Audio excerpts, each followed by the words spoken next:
Hello and welcome back to the Empire State Scholastic Esports Federation Championships here in upstate New York, in Syracuse, New York, at the Syracuse University Shine Gaming and Esports Center. I'm Carson Cass again, joined again by Ryan Blankenhorn, longtime buddy of mine at this point, as we've got some Marvel Rivals on the slate for the first time on this channel. Yeah, Marvel Rivals here, Carson. It's going to be a good one because, I mean, first off, it's the inaugural season for ESSEF to run this specific title, and it's an interesting one. I mean, if you're familiar with the game of Overwatch, it's a little similar in terms of it's a hero shooter. There are a lot of abilities and a lot of things, and the maps are roughly the same, but with Marvel characters, so a little bit of a different outcome there. It was kind of like, what if Overwatch had a completely different visual style and 40 more heroes, it feels like, despite there, I think, being about the same number. I think it's just we're more used to Overwatch at this point, and Marvel Rivals came out less than a year ago. So it's going to be a really interesting matchup here. Obviously, it's the inaugural championship for this game. It's a very popular one that just came on the scene. Marvel Rivals, obviously, it holds that Marvel title. So there's, like, everybody's favorite characters in it. Everyone plays Spider-Man, and it makes me angry, Ryan. I remember, Carson, first time you picked up the game, you played Rocket Raccoon. And, yeah, it didn't last that long. No, I've actually gotten back into the game, in fairness, in the last month. I've played a lot of support. That's the only thing I play, because this game is very difficult. It's a lot different than Overwatch. It's honestly more difficult than Overwatch to understand. A lot more flying shapes, a lot more moving colors, a lot more movement, generally. Yeah. There's a lot more movement abilities. Characters are way more adapted to the dive. The whole game feels like it's built to be a dive meta. That's the general feeling. Every tank that comes out, it's like, boom, an addition to the dive meta. And it's just like, you have to take, it's an interesting section because you have to take action regarding the tanks. But it's back to that 6-on-6 format. So it's, what do you do? What do you do? What do you do? We're going to talk you through it on this end, but it's going to be a very interesting matchup. Marvel Rivals is one of the most fun games on the block right now. It's growing. It's going to be hopefully in the scene for a long time. I can't say nor here nor there because I don't know enough about the scene right now on the professional level. But it's a very fun game, and players love it. It's why it's in the Federation right now, why it's being played. It is just a absolute blast, and nobody can attest to that more than you, I don't think. Yeah, I have a couple hours on the game. You know, just a wee lad. I think we should sort of explain a little bit about what people are going to see, right? If you're familiar with with current Overwatch, right? It's 5v5. There's one tank, there's 2 support, and there's 2 DPS. If you were familiar with Overwatch back in my day, I just sounded a little old there. 1980. Yep, okay, man. There are 2 tanks, 2 supports, and 2 DPS. A little bit further back in time, there was no role lock. And what that means is you could play any role. You could have 4 supports in the game if you wanted to and 1 tank. This is where Rivals is at the moment. So there's no role lock, so people are not required to play a basic 2 tank, 2 support, 2 DPS composition. And there's also no role lock, and there's also no requirement on specific characters, right? So you can run 5 tanks. Not a smart idea, but you fully could. And there's a few other elements in Rivals that come into play that Overwatch doesn't quite have and makes it a little bit more strategically challenging. And some of those things are related to the team-ups. This is something a little new to, honestly, any video game and title out there. And it's where 2 characters, a little bit. For hero shooters. Yeah, for hero shooters. Basically where 2 characters merge together, or not merge together, but working together, they get an extra ability, right? So really common, right? They don't make total out of nowhere sense.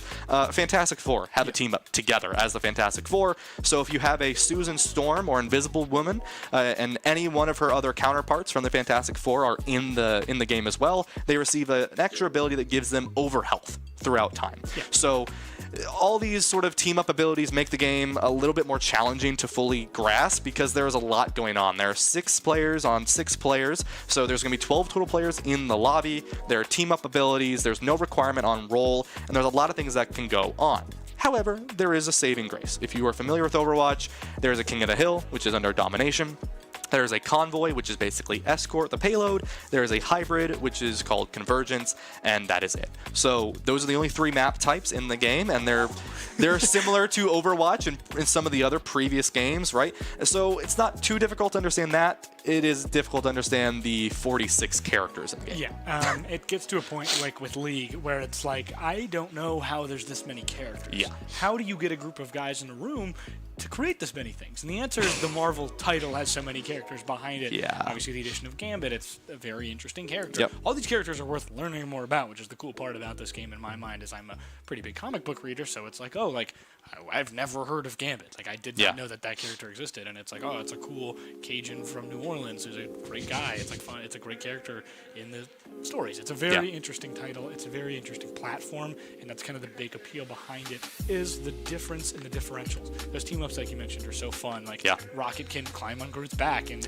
basically play support from Groot's back. You never have to touch your keyboard again. Saw on the movie. I don't touch my keyboard, that'll be sure. It's only just some mouse. It's a point-and-click adventure game sometimes. Yeah, it really is.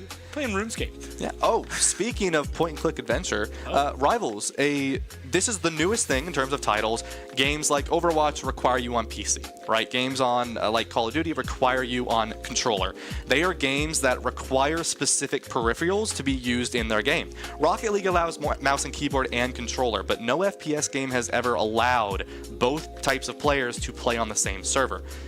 Rivals is allowing that. In fact, we have 2 controller players, I believe, maybe 3, that are currently going to be playing in our next match. Yeah. So controller players are allowed to play with the mouse and keyboard players, and that is something very unique to this title, because there are some really good players out there. Even on the professional circuit, TTK, a player for 100 Thieves, he is a controller player and is currently ranked 6 in the world. Yeah. Right? So this is a game that has been very much adapted to allow everyone and anyone to play, and the balancing system of the game is sort of pretty much baseline, make everything broken.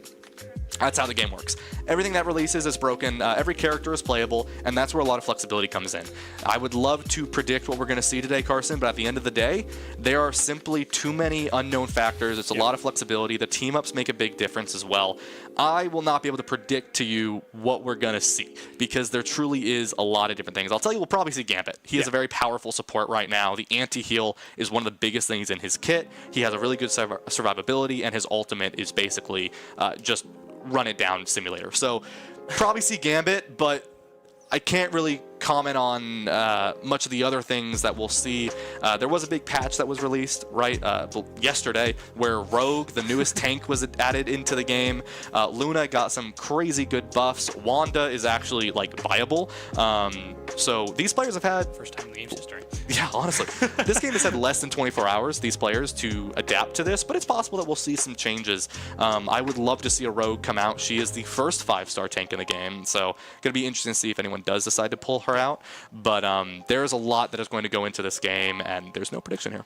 Talk about what 5-star means to a lad at home who's never played Marvel Rivals. Yeah, well, you see, Carson, there is a ranking system, 1-star to 5-star. It's not how good the character is, it's how challenging the character is. So I was actually talking to my roommate about how they make these decisions, because there are currently only 3 5-star characters in the game. Psylocke, Spider-Man, which are 2 duelist DPS characters, and now Rogue, which is the first 5-star tank, meaning this is the first tank in the game since release that the Rivals development team slotted as the most challenging a character could be.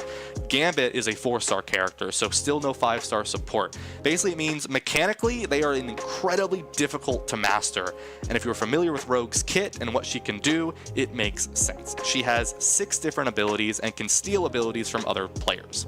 It's kind of like how Deadpool plays in Magic the Gathering, if you are familiar with that. Yeah. Trying to branch it to anybody who might be watching. It is the stealing of, I mean, it's absurd. It is super fun. It is extremely difficult, which is something I noticed. I tried to play last night and promptly got annihilated. Turned to nothing but ash because I was very bad at it. Yeah. But it is a super, super fun ability. It's very interesting.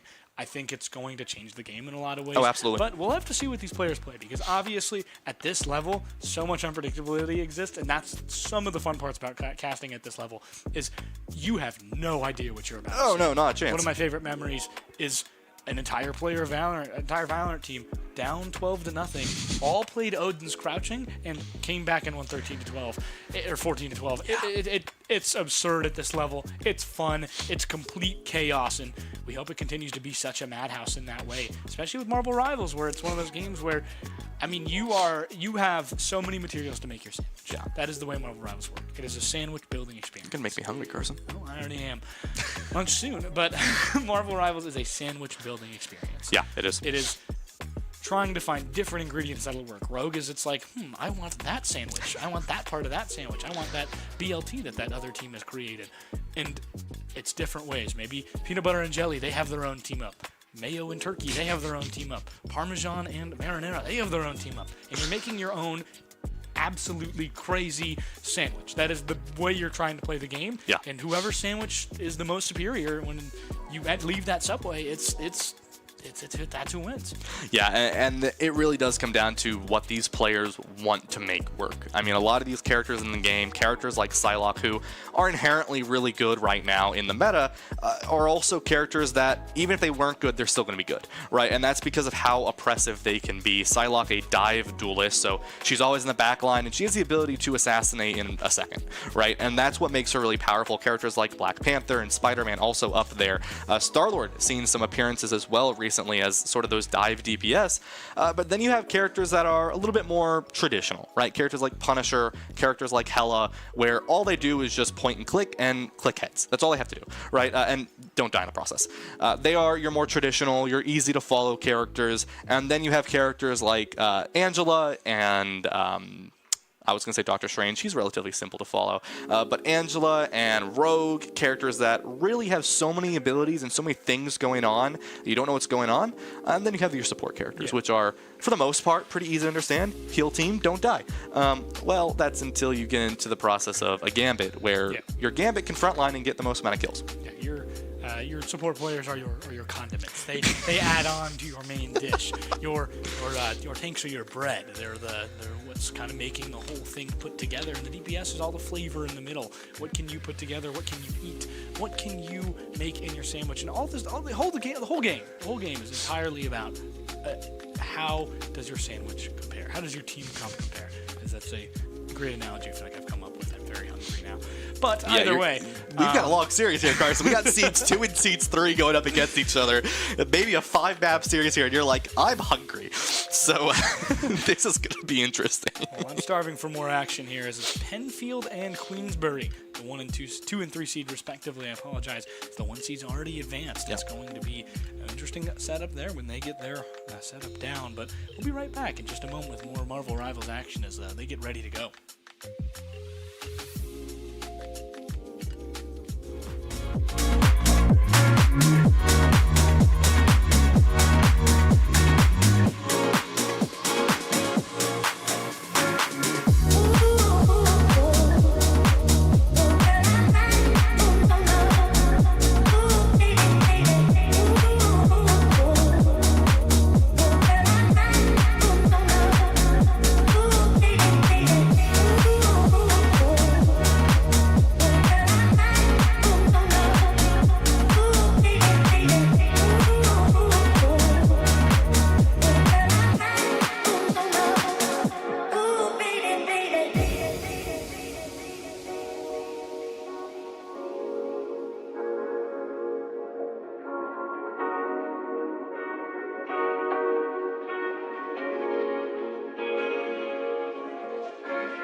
Welcome back to Upstate New York. It's the ESSEF, the Esports, Empire State Scholastic Esports Federation Championships here in Upstate New York in Syracuse. I'm Carson Cass, still with Ryan Blankenhorn, and we have got some more Marvel Rivals. Well, I guess Marvel Rivals actually for the first time on this channel. I guess on Syracuse Esports, not Play Versus. But it's going to be a really good one so far. We've got, obviously, a very interesting matchup here. We've got a lot of varying talents. We have GM players on the same team as Silver players. It's all about teamwork and who can get the gears going, and I think it's just going to come down to who can play better with their team rather than who is the better group of players. And there is a lot of truth to that, Carson. Overwatch is a game where team play is very, very prominent, but a mechanical player can carry the game at times, right? Rivals, there's just an extra element, and that extra element is literally having one more person in the game, or two more one more person on your team, two more people in the lobby. Holy. But that element brings in a lot more attention, right, and a lot more team play. The Syracuse Rivals club team, we played up against the U.S. Army, right? And from a mechanical perspective, we were the whole army. We were a better team, but fundamentally, there were a lot of times where they would outplay us, and it came down to rotates. It came down to better ultimate usage. It came down to better fundamental understanding of the game. And though we ended up winning the total series, it was definitely at times we could see the cracks in our own armor, and it was because of fundamental understanding. Big surprise, the Army, a strategic powerhouse, would strategize a bunch of college students, but that was a big thing, right? Mechanically, we were winning 1v1s, we were diffing players, but from a fundamental perspective, we were losing points, and the game was very competitive because of how important team play and fundamentals are in Rivals. Yeah, I would hope the cadets have great team play and fundamentals, to be honest with you. That's a good sign, I would think. Yeah, it gives you a little bit of hope, right? But it's obviously cool opportunities with them. We have a Space Force booth over there. Down in the other section of the building, if you are on Syracuse campus and want to learn about it more. We have a lot of interesting opportunities here in the space again today, but we've had some very interesting players and situations here already today. We've got a guy, we talk about the accessibility of this game. Yeah. We've got a guy who never has played on PC before. He has never been on anything but an Xbox One, specifically an Xbox One. He is about to have the graphic whirlwind of his lifetime today. About to move from 60 FPS to 300 FPS. It's going to be crazy. I hope they enjoy it. It's going to be a lot of fun because obviously we talk about that accessibility aspect and might make you better, might make you a little bit more scared, especially on that stage. Not a lot of these players have gotten opportunities like this where they get on top of the stage and there are tons of players watching them. We'll jump into a traditional ban here and we'll talk a little bit more about it in just a moment, but it's going to be so fun. I'm so excited to see Rivals, especially at the high school level, just because more players means more ranks, and more ranks means maybe a bigger skill gap between player to player on one team and player to player on another team. But it's important to remember they're pretty similarly ranked, and that doesn't mean a lot generally. It's kind of all about teamwork, but it's going to be who between Penfield and Queensbury, the 1, 2, and 3 seed of this tournament, can they win? Yeah, and we got first map, which is going to be Hydra's Charter Base, which, for those of you who are curious, all the maps in the game are from the actual Marvel Cinematic Universe. This is actually a Hydra base. It is domination, which means king of the hill, which means you got to win 2 of the 3 points, get to 100%, and you win. Each map has its own sort of unique factor to it, and we can get into that as we get into the maps themselves. But what I mean by that is, for instance, some of the maps, if you break enough of the terrain, fun fact, you can break the terrain in the game, you can literally float. There are sections of the map that if you break enough of the terrain, specifically on maps in Wakanda, you can literally fly. So all of those elements will come into play as we go through the map series, but also the ban phase. So there are 3 different ban phases in Marvel Rivals. Your competitive ranked bans, which are each team gets 2 bans, and you could click the same bans because there's no communication. Then there are the Marvel Rival Championship bans, which is the official in-game client tournament, which are each team gets 3 bans and 2 protects. So that means you get to save a character. They cannot get banned. Those are the bans we're going to be playing on today, and it goes across the whole lobby. And then the Marvel Rivals Ignite bans, which we will not be seeing today. Those are the professional circuit bans for all the Tier 1 teams. It's a snake ban system. You get 4 bans, you get 2 protects, and it only applies to the enemy team, except for your protects, which apply to you. A lot more complicated. Good thing we don't got to worry about that today. Yeah, we'll go with the less complicated route today. And boy, I am so excited to see these two teams play. I have not seen a rivals match that is like this in this way. It's extremely unique kind of format with collegiate and high school esports specifically. Very excited to see this. It's Penfield and Queensberry, respectively. Penfield, the 2 seed, Queensberry, the 3 seed. One of them will go on to play Bethlehem Central, the 1 seed, who automatically gets a bye. All right, so let's get started here, Carson. So already we see a ban on Ultron come out and a ban on Captain America come out. The first protect for Penfield being Jeff. As you see, there is a hovering Jeff there. So I do want to talk about this Ultron ban. Ultron got an incredible buff this season, 2 drones, and incredibly good amplified healing. Ultron, a very smart ban coming out from Queensberry, and they're going to protect the Punisher, right? So a lot of pressure, a lot of damage is going to go in. That's going to also be scary for group players specifically. We head back on over to Penfield, right? The Captain America is going to be good ban. It's a little safe of a ban as well, right? You don't have to worry about that long distance contest. And then, as I mentioned, the Jeff protect is going to be, because of that player that's hovering over the Jeff. Squirrel Girl ban. This is, I don't mind this, actually. The Squirrel Girl ban comes into play, especially when you think about the raw damage output that she has, especially down choke points and down large brawly areas such as control points. So getting rid of that Squirrel Girl is safe. The Luna Snow ban, we briefly talked about it. She got a really good buff earlier on, which gives herself amplified healing and damage. She can one-shot squishy characters. So a ban onto Luna is safe. The Sue and the Magneto protects. The Magneto protect, one of the best tanks in the game right now. You get a good shield, you have good peel for your support line, and you can keep your team alive a lot longer with him. The Sue protect, Sue, one of the best supports in the game right now. You have a pull, you have that heal, you have a lot of utility to keep yourselves in the game. And the final 2 bans being Phoenix and the Iron Fist. Iron Fist, a tank bruiser of duelist characters. Getting that character out of the game saves your tanks from a lot of overdone damage. And the Phoenix ban. Phoenix is really powerful right now, but one of the best things in her kit is her ultimate ability, that Phoenix Sun. And it's because it can destroy ultimate abilities on Rocket Raccoon, which we do see both teams are hovering. So these Rocket ultimates are going to get really good value as we get into the game. And looking into these compositions, pretty much a mirror comp. Only difference is from a dive tank perspective, right? We have the Hulk on Queensberry and the Angela on Penfield. So these 2 tanks, a little bit different in their operations. Hulk gets in the back line, goes for disruption, is a little bit annoying. And then the Angela really aims to disrupt and steal. Yeah, I mean, it's interesting here as we watch Jeff turn into an absolute torpedo here. Yep. It's going to be interesting. Jeff is one of the, I think, the key parts of this. Jeff can do a lot of damage when it's right. Omni is a lot of that damage on that Penfield side is going to rely on that support line. They have more supports. It's going to be really just kind of how well can you do with less supports and as opposed to 2 DPS.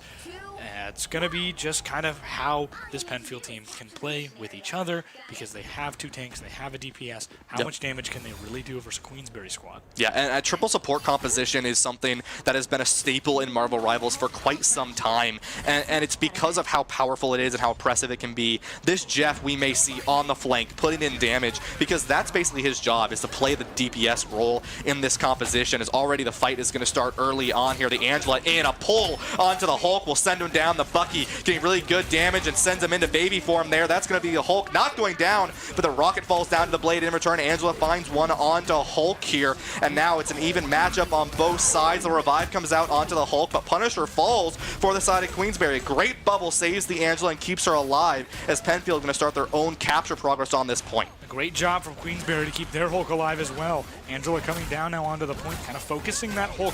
There's good support help from that Queensberry line. Penfield kind of has to get rid of it, and that's what you're seeing here. Angela all about that dive. One of the newer characters in this game that did not come out on release. And you're going to see just how important dive is as Omni gets rid of Zucane there. Let's blade down. Less damage now for this Queensberry side. Kind of has that advantage without.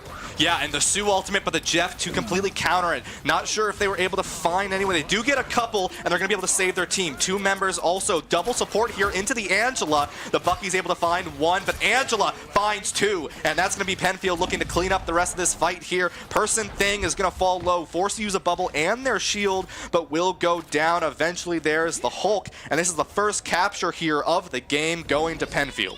Magneto on that Queensberry side going to switch into the Thing, and we'll see. It's clobbering time for Queensberry, who needs to find their way back into this one as Penfield takes point.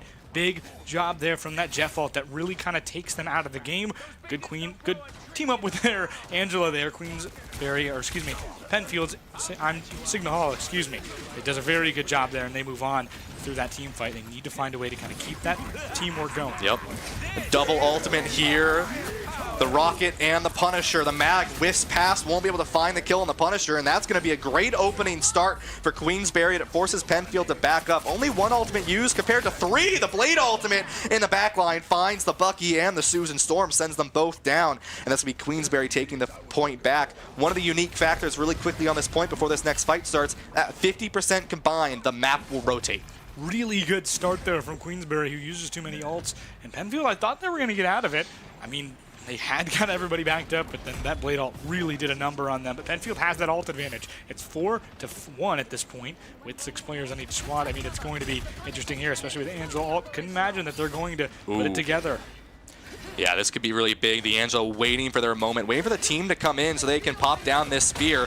Looks for it, but is going to get forced out by this Punisher. The turret out of motion now. Bucky looks for something. Thing looks to contest onto the Jesters, forcing them to back up. No ultimates used from Penfield yet as 50% goes into Queensberry. The map begins to rotate here. The spear goes down into the Sioux ultimate as well here. No kill start. Clover comes out. A great stun. The Jester falls down and is now living with the lifesteal here. Revive comes out, but Space is going to find 2. Another revive onto the personal Magneto. The Jeff not going to be able to find the connect onto this Sioux here, but the map is open, sends the rotate. The Rocket going to go down, will find the dash back on. Jeff looks for the kill. Blade goes to the ultimate, but no one's on point here, and Penfield falls down, uses the again to try to find anything, but Thing shuts them down. Just an excellent job from Queensberry responding to ults that they did not have. They put some together. The Blade ult specifically did a very good job there. I mean, what an excellent clobber there from White. I mean, that's a great stun. Kind of puts Penfield completely out of the rotation they were hoping for. Forces Bucky off point. Penfield could do nothing but watch as their tanks went down. Yeah, and just like this, you're seeing aggressive from the Thing here. You do have a Rocket ultimate if you are Queensberry, and this could be good, but into a mirrored one onto Penfield. Early will be EGAF on the Rocket ultimate, mirrored into Killer Wolf. Blade, fully 10 charge on this vampiric form. Punisher ultimate going to come out as well here, looking for the kill on D'Angelo. Will be able to find one here onto the Bucky. Finds the Bucky now. Jester falls down, Magneto alive, but won't be able to fall down yet. The Angela comes back in. 0 HP, but gets out as the Magneto falls down. Zucchine finds the Rocket on the Blade, and this could be it, as there's no Strange to teleport onto point here. No swaps yet either. Looking to get this Jeff and kill them fast. No more ultimates used for Queensberry, and that's going to be round number 1 of this best of 3 series going in their favor, and Clobber used at the end. Yeah, and you got to talk a lot about kind of just how much that kind of defense really did well for Queensberry. They had that extra damage, and that's what really helped them keep it once they had it. Jeff was, I think, maybe an ill-advised choice. It worked out in that first team fight, but kind of didn't do enough, either support-wise or damage-wise, as the game went on. They couldn't find enough damage. They couldn't find what they were looking for on that offensive end for Penfield, and Queensberry kind of shows why they're in this and how they got through. They need to do a better job here on this Penfield side of finding damage and kind of putting things together, and maybe that comes with a swap. Maybe that comes with a little bit of a different idea. They kind of move together and change some team comps around. Yeah, I mean, this triple support composition, you do sacrifice a lot of damage, especially if your Jeff is not flanking in that backline, and that's where we've seen Zucchine on this Blade get so much value. One thing different from Overwatch to keep in mind is, you look at these ultimate percentages, it carries through to the next round. That is very crucial to understand here. Penfield has a couple online. They have Magneto and Sue ready to be used, but Queensberry already has the Magneto, the Sue, and the Blade as we take a look at this top-down view before they contest into this point. This one isn't really too unique. You just have moving platforms. Yeah, I mean, it's walls that slide in and out, and it's just going to be that, and well as the kind of area hazard on that left side, it'll be Magneto pushing in first as they kind of push through that thing, trying to get into that back line, doing as much damage as they can, but there's nobody really flanking on that Penfield side. They're very casual. It's a lot of long-distance damage. That's the thing, and that dangerous end, that's going to be the immediate invis ult. Yeah, just like that, the Jeff will look to mirror it, goes for the eat, finds the Sue, and that's what you want to see. Goes down, the Sue not able to have that jump, and that's going to be Sue ultimate destroyed. Blade going to go in with his ultimate, might be able to find the Jeff here, has full vampiric charge, but Angela finds another one here. No more ultimates wanting to be used for the side of Penfield. One ultimate is all it took, and they're going to cap this point very dominantly here, and that's what we saw previously, and they have 5 ultimates as well. Good attempt kind of to suppress from Queensberry, but they can't do much of anything. That Sue going down immediately kind of put them out of it. Penfield didn't need to use much more ults beyond that. Now they have 5 as opposed to nearly 4 from that Queensberry side as Angela charges up for that Penfield side. A good start for them, but can Penfield hold on? Because they did not last time. It's looking like a struggle immediately here as ults come out from both sides. Yeah, Magneto ult tries to find the connect, but won't be able to. This rocket into the clobber does a lot of damage. No one falls yet, but the Sue at 0 HP, not going to pop the ultimate. The Angela lives, but kills go out for Queensberry. 2 ultimates used the side of Queensberry, 1 for Penfield. If you're Penfield there, you could have definitely invested a little bit more there, Carson. Absolutely, and 4 immediately kind of for that Penfield side as they still have those ults, and it makes sense. They struggled on that second time last time because they overused ults, and this time they kind of did the opposite. Didn't really play much of any defense. Queensberry used their 1 ult, used 2 ults, excuse me, and kind of got out of it. Getting rid of that Sue is what they're really hoping for, and they definitely have the utility here as they wait at this choke point. Angela comes back in, and they're kind of forced into it. Yeah, ultimates can be used, and Omni chooses to use this ultimate, finds 2, but Bucky and the Magneto go for it, is able to find 1, but the Sue falls down. Now, living inside of the puddle from that Jeff, that's 100 healing a second you have, but the Bucky and the Magneto ult coming in sends that Jeff ultimate down, and that's going to be Penfield losing this fight quite fast. Yeah, it's a good job for them to hold on ults as well. They knew that that wasn't going to work out unless they got to with that Jeff ult, so they'll do it there as Blade chases down EGAF. The Rocket Raccoon just cannot get away. Great play from Zucane. Yeah, they're going to get aggressive on this, as they should here. Maybe use 1 ultimate. Clobber could come in onto this backline here. Magneto falls a little low. The Blade uses ultimate instead here, trying to build up this vampiric form before the rest of the enemy squad can get in their spawn doors. Lives, but not before the Jester sends 1 to the face. But just like that, now Penfield has the opportunity to engage back onto them and find this value. But this thing, difficult for this Bucky to find value against, is able to put in pressure, but not able to find the securing of the kill. Killer Wolf throws in the ultimate here. Sue just in time gets the invisible barrier up and out. As they go through again, and it's just 1 more, and that's just it's a rough job there. It's a kind of a double Sue ult, and now both teams are just pushing back. Not enough aggression from Penfield, too much from Queensberry. Here we go, great spear. They get 3 in it, get kind of stuck, but there's nobody there to help. They're able to get 1 in the form of Sue, which might be enough, but as we go into overtime, just not enough value collected there.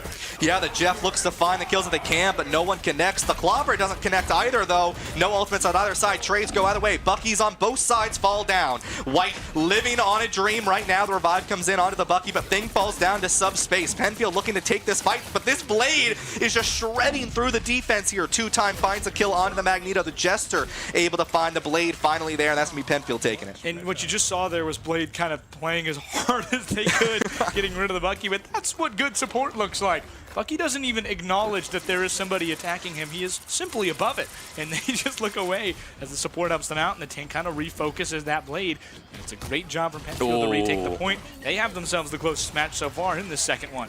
Yeah, Bucky goes down early here. The Thing gets aggressive. Early bubble onto this Sue to keep them alive here. A lot of ultimates for Queensberry to use here. Penfield only has the Magneto ultimate. Here comes the meatball. Looks for the connect. Won't be able to find it, but Sue and Angela find their picks accordingly. They're in a good spot here. Angela sends them off the map. The revive comes in, but already up. Blade sends out the ultimate now. Looks on to the Sue, but a wonderful bubble keeps them alive. The Jester finds the pick. The map will flip over to Queensberry. Back in an overtime fight here. Again, available. Looking for their value. Is able to find 1. Not able to find the 1, but will be able to find the kills. The tanks for the side of Penfield doing a great job. We are going to see Rocket Amplifier going to come out just to secure this fight. And that is great for Penfield to win. Clobbering time has ended as we saw them run around trying to keep the point for just another moment, but Penfield now has kind of that ult advantage in just a moment. As they go back even. Here comes the Strange from that other end. How will this work out as it's an immediate pop? 2 ults, Sue and Shark from Penfield. Yeah, I mean, the Shark goes in, finds the E, but the Clobber as well. And early Stu is going to keep them up. Again, comes in from the Bucky, but immediately shut down. 2 members fall down for the side of Penfield. That's 2 supports down. That's 3 now. Looking on the Magneto as he goes down to White. The punch in the face might determine the rest of this match here. The Angela falls down. Looking to Portal will be the again from Bucky on Penfield. Strange has been swapped to. They might be able to get this off just in time, but they need a touch from their Jeff to do so. Goes for it. Won't be able to find the connect, and just like that, Queensberry takes map number 1. Tennessee Titans 1 yard short for Jeff the Shark there, just kind of at the I've been end there. right there. As goodness me, that is a rough rough one there. I've been there, and it's rough because the thing with Jeff, right, is when you're underwater, you're not actually counted on the point. So you need to get out of the water just in time to count towards the actual point contest. And if that happens, the Strange can teleport. And for those of you who are unfamiliar, Strange has a team teleport ability with his little portal thing, if you're familiar with Doctor Strange, the oogity boogity of the rings, and can teleport his whole team, and it's typically very much powerful in the contest as we take a look at some of these replays. If you watch the movie, you can see it in there. Immediately, Penfield kind of got a lead in all two of those games, excuse me, and Queensberry did a good job replying, coming back. Penfield did way better on that second point, but I mean, just like the first one, Queensberry came back and they really took control of this game. A very good job from their section there. A really good job specifically from Zucane, who not a lot of support on their end damage-wise, but 20-5 with 3 assists. They did a very good job. Didn't get enough support. I think Queensberry is better than they're showing. Zucane, one player to look out for on that blade. Yeah, I mean, 20-5, 10 final blows, 16,000 damage. That's really good to see from a blade here. And we take a look at some of his replays. I mean, he just got so aggressive. The ultimate's very valuable as well. But you take a look at Insigaholic, right, on the side of Penfield, on that Angela. 11 final blows, 19-5, so almost mirrored with Zucine there on that blade. And, I mean, that's the thing with Angela is you have a lot of ability to disrupt, but you need to secure those kills. I mean, Jeff and Sue were also cooking on that side of Penfield. Both of them led their team in eliminations and the match, as well as led both match and the team in assists. What that tells me is that there needs to be a little bit more support on the offensive end from that other side of Penfield. They have a really good support backline. They are doing a great job. Do they really need 3 is kind of where I'm thinking in my mind is they're doing a good job without it. Do they necessarily need 3? Can you get more damage, which really felt like was the problem? Throw another tank in there. That's obviously whatever your players are comfortable with, but maybe a tank, maybe a DPS. That's going to help a lot if you really need something to go, as they really struggled on that defensive end. We'll see what they can do here in the second game, and it's going to be a new game mode. Yeah, it's going to be Convoy, which is going to be your basic escort, right, if you were familiar with other hero shooters and stuff like that. But, I mean, I agree with that triple support, and it's a little interesting, right? You think about how the game has progressed from when triple support was the meta. I mean, it was a lot of, Jeff with Luna and typically like a Rocket or a CD, and then it morphed into like an Atom or a Mantis with a Luna, and it really has been a staple in Rivals for quite a long time. But as the seasons have progressed, triple support has started to fall its way out. I mean, one of the metas last season was definitely a Mantis Loki Gambit composition, but you didn't play it for the healing. You played it for the double Gambit ultimate, which I'm impressed we still haven't seen yet, Carson. But then you look at sort of where support is now. I mean, Ultron has typically always been a third support character. Now has the ability to match a Gambit in healing, and Gambit, for reference, typically out-heals Luna players. Yeah, and I think part of it to look at is kind of what do these players know in the sense of, like, a lot of these guys play other games. There's some players on this team who play 4 games for their school, This is true, yeah. Where they are just all around playing everything, keeping their program kind of as better players, trying to find their way in, trying to make sure their team wins. And for some of that, it's just maybe they get a week where they're like, I want to play Rocket League this week instead of Marvel Rivals. And then they play Rocket League the entire week, and then Marvel Rivals falls behind, and then they're like, I don't feel comfortable in Gambit anymore because I took 1 day to learn Gambit, but I know Adam Warlock, so I'm just going to play Adam Warlock. Yeah, and of the supports we saw, right, we saw Sue on both sides, we saw Rocket on both sides. The only difference was that Jeff has a lot of killing capability, as a Baby Shark does, but you have to get that value, right? You have to go in the back line and actually put pressure onto their back line, right? That was a big thing. Everyone on that team had about 20,000 healing. When you look at the other side, right, when you look at Queensberry, they also had 20,000 healing. You had 20,000 more healing just by having another support, but the damage output didn't quite meet up. And that's where I think that Bucky really took power, because you just have simply put more damage and more pressure than you did on the triple support composition. Yeah, you talk about how important that is the damage output and the damage output. And you're thinking at home, what does that mean? Yeah. It's all about making sure everybody has pressure on them. Exactly. You want to make sure that backline is under threat all the time. Yeah. Under pressure is what you're hoping for the entire time.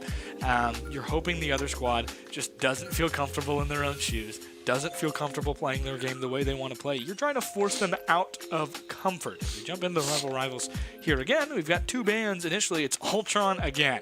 Yeah, I mean, this Ultron ban, it's fair. Ultron is probably one of the most broken supports in the game right now because of that double drone as well as an amplified heal. So immediately bans the Ultron. But in return, Penfield doesn't want to deal with the Punisher anymore. And you see what's hovered. That's a great pick for them, right? They're banning this Punisher and early protect onto the Penny as well. So you're going to probably see a Penny Rocket composition, which gives you that extra nest. That's one of those team-ups that we were talking about, right? The Super Protect on Queensberry. I wouldn't be surprised if they ban the Rocket. I know they're hovering the Rocket, but they know the other team is going to be on Penny, right? And if you know that's going to happen, you know they want to maybe play the Rocket. I also think a Phoenix Protect is not a bad idea because that can annihilate a Penny Rocket composition. I would ban Jeff here. It appears Omni is kind of set on that and doesn't really play much of anything else. Yep. A Rocket ban, that's kind of what you called right there. I wouldn't be surprised if a Jeff ban is the last one here for Queensberry because that can completely take the other team out of its comfortability. Like, it's just, it's going to suck if you lose Jeff there for Omni. And I don't know if they're thinking it, but it would be quite cruel if they do it. Yeah, I mean, but they've been both DPS on the side of Queensberry. They protect the Groot. So this is sort of a situation where you want to play the brawl, right? You want to play close up, you want to play personal. On a map like Araco, where you have a moving target, it will be a little interesting to see the Bucky protect. Very, very good from Queensberry. That's going to be very dangerous to the Groot, keeping them out of position. I wouldn't mind seeing a Wolverine ban come in. That's sort of Groot's biggest opponent. So sending him away, you've already gotten rid of the Punisher. Queensberry gets their final ban here, and if you're going up against this composition, the Squirrel Girl ban... I mean, that's safe. It's safe. You don't want to deal with it. It's choke points. I get it. The humble. I don't want to play against Squirrel Girl. That's a good opinion. As the last one's going to be Magneto, which is a tank they played predominantly, not Queensberry. So it's going to be interesting to see here. I think it's a big thing. It's going to not help their comp if they play that. Yeah, I mean, well, there's the lore Captain America. That means over 20 hours on a character, by the way, folks, typically. Killer Wolf going to be on the Jeff here. Emma and Captain America, Bucky, Iron Man, and then the Sue going to be that other support here. There is a team up on this team, if you are curious. Bucky and Captain America, they're best friends, so they can slam into each other and be best friends. So that is something to keep in mind. It's not the best team up in the game, but it's there if players choose to use it. Side of Queensberry, they're actually going to be on this Loki now.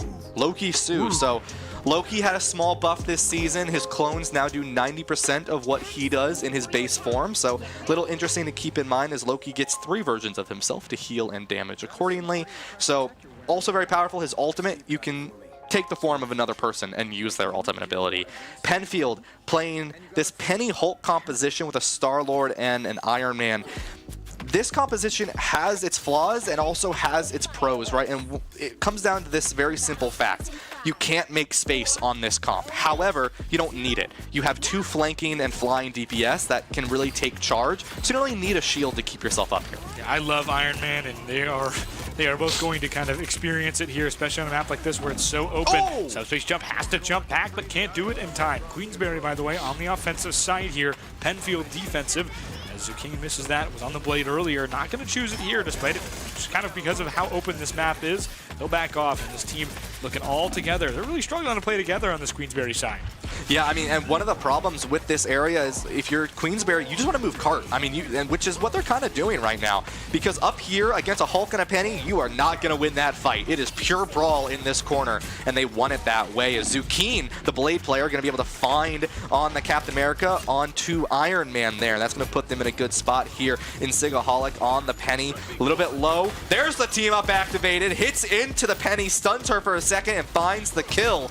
Now Zucchini just running it down on this Captain America, a character that lives for an incredibly long time due to a lot of his abilities. He has that shield, he has a damage reduction, he's very, very powerful and has a really good escape capability. A little bit confused as to what White is kind of doing without the team. They shouldn't waste that ability without much help, and they kind of back off there. They just are forced to wait. Ult coming out for a few players here. It's going to be Bucky and Iron Man on the side of Queensberry. As only Jeff is close towards the other side of Penfield. Here comes that ult there. On the other side, no, they go down actually. Yep. You can't get it in time, but here comes the Jeff Eat. What can they get out of it? Oh my goodness, what a shot from Hella. Jeff gonna go ahead and take care of the backline. Yeah, I mean, now the Fantastic is here. The Eat comes in, finds the Emma and the Fantastic. Will spit the Emma out to live her. The Fantastic going to go off the map here if they can find the connect, and they will.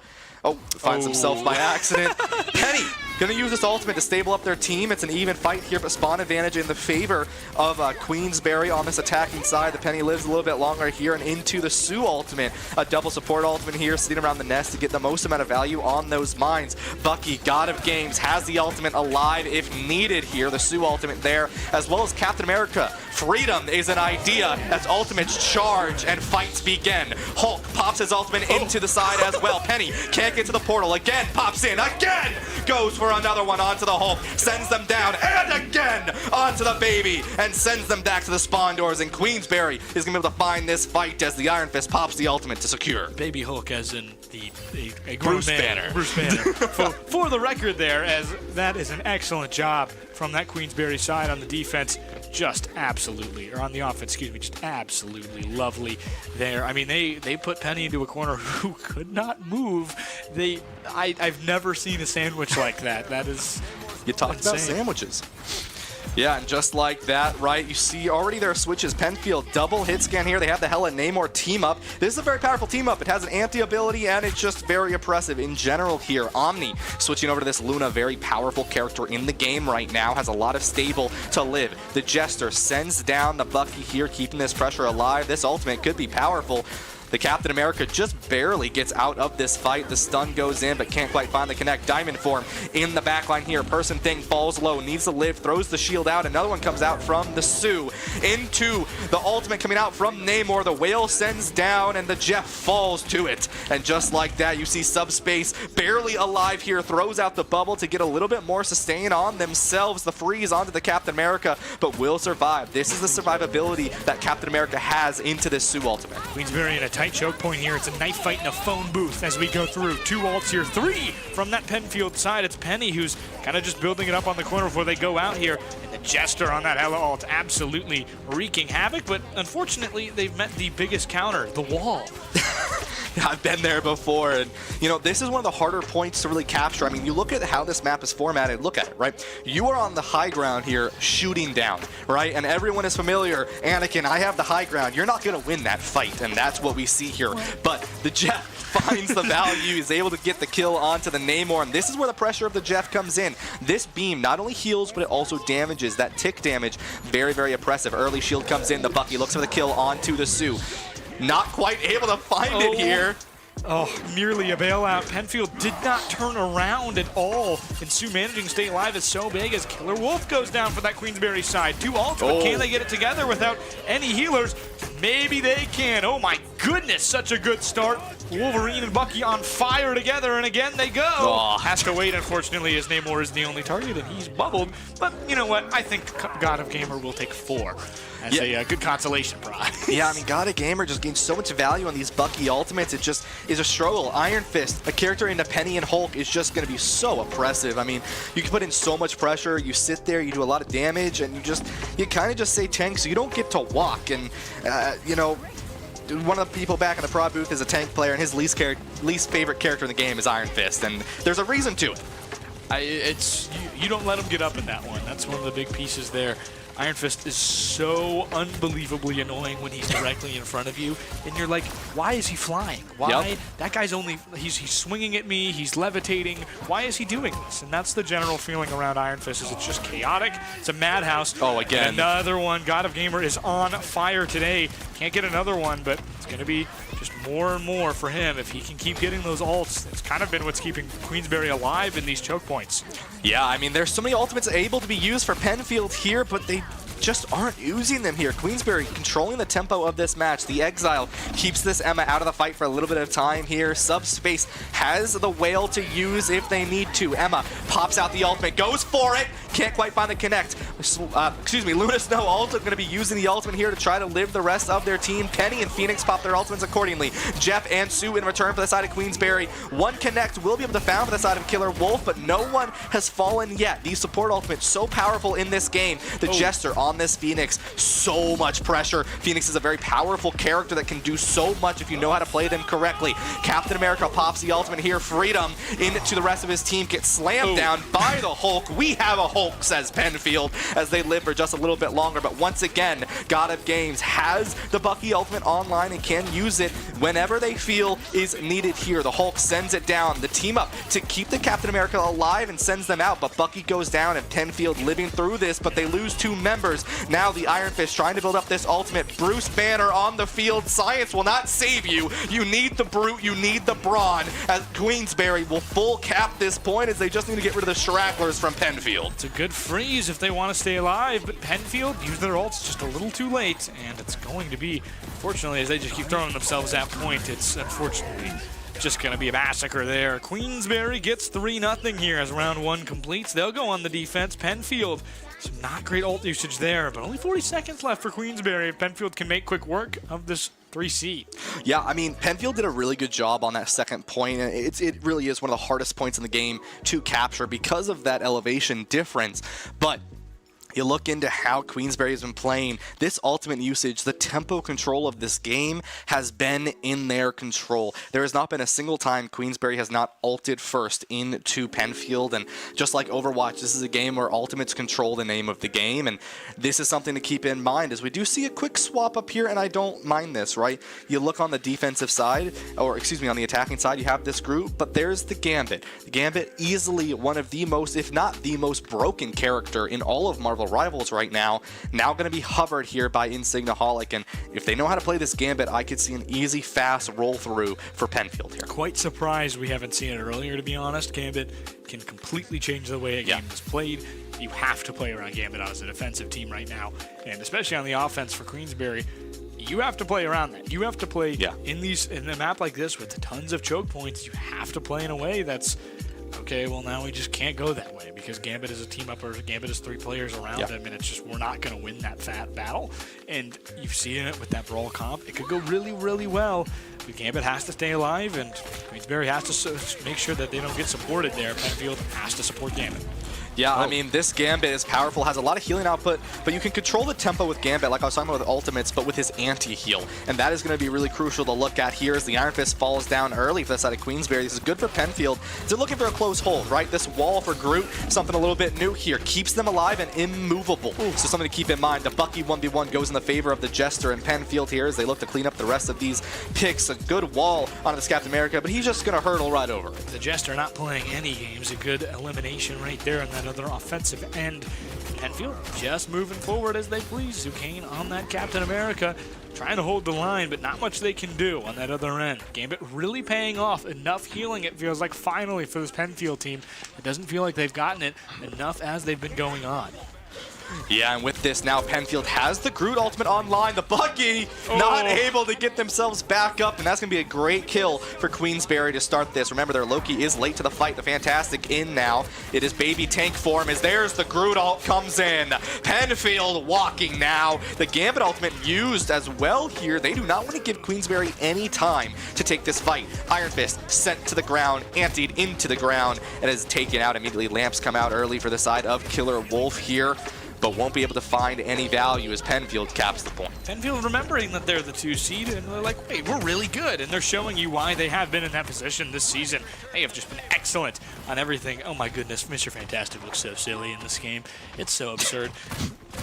He's wide-tastic. He's wide-tastic. He is a literal mirror. That is his entire thing. It's like, I'm going to shoot the bullets back at you. You know, Genji reflect? What if Genji what his entire body was doing the reflect? Yeah, you know what, Garza? That's a great way to describe it here. As we get into this next fight, and this is going to be a big one for Penfield to win early if they can, but once again, they have ultimates. They need to look to use them here. Early Gambit ultimate. This is going to be powerful into the Fantastic bounce, and that's 1, and that's 2, and now you see the Gambit front line here. The Bucky sends in the ultimate as well. Strange gonna go for the ultimate, finds a couple, but won't be able to find the value as the Bucky lives for just a little bit longer. That was...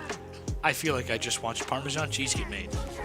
They got put through a grater there in that uphill battle. Keep in mind, that's a Queensberry about 3 minutes to get past.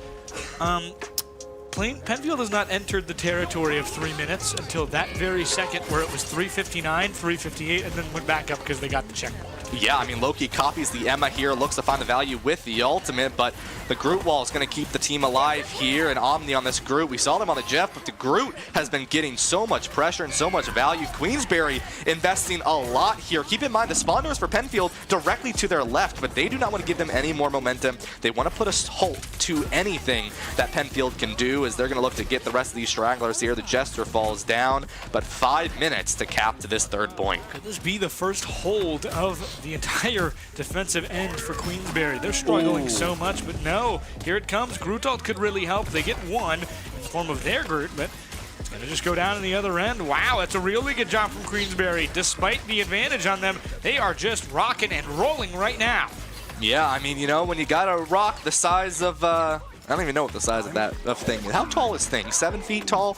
It's a little hard to get between a rock and a hard place there. And to be honest, right now, Penfield is the hard place. They're stuck in that one specifically. They're not between it. They just can't find a way out. But, I mean, again, here could a Gambit ult could really change the tide of things. The thing goes down for Queensberry. Here comes that Phoenix ult. Doesn't really get much value in the form of Groot. Gets low, but the support's there to keep him up. And that's such a good job from Penfield, who has 5 ults and are just walking forward. They're taking the space as they please. Groot nearly goes down. Support keeps them alive for as long as they can. A good pick from Phoenix, but 5 on 4, and 5 have ult, and 4 do not. Yeah, I mean, Penfield has everything they need to get through this car wash area here, and this is going to be crucial for them, as we're going to see the mirror comes out for Fantastic, tries to get a little bit more value to turn into this tankier form. 86, they need 100 to get there. I could see an early Gambit ult into this fight here, and there it is, getting ready to pop, and there it is. The Gambit ult popped in, Clobber goes in as well. Does get stunned, will be the Gambit, and into the Jeff, which is able to grab a few here, and is now going to try to find the value. That's 4 members, but they can't go anywhere with it. They need to find the exit. They go through a portal, and it sends them back into the blender of a fight. But the Emma ultimate, alive and well, is going to keep them in this fight for a little bit longer. Queensberry looking to clean up the rest of these picks. Jeff playing therapist there. Just let's cool down for a minute as they take a brief break from the fight and all enter the blender once again. Good hold from Queensberry right here. That ult didn't do much of anything, but it kind of delayed them and got healing where they needed to get it. It still got a lot of value, despite not much really even happening. Earthbound comes out here immediately. Doesn't get much, and what a Groot ult! That's got so many in it! 3 goes down, and Signalholic goes down the other side, but it's 4, 5! 6 for the Jester! No games in this court! Again may have 5 letters, but the Jester finds 6 kills, as that will give them exactly what they need to finish their final push on to Queensberry here, as Penfield does not want to give this one up yet. The higher seed wants to show why they are there. The Hulk ultimate comes out online. Phoenix puts a lot of pressure in, but the Jester again sends the Emma back to the cryo-freezing chamber. Ultimate comes out from the Loki here, and it will be a Gambit ultimate coming out from Penfield early.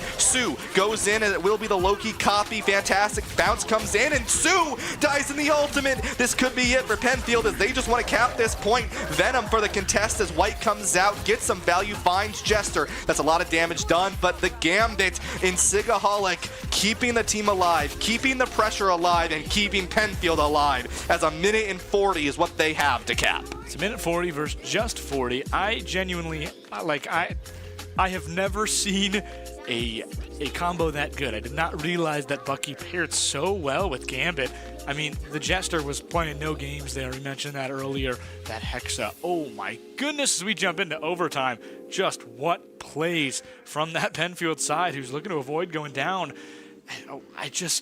Wow, that Gambit didn't go down a single time that entire push. Yeah, I mean, this is the power of Gambit. Like I told you, Carson, I was expecting to see a Gambit today, and it comes down to if you could play the character, you better lock the character, and that is what we see. I mean, this Gambit keeping so much pressure in, and I mean, we've seen a little bit of value from these anti-heals, but it's really been just the constant pressure of the healing, right? One of his abilities, this double E ability on mouse and keyboard, gives him the ability to heal his team with a rebound, and so it heals into one target, and it goes up to 6 times of a bounce.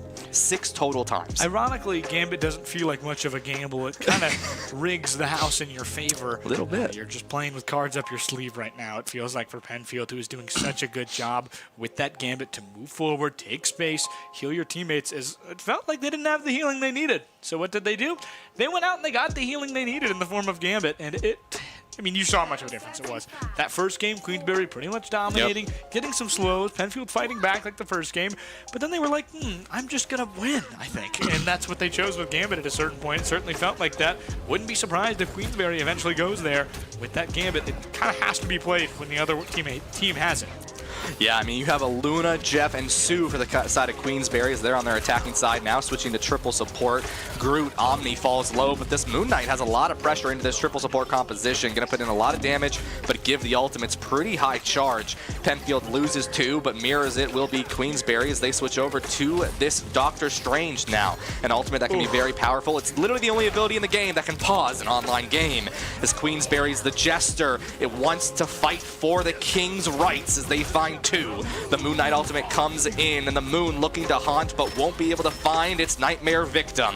Queensberry looking to try to push this a little bit further, but this Groot just stays alive. This Gambit coming up on ultimate as well. Here the Groot finds 4, and that's gonna be 4 kills. That's gonna be overtime. That's gonna be Queensberry finishing this fight. That could be it right there. Still 1 technically on. Waiting just a few moments as the Jester has his ult. With that Gambit support, I mean, oh my goodness, just doing so well on that healing end that it's just impossible, it feels like, for Queensberry to get the damage out that they need at this point in the game. Here comes the ult from Queensberry on that Luna Snow. It's going to basically act as a tranquility, just keep everybody alive, and he pauses the online game there for just a moment. It's going to be Doctor Strange on that comp doing a good job pushing forward, and Queensberry in overtime keeps themselves alive a little bit longer. If they get off this point, it will end, essentially.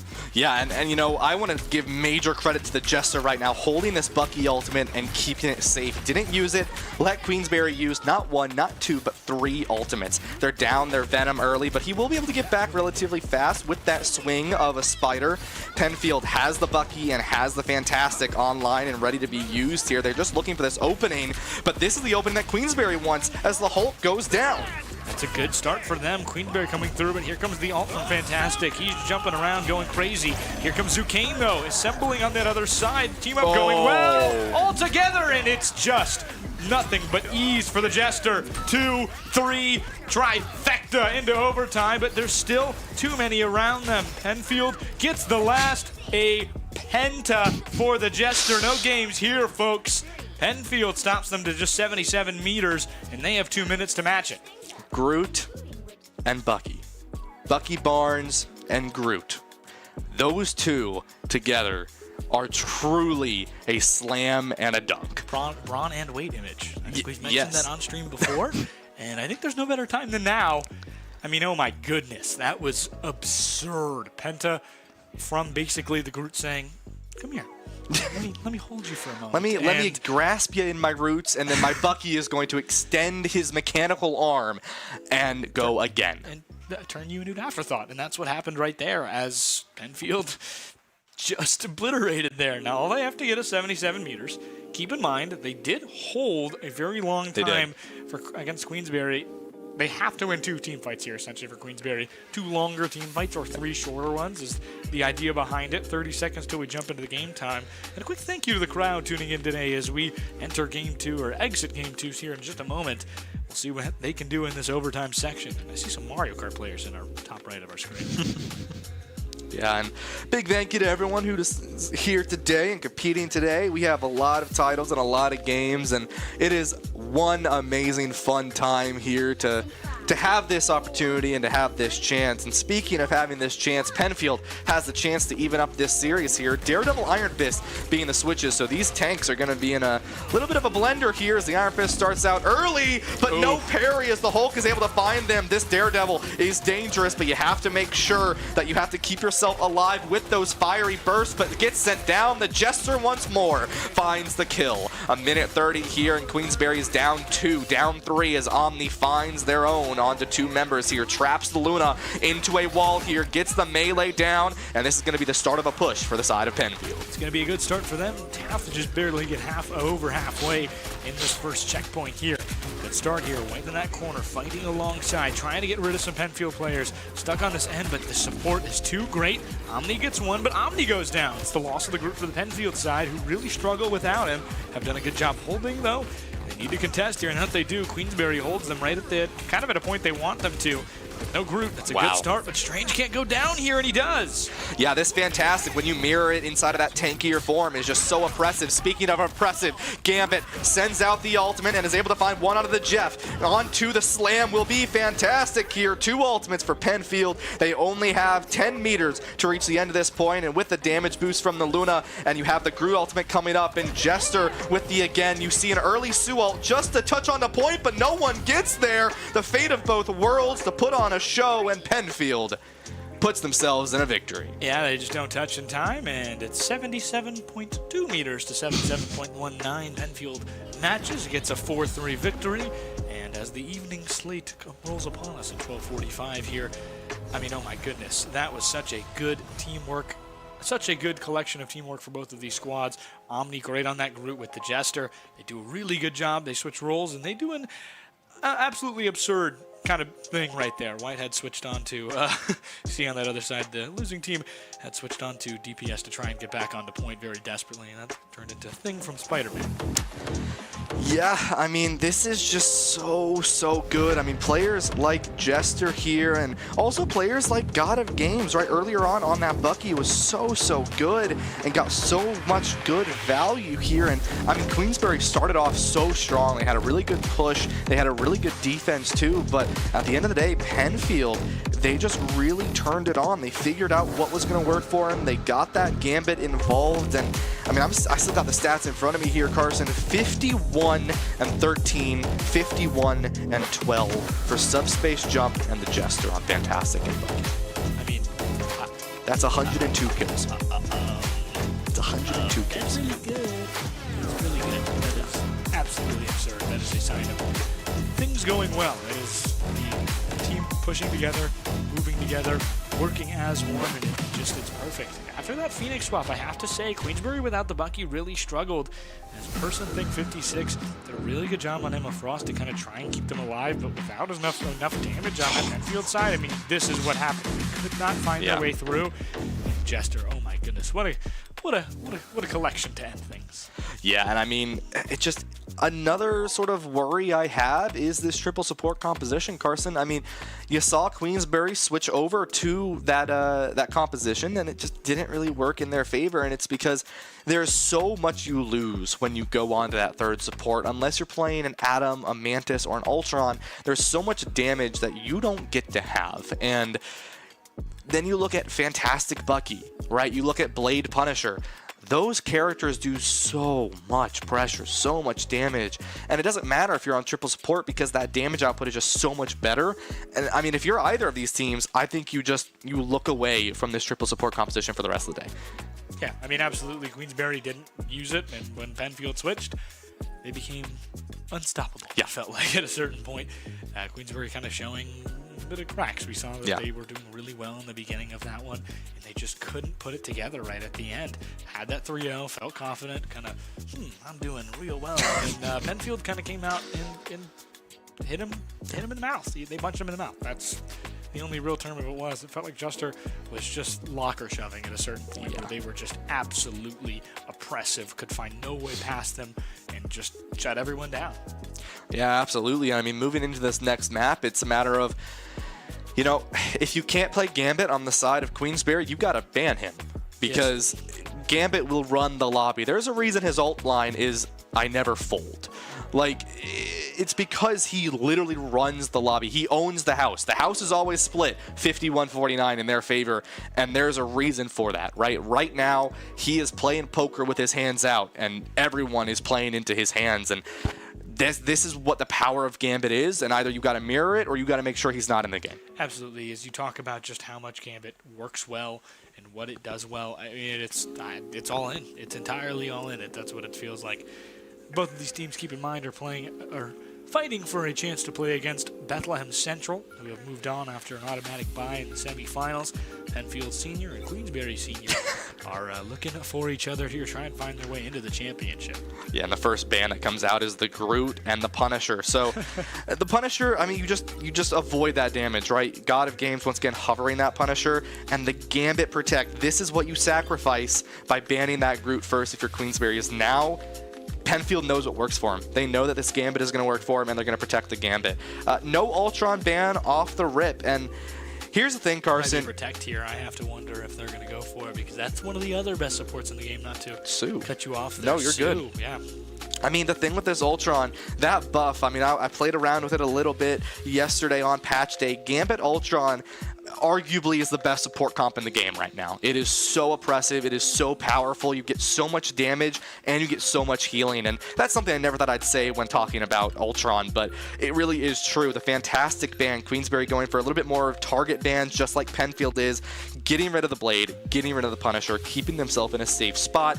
And, you know, they want to play this Rocket here. I don't mind it, right? They can keep this Rocket alive. They can give that damage boost over to players like the Jester on Bucky here, which will likely still be in the game unless a ban comes in, but the Rocket Protect is going to be what comes in for Penfield, and this is going to be their support comp, Rocket Gambit. I feel like if you're Queensberry, you have to ban that. You have to get rid of Bucky here at a certain point.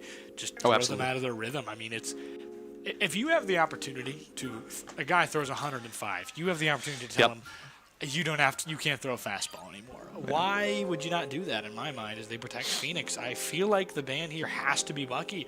You have an advantage. You have a player that plays more than Bucky. Chester hasn't played anything but the Bucky, and yeah, they're going to throw it off.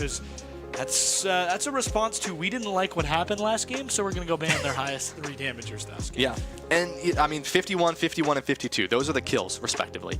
I will say this. The Thing ban comes in. I will say this. Protecting that Rocket and then forcing the Protect on the Phoenix. If you're Penfield, don't play Rocket. Don't do it.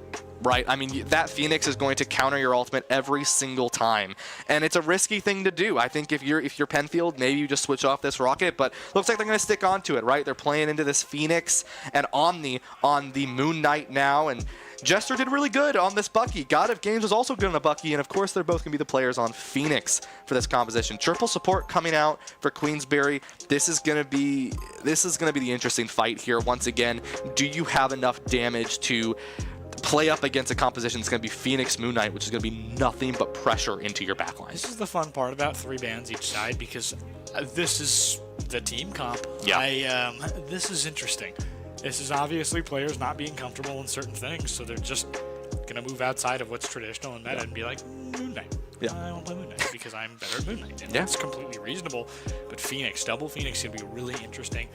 I do think Penfield's got that disadvantage with EGAF playing Rocket. I mean, yeah, I think you just ban Groot Bucky for the rest of the game, and you're like, well, that's that solved. That's that taken care of if you're Queensberry. We'll have to see, though, what they can do without their kind of calling card. Yeah. But they still have Gambit. The house is still in their favor. And I do want to mention, one thing that we talked about was this open queue, like not roll locked. And Penfield has players. Subspace was on Duelist previously, is now on Tank. Omni was on Support, is now on Duelist. Queensberry now has players that are switch role as well. Zucchine on Blade, played Tank, and is now on Support. These players are flexing into different roles, and it showcases the amount of strategy and the amount of flexibility you need to have to be able to play a game like Marvel Rivals. Ultron is going to be such a good backline right now, Tool with Gambit, and I mean, they're not playing it in the way that I think you'd expect them to. Ultron Gambit would do so much for Penfield. Right now you're seeing how much difficulty that is without damage. Moon Knight nearly goes down. That is a huge keep from Penfield as that ult comes out, forces them forward, but it only does bad things for them. They basically just forced Queensberry into pushing into them, and they lost that push. Yeah, I mean, this is the value of the Rocket, though, right? Your Moon Knight comes back off of that respawn beacon. The Jeff a little late, but early Ultron ultimate. That's going to force out this Rocket ultimate, but there's no Phoenix to counter it, so the Rocket ultimate is going to get the value. Rocket falls down, but the ultimate is still up here. Queensberry has some ultimates online if they choose to use, but Penfield has their cards in sight if they choose to use them. Subspace finds a kill and is able to find it onto the Sue. There comes the Gambit ultimate to win this. This combo's dirty. He's going to get a 2-piece. Oh my goodness, absolute cruise missile there, as that's 2 for the Phoenix. Subspace Jump gets 1 more. 2 for Subspace Jump. That's 3 in this team fight. And 1 more for the Jester. 3 and 3. It's trifectas and hat tricks for 2 members of Penfield as they win against Queensberry, put them away for a temporary period of time.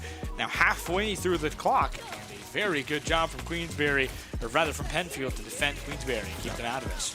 That Gambit Phoenix combo is going to be gruesome for the rest of the game here. And it's because not only do you get the explosion from Phoenix, you get the impact damage from Phoenix, you also get the extra explosion damage from Gambit and the extra damage amplification from Gambit, which is going to guarantee kills without having to hit any extra marks on Phoenix here. God of Games has their ultimate online. 5, 6 ultimates for Queensberry. It's about to be a Q fest. 2 ultimates pop. They're in the wall though. They're not able to find the value. That's going to be 2 support ultimates used for Queensberry, but it's early on the point and Penfield can back up just a little bit here. No ultimates, good patience coming out from Penfield. Queensberry can't walk very far onto this point. Omni able to find the Jeff there. That's an ultimate down. Omni able to find the Phoenix there. 2 members alive have ultimates. Omni finds 4 onto the Ultron, onto the Sue. Omni finds 5 onto the Strange. And Sigaholic does not want to give the 6K over, but 5 members fall. No ultimates used, and Penfield is back in this fight once more. Oh no, disaster. What a bad idea from Queensberry there. That is a complete moment there. That's so tough. They had that in the bag. And I mean, that's not to say though that they don't have this either way. Penfield still has 5 ults. Queensberry still has complete ability to control this one. We have to see, playing so well, Penfield after a difficulty beginning. Oh my goodness, what a job. Doing a good job here. 6 ultimates online here for Penfield, 5 away. Rocket ultimate used. As we take a look specifically at that replay, we go back into this Moon Knight who's putting in pressure, stays alive. EGAF on the Rocket, able to find the Jeff here. The Phoenix just putting in pressure, but the Strange falls down. 2 ultimates is all that was needed. Subspace throws in the magnetic meatball, but does not find the spaghetti. Yeah, I mean, Queensberry hasn't touched point yet, and it's not looking good for them right now. Magneto ult comes out from that Queensberry side as they survive the Penfield one. And Rock comes down. Boulder can't collect much of anything in terms of value. Pushing back forward once again. They finally get their way onto point. Double ult here for Queensberry. Missile comes out, doesn't do enough damage. The Sue ult does so much here for Queensberry. They keep themselves alive just a little bit longer. But they're going to keep pushing forward. That's 3 for Queensberry. Overtime, they finally have control of the point. Really good Sue ultimate there. That could have been game ending for Queensberry if they didn't use that ultimate. Very well played from them. Also switching over to this Atom, no longer on the Ultron. Soul Bond being his signature ability. What this ability does, for those of you who are not familiar, is it will basically link everyone together and all damage given to one person is split evenly amongst the team, which makes it a lot less dangerous when you do Soul Bomb, but it's on a 28-second cooldown, so very much a cooldown that the side of Penfield is going to look at. Yeah, it's a replay right here, live gameplay in the bottom left. Such a good recovery for God of Games. That's such a awesome thing to see for a player who made just a really big mistake earlier, but keeps their team in the fight themselves, essentially. Really good ult there. They keep it together, and they move forward. Queensberry with the Moon Knight. They can't survive it in time. Warlock goes down. He can't use that spread damage just in time. Zucchini the only one with an ult on that Queensberry side. They get that revive, though, and it's back to even strength for both sides of the field and the berry. Khonshu is speaking to the Moon Knight here as Omni is able to find so much value and just has consistently an ultimate. I swear Omni is getting ultimate on the cooldown it takes for Respawn Beacon to come alive. Speaking of, Amplification Matrix Amplification will be coming down for the side of Penfield into the Magneto ultimate. Tries to find value and will be able to do so onto this Jeff. We are going to see Subspace finds the Strange as well into this Sue ultimate. Down goes the Moon as they're able to find one into another one. Jester on the Phoenix. 1 minute left. They don't want to let these stragglers get out, but they will be able to. Queensberry gets to back up and kind of re-put themselves together here as things go kind of just in a bit of a haywire zone for them. They push back in that other side, get to collect one more time. Look at a replay of that excellent Moon Knight ult. They got 1-2 nearly there as Magneto went down as well to the Phoenix, but good start from them. Here we go. Could be the final team fight of this side for Queensberry.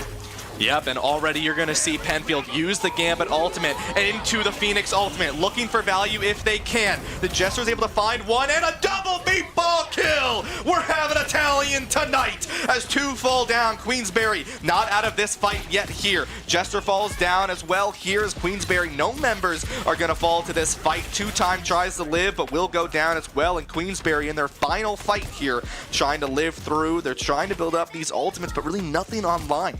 What clutch play. We saw that Phoenix ult followed by just an absolutely spectacular play from Person Thing 56. One of the controller players that we've seen today. Yep. They've been on damage now, so then support, now tank, and they're doing a great job back into overtime here. They need to make the halfway mark or they will no continue. Here comes that Moon Knight ult.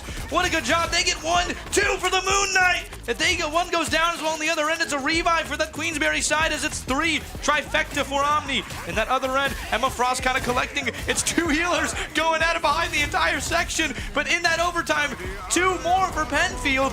It is mightier than the sword, it appears, as they go down once more. And it's going to be overtime clinched for this Penfield side, who keeps them just short of the checkpoint. That was a really good push coming in from Queensberry, especially good on capping that point. But Penfield, such a good performance there on that second point. They stayed calm, they saved that Emma ultimate, they came back in, and they kept themselves alive. Just a spectacular job by them on their end to kind of put that they needed to back together. Talk all about that, just kind of how important that is. But right at the end there, Emma Frost getting rid of their Sue was so huge for that Penfield side. Goodness me, that's just something you have to think about when you go back and look at this game, where you're sitting there and you're just like, that's kind of what may have won them the game, and that's really what it appears to may have happened here. We'll see what happens as Penfield has an opportunity to go play offense now, but can Queensberry keep that stalwart defense that Penfield had on their end here? But we'll have to see. Well, Carson, let me introduce you to Dive. All right. Now, what is Dive, you might ask? It is Magic, Captain America, Psylocke, and Venom. These players on the side of Queensberry are going to be in the backline of Penfield 24/7. That is what they're aiming to do. Penfield, they're just going to play with the Gambit. At what point does Dive become Brawl because your entire team is just diving and brawling in the backline? You know what? Good point. I mean, the Luna gets to basically try to live. She's a little fast. I mean, she's a K-pop star, but at the end of the day, your Luna can't dive really that well unless you're Max. Yeah, shout out, but it's going to be interesting here. They have to play with distance, and that's the problem with Dive on defense, is if you don't dive, and you're going to see it right here. They get stuck out, caught out to dry, 2-time with nearly the 2-piece there as Subspace Jump gets rid of White once more. That is a really tough start for Queensberry. 3 go down, 3 remain, and let me tell you, they're not going to stick around for long. They have to back up there. Gambit gets one more elimination in that other end. They head on to point, and much faster for the side of Penfield than Queensberry. Yeah, I mean, this dive comp, you're going to an Emma, a Moon Knight, and a Gambit. All you need is a Sue, and you're basically running counter dive and a Bucky. But Bucky's banned. A good recontest comes in from Queensberry, though, but there's no Luna, to keep them alive. Immediately, Overhealth is forced to be popped on this Venom. Tries to live for a little bit longer here, but Zucchini on the Captain America, 0 HP. Killer Wolf also really low, and Sigaholic finds the magic. The Jeff falls down as well. White falls down over to Omni, but in Sigaholic finds 3. Omni finds the final 1, and Queensberry down again. 5.5 minutes to Penfield's attack. Just a complete miracle that Venom survived for that long, but they go down in the end for Queensberry as White 293 switches off to Magneto. They decide that maybe Dive is not what we're going for here. Get on board with that right here on this section. Goodness me, I mean, that's just, that was rough. Yeah, and I mean, one thing to also mention here is Queensberry looking to mirror the Gambit. That's what we were talking about earlier here, Carson, but you're at an ultimate disadvantage. Already, the Moon comes in, finds one, but falls down as well to the Magic in the backline here. Penfield uses the Gambit ultimate early on here to just continue this pressure onto the enemy team. Queensberry doesn't really have anything to work with here. A good freeze comes in, but the Emma is in, and is in that diamond form. The Jester finds White. The Luna falls down. The Meatball comes out as Jester finds the Gambit on Zucchini. 4.5 minutes. Queensberry is forced a portal onto this point, but they can't do so as this Strange is already so far forward. The Magic ultimate, Dark Child, will come out. Look to find the value. The Phoenix just barely lives. Pops the ultimate. Omni finds the Spider-Man. That's one member down. Penfield also pops in this Cosmic Amplifier to keep themselves alive for a little bit longer here. Fate of both worlds from the Luna on Queensberry. Looking to keep the team alive with this extra healing output. A lot of healing to come in for the side of Queensberry. just to keep them alive. Zukeen has the ultimate ability if they choose to use it, but a great kill comes in onto the Magneto. There's the Gambit ultimate just to stable for a little bit longer here. The slam comes in as well as the anti, ready to be used. Diamond form, a great four-person anti here. The Strange is in. The Iron Fist is white going in onto this backline. Queensberry just barely by the skin of their teeth stays in this game. Yeah, that's all in Gambit. Let me tell you, that healing difference is so big. It's like having two healers. It's just simply that. I mean, you need a Gambit to win when they have a Gambit, and Queensberry, whether or not they have comfortable with it, have realized that Zukeen switching onto the support. They switch all around, and no role swapping being a thing is so huge for this team right now, as Queensberry is surviving because of it. They push back into the offensive end. Penfield closer to a Gambit ult right now, but Zukeen's going to regain it quickly with how much healing they do and how much damage they do generally. Back forward, it's going to be difficult now for Penfield, as they've kind of matched their strategy. Here it comes! Pauses the online game. That should be more than one, but no! No, they managed to stay around. 2 for Queensberry in that ult, but they managed to just stay out of it. Penfield, they back up properly, and they have to waste some more ults here. That's a lot of usage there for Queensberry. Not enough value given for them. Yeah, I mean, Queensberry has 3 ultimates, 2 supports are going to be here soon, as well as this Iron Fist ultimate, but Penfield 5 to their name. The only ultimate that this Phoenix cannot kill through is going to be this Luna. That is the only thing she cannot kill through as of now. However, if you combo that with a rocket, that is going to be an instant kill, and Queensberry needs to be aware of that. If God of Games goes down, or Zukeen goes down, it's the end of the game for them. Omni pops in the ultimate, finds 2. Zukeen goes down. There's the Gambit. There's the Phoenix. And there it is. The kills go flying for the side of Penfield. Killer Wolf is the only one alive here. The magnetic meatball comes out, looks for the connect. 2-time on the Strange in the portal, finds the value here. Queensberry does have time to portal if they need to, but early on, this Gambit gonna go in. They can't pop the ultimate, and that may be it, as Queensberry pops the parry on the Iron Fist to live for a little bit longer. The portal comes out, but Insigaholic finds the Iron Fist here, and Anti comes in as well onto the Magic and the Doctor Strange to the side of Queensberry. Zukeen, just in time, comes with the Gambit ultimate to pop it and is keeping their team alive. The Jester comes back after falling down, will survive for a little bit longer here. Omni falls. Zukeen finds 2 on this Gambit. Person thing finds the Strange 4 meters, and once again, this Gambit ultimate comes into the house of playing cards and keeps Queensberry alive. House always wins in Queensberry. Let me tell you, they've built a mansion so far as they have Gambit. Such a big play for them. They need to keep themselves alive. Make sure they don't get rid of this ult combo. They're the better team right now when they're playing well. They've really struggled against the ults. We'll see what they can do, but there goes the Gambit as well as Killer Wolf there on the Magic.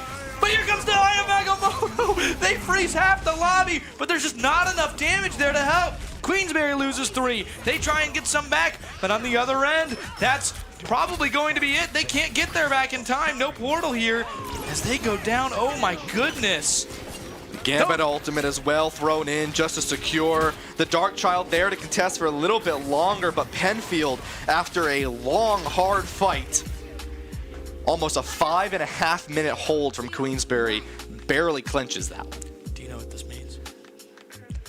I think it means game 5, because I think somebody just figured out that they have a really good Gambit. Duquesne needs to go back there, and well, that's a victory. That is a victory for the Penfield side. It doesn't feel necessarily safe, because now you're sitting there going, I think they may have figured it out or gotten close. The biggest thing to counter a Gambit is, fortunately, a Gambit. You want to try and ult in tune with them, and Queensberry, with the now potentially having one on that other end. I mean, they didn't play Gambit the entire game. They had 23,000 healing. They didn't play healer the entire game. They had more than their entire team. I mean, that's very telling. Yeah, I mean, this is where that sort of strength of Marvel Rivals comes in, where you have so much flexibility, you have so much adaptation that, you know what, if something doesn't work, let's figure it out. I mean, the club team here at Syracuse, we've had a very similar situation, right? We were playing in a competition, and we didn't play Emma Groot back when that was meta, and we were getting rolled by it. And eventually we were like, you know what? Let's try it out. And then we started winning our own games. It comes down to sometimes you just need to adapt to what the other team is doing, and that may mean just playing the mirror composition and being the better team. And playing the Gambit here on Queensberry was incredible from them. I mean, yes, Penfield did win that round. They won that map. They're in set point for this series, but Queensberry, they have identified a strength, and it's now a matter of, do you try to mirror that gambit? It worked really well for you for almost 5.5 minutes, or do you eliminate the gambit from the game? Yeah, I think if you're Penfield, you just have to protect the gambit. I don't think there's another way through.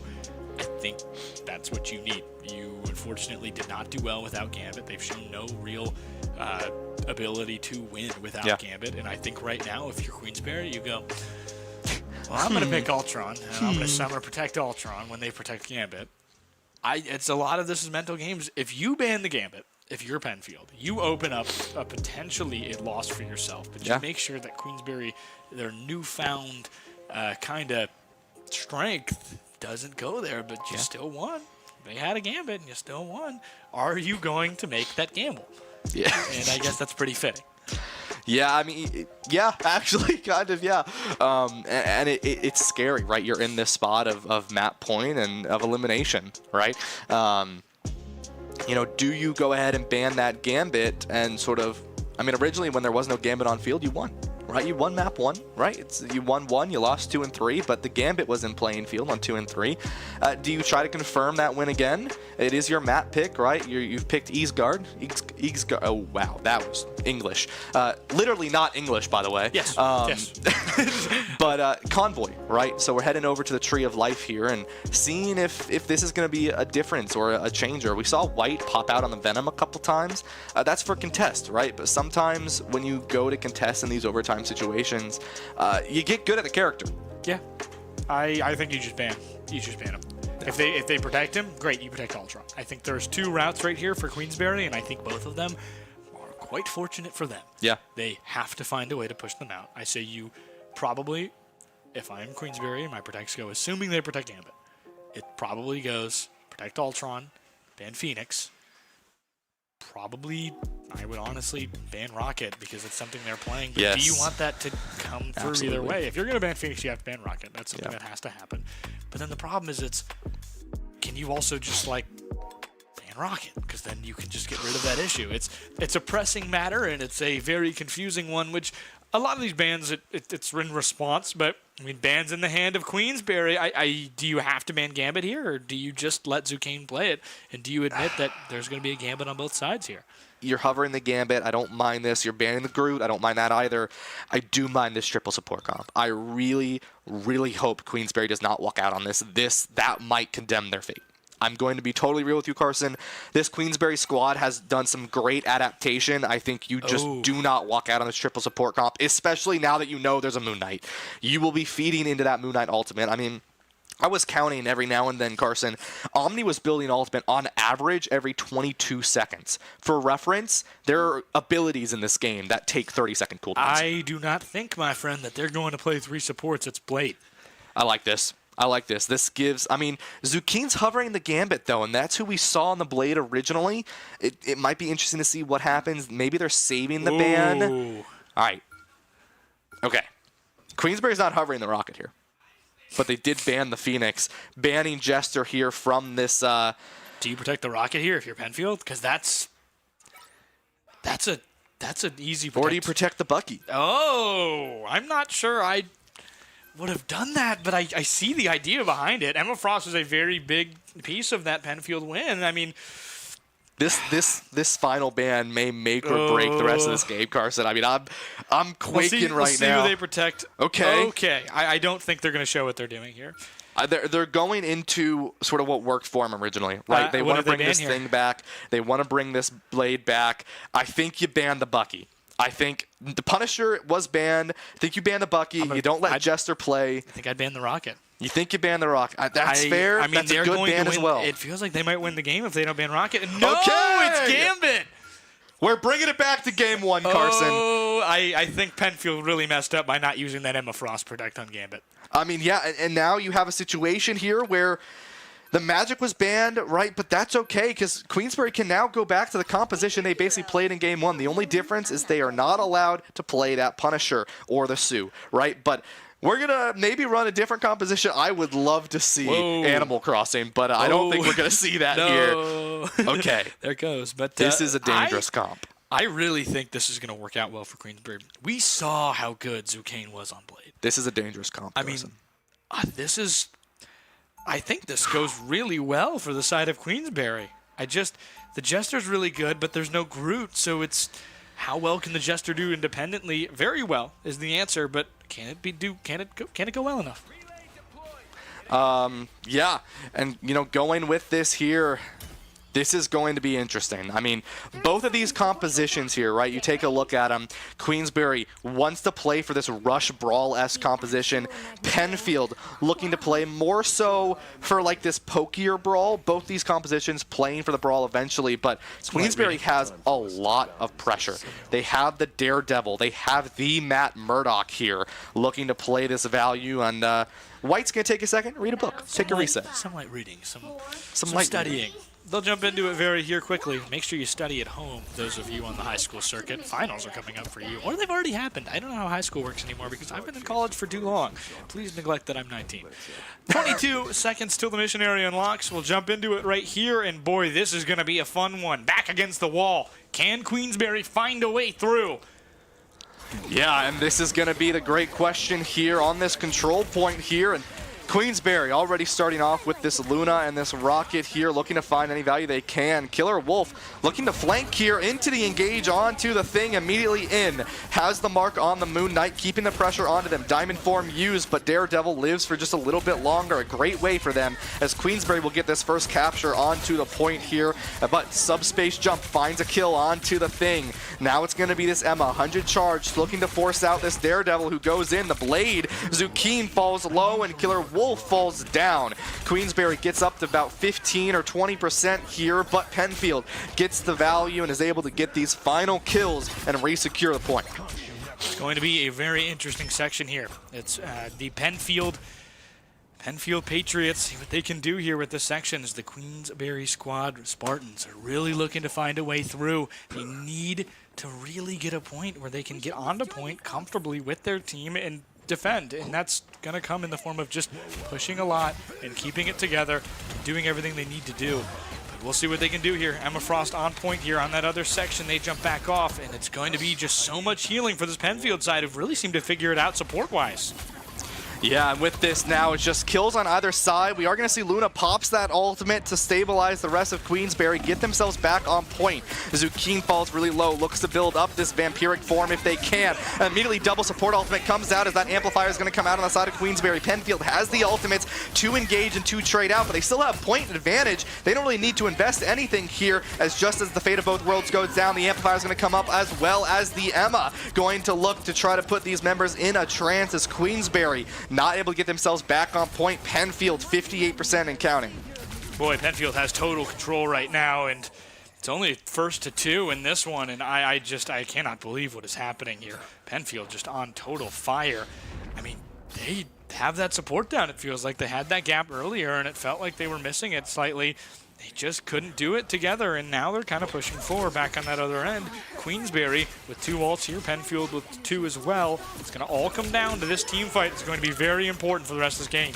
Yeah, Daredevil pops out this ultimate. The Devil has been let out, but the kills are there. We go. Found 2 members onto the Jester and Space Jump. The revive comes in, but White on this Venom looks for that contest, is able to find some members. Omni and Jester, though, they haven't given up this fight, as they're going to look to find their own picks to make a re-engage from Penfield pretty easy if they want to. Also, that E has been popped by White, so that overshield is gone for the next 12 seconds here. Final fight territory for Penfield. Queensberry has quite a lot to get to this point. See what they can do, but it's a good start. They get 35 in that fight alone, and the fight's still continuing. Time wasted for that Queensberry side, exactly what they needed, as that's such a rough start. Person thing overextends, no real reason to do that, and they go down. Here comes some Space Jump. That's the meatball, doesn't get anybody, but it's again a misplay by the other side. Oh my gosh, Zucchine! Just terror onto the field. He just clipped that, I can tell you that much. Oh my goodness. How about 4? Double brace. Let's take a look at that in the replay. 4 members taken down by the Blade of Fury. Queensberry, we've seen them take these clutch fights before, and they're looking to do it again here. Ultimates in their favor, 70% and counting as well here. We are going to see Queensberry has the Strange ultimate online, has the Venom ultimate online, and has the Luna ultimate online. Penfield looking to mirror that as well. Double Duelist and 1 Rocket Raccoon ready to be used. They take a different approach onto this left side. The Venom goes in, frozen, forced to use the E, gets out just barely alive for a little bit more of the time. Penfield now looking to find this value. Oh my goodness, Strange had such an ult there. He's going to use it either way. He gets most of the team, puts it away, basically singles 2 out, and they're going to get one. Here comes Final Fight. Like you mentioned, Zucane gets one. Pushing here, it's 2 ults on each side. Luna for both. They eat one up. There goes Egaf. There goes the Moon Knight for the side of Penfield. Overtime. They have to keep them on site. Another one for that side of Zucane. Zucane, another quad. They go down though. Oh my goodness, overtime still here, pushing back once more. Person Thing gets 1, another for Person Thing, 2, 3 for Person Thing, and they get a quad themselves. It must be leg day. What massive quads that Queensberry has right now. Just barely. I mean, you went from a 15% to 100%. The ult just rotating so well for Queensberry to bring themselves back in the favor. I do want to mention the Mantis instead of normally your more typical supports for the side of Queensberry. And this is something to keep in mind, right? Mantis has the damage buff. She has a sleep. She has a good stable ultimate, but she doesn't really heal that much. And that is something you need to be aware of. But with this composition, White sort of just lives on this Venom. Killer Wolf, you just give that E2, you try to make them live a little bit longer, and then Person Thing is the only one you're healing on that team, so it works out pretty well for this double support composition. Penfield making a change. They're playing triple support here. Maybe walking out on this Iron Man Ultron. There is a team up here for Ultron where he can use it and not only heal his team with a beam, but also do a lot of damage. One of the drones going to be sitting on Jester here, one of these players that we've really seen excel from the day, but Queensberry, they're 1 round away from bringing us to a map 5, Carson. Yeah, we'll see just how they can do it. Jester's done so much damage on such a mobile character like Bucky. What can they do in that long-range aspect? We'll find out here in just a moment. Queensberry back against the wall, leading 1-0 here. It's a BO3 in this little matchup, in this tiny matchup. Here, they need 1 more round to kick rid of this map and even the score at 2 in this overall best of 5. As mission area unlocks, here we go. With just a little time remaining for Penfield to win and little time remaining for Queensberry to avoid a 4-game elimination. Yeah, Queensberry now looking to get themselves back on the point. A good kill onto Jester will put them in a good spot here. Egaf gets the revive onto Jester. Daredevil in the backline onto this Emma, but the wall comes out, but not enough to keep them engaged on this backline. There comes the meatball coming out from Penfield. Looks up on the connection, is able to find it onto the Luna. The ultimates pops for the side of White and Nisklask, and that's going to be a 3-piece for White on the Venom. Nisklask in there as well, and that's going to be another one. The quads come out, and it is leg day in the gym, Carson. Absolutely stellar from Queensberry. They start off with 25% there on that one little team fight. Penfield just waiting for everybody to get back and ready to go. Jester has ult, and keep in mind, same does Ultron. I would not be surprised if both pop it here. They need to get point right now. Don't want Queensberry to get momentum. Yeah, I mean, this is really it. Queensberry can play on this momentum. They have some ultimates as well if they choose to do so. Person Thing playing forward might be able to find a good stun onto the enemy side of Penfield here, but Maximum Pulse can be used from the Jester. Forcing out the E from the side of the Venom early on is going to keep Queensberry out a little bit in terms of their total pressure. Daredevil goes in. Killer Wolf will be that member, but the Chokeslam comes down, and the Daredevil goes away. And that's going to be Penfield up right now, looking to get more pressure as Subspace finds one. Omni finds another one. Subspace falls down to Person Thing. Queensberry forcing themselves back on a point, but double ultimates on Luna Snows for Penfield and Queensberry. The Pulse Bomb comes out, and Jester falls down to that Maximum Pulse, and this is going to be Penfield securing this fight. What a huge start, but here comes that ult. Kind of poorly timed by Person Thing. I don't think it's going to end up mattering. It might stall them out a little bit, put them maybe in final fight range, and it actually, as they wait a little bit longer, 84, 85. Yeah, I mean, that's going to put them in final fight range. I'm not actually opposed to that at all, as they're just going to run out of time because they don't have healers, but they put it to 88. Now finally in that last range, they only have to recap 1 now. Yeah, I mean, they have that. They have ultimates that they've built during that. The Venom has his. Killer Wolf has theirs. Nisklask is going to get theirs. They're going to portal on. They're not going to give Penfield any time to relax here. They're going to split this fight. Omni going to use this ultimate early on the Ultron here. The Venom keeps the pressure onto them. 2-time finds one on to the Daredevil here. Immediately, the Mantis ultimate comes out. Trades on either side. It's an even fight. Amplifier comes out from Penfield. The revive goes in onto Omni. No other ultimates have been used from Queensberry quite yet. They're stabling themselves. They don't want to engage too much. Ultron gets revived, but has to turn around in that scenario. Back on that other side, here comes the meatball. They get one. Served up a good side of sub here as they just go into back once more. Blade doing so much damage here. Here comes a huge ult, potentially, as no, they'll come back off on that other side. Doesn't get enough value. Here comes Blade for this Queensberry side. On that other end, what a job right there. Nobody's there. They just try and keep staying on, but it's not enough for Penfield. This might be it for them. They may have to force game 5. Yeah, I mean, they're going to see a 2-time onto the Strange, has the portal, but you're going to be down your rocket here for this final fight. No ultimates outside of Maximum Pulse really used for Penfield. Queensberry has 3 ready to be used. Daredevil looks for some, but 2-time finds Zucchine. That's one ultimate down. 2-time finds another one. Subspace finds Killer Wolf. It's overtime situation here as Jester trying to get these kills, and into white will be the ultimate, trying to find just an eat if they can. Penfield still in this fight, but it's still overtime for Queensberry, so Penfield is still gaining no point value on this point. Queensberry has ultimates online, and the Mantis is going to have one as well. No Maximum Pulse used. There's the Strange ult. There's the Maximum Pulse. No connect. There's the freeze. No one has fallen, but Daredevil's able to find one onto Omni. Jester falls down as well. Blade has the ultimate they need to use. Got a games fight subspace. Queensberry finishing off the kills, finishing off the people alive. And Carson Cass, we are going to a game number 5. I cannot believe what I just saw. Jester missed the Maximum Pulse with every member of the other team frozen. What a tide turner. We've gone to game 5, my friends. I can't believe this. The Patriots and the Spartans going all the way here as it's another game 5. We've gone to at least the last game in nearly every single event we've had here today. We're a little bit behind. Okay, we're a little bit behind schedule for reasons that are almost entirely based on just how well these guys have been playing at the high school level. We see such close competition because they just want it so bad, and you're seeing it here. Queensberry up 1-0, goes down, loses 2 to Penfield, and they won't go down without a fight. Saw such a huge play here from Duquesne, which turned the entire tide of this series. Now we go to game 5, and Queensberry doesn't think they can win without Gambit.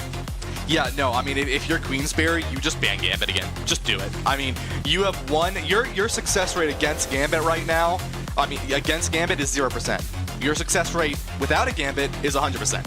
So right now, you are in a really, really good spot if you're Queensberry.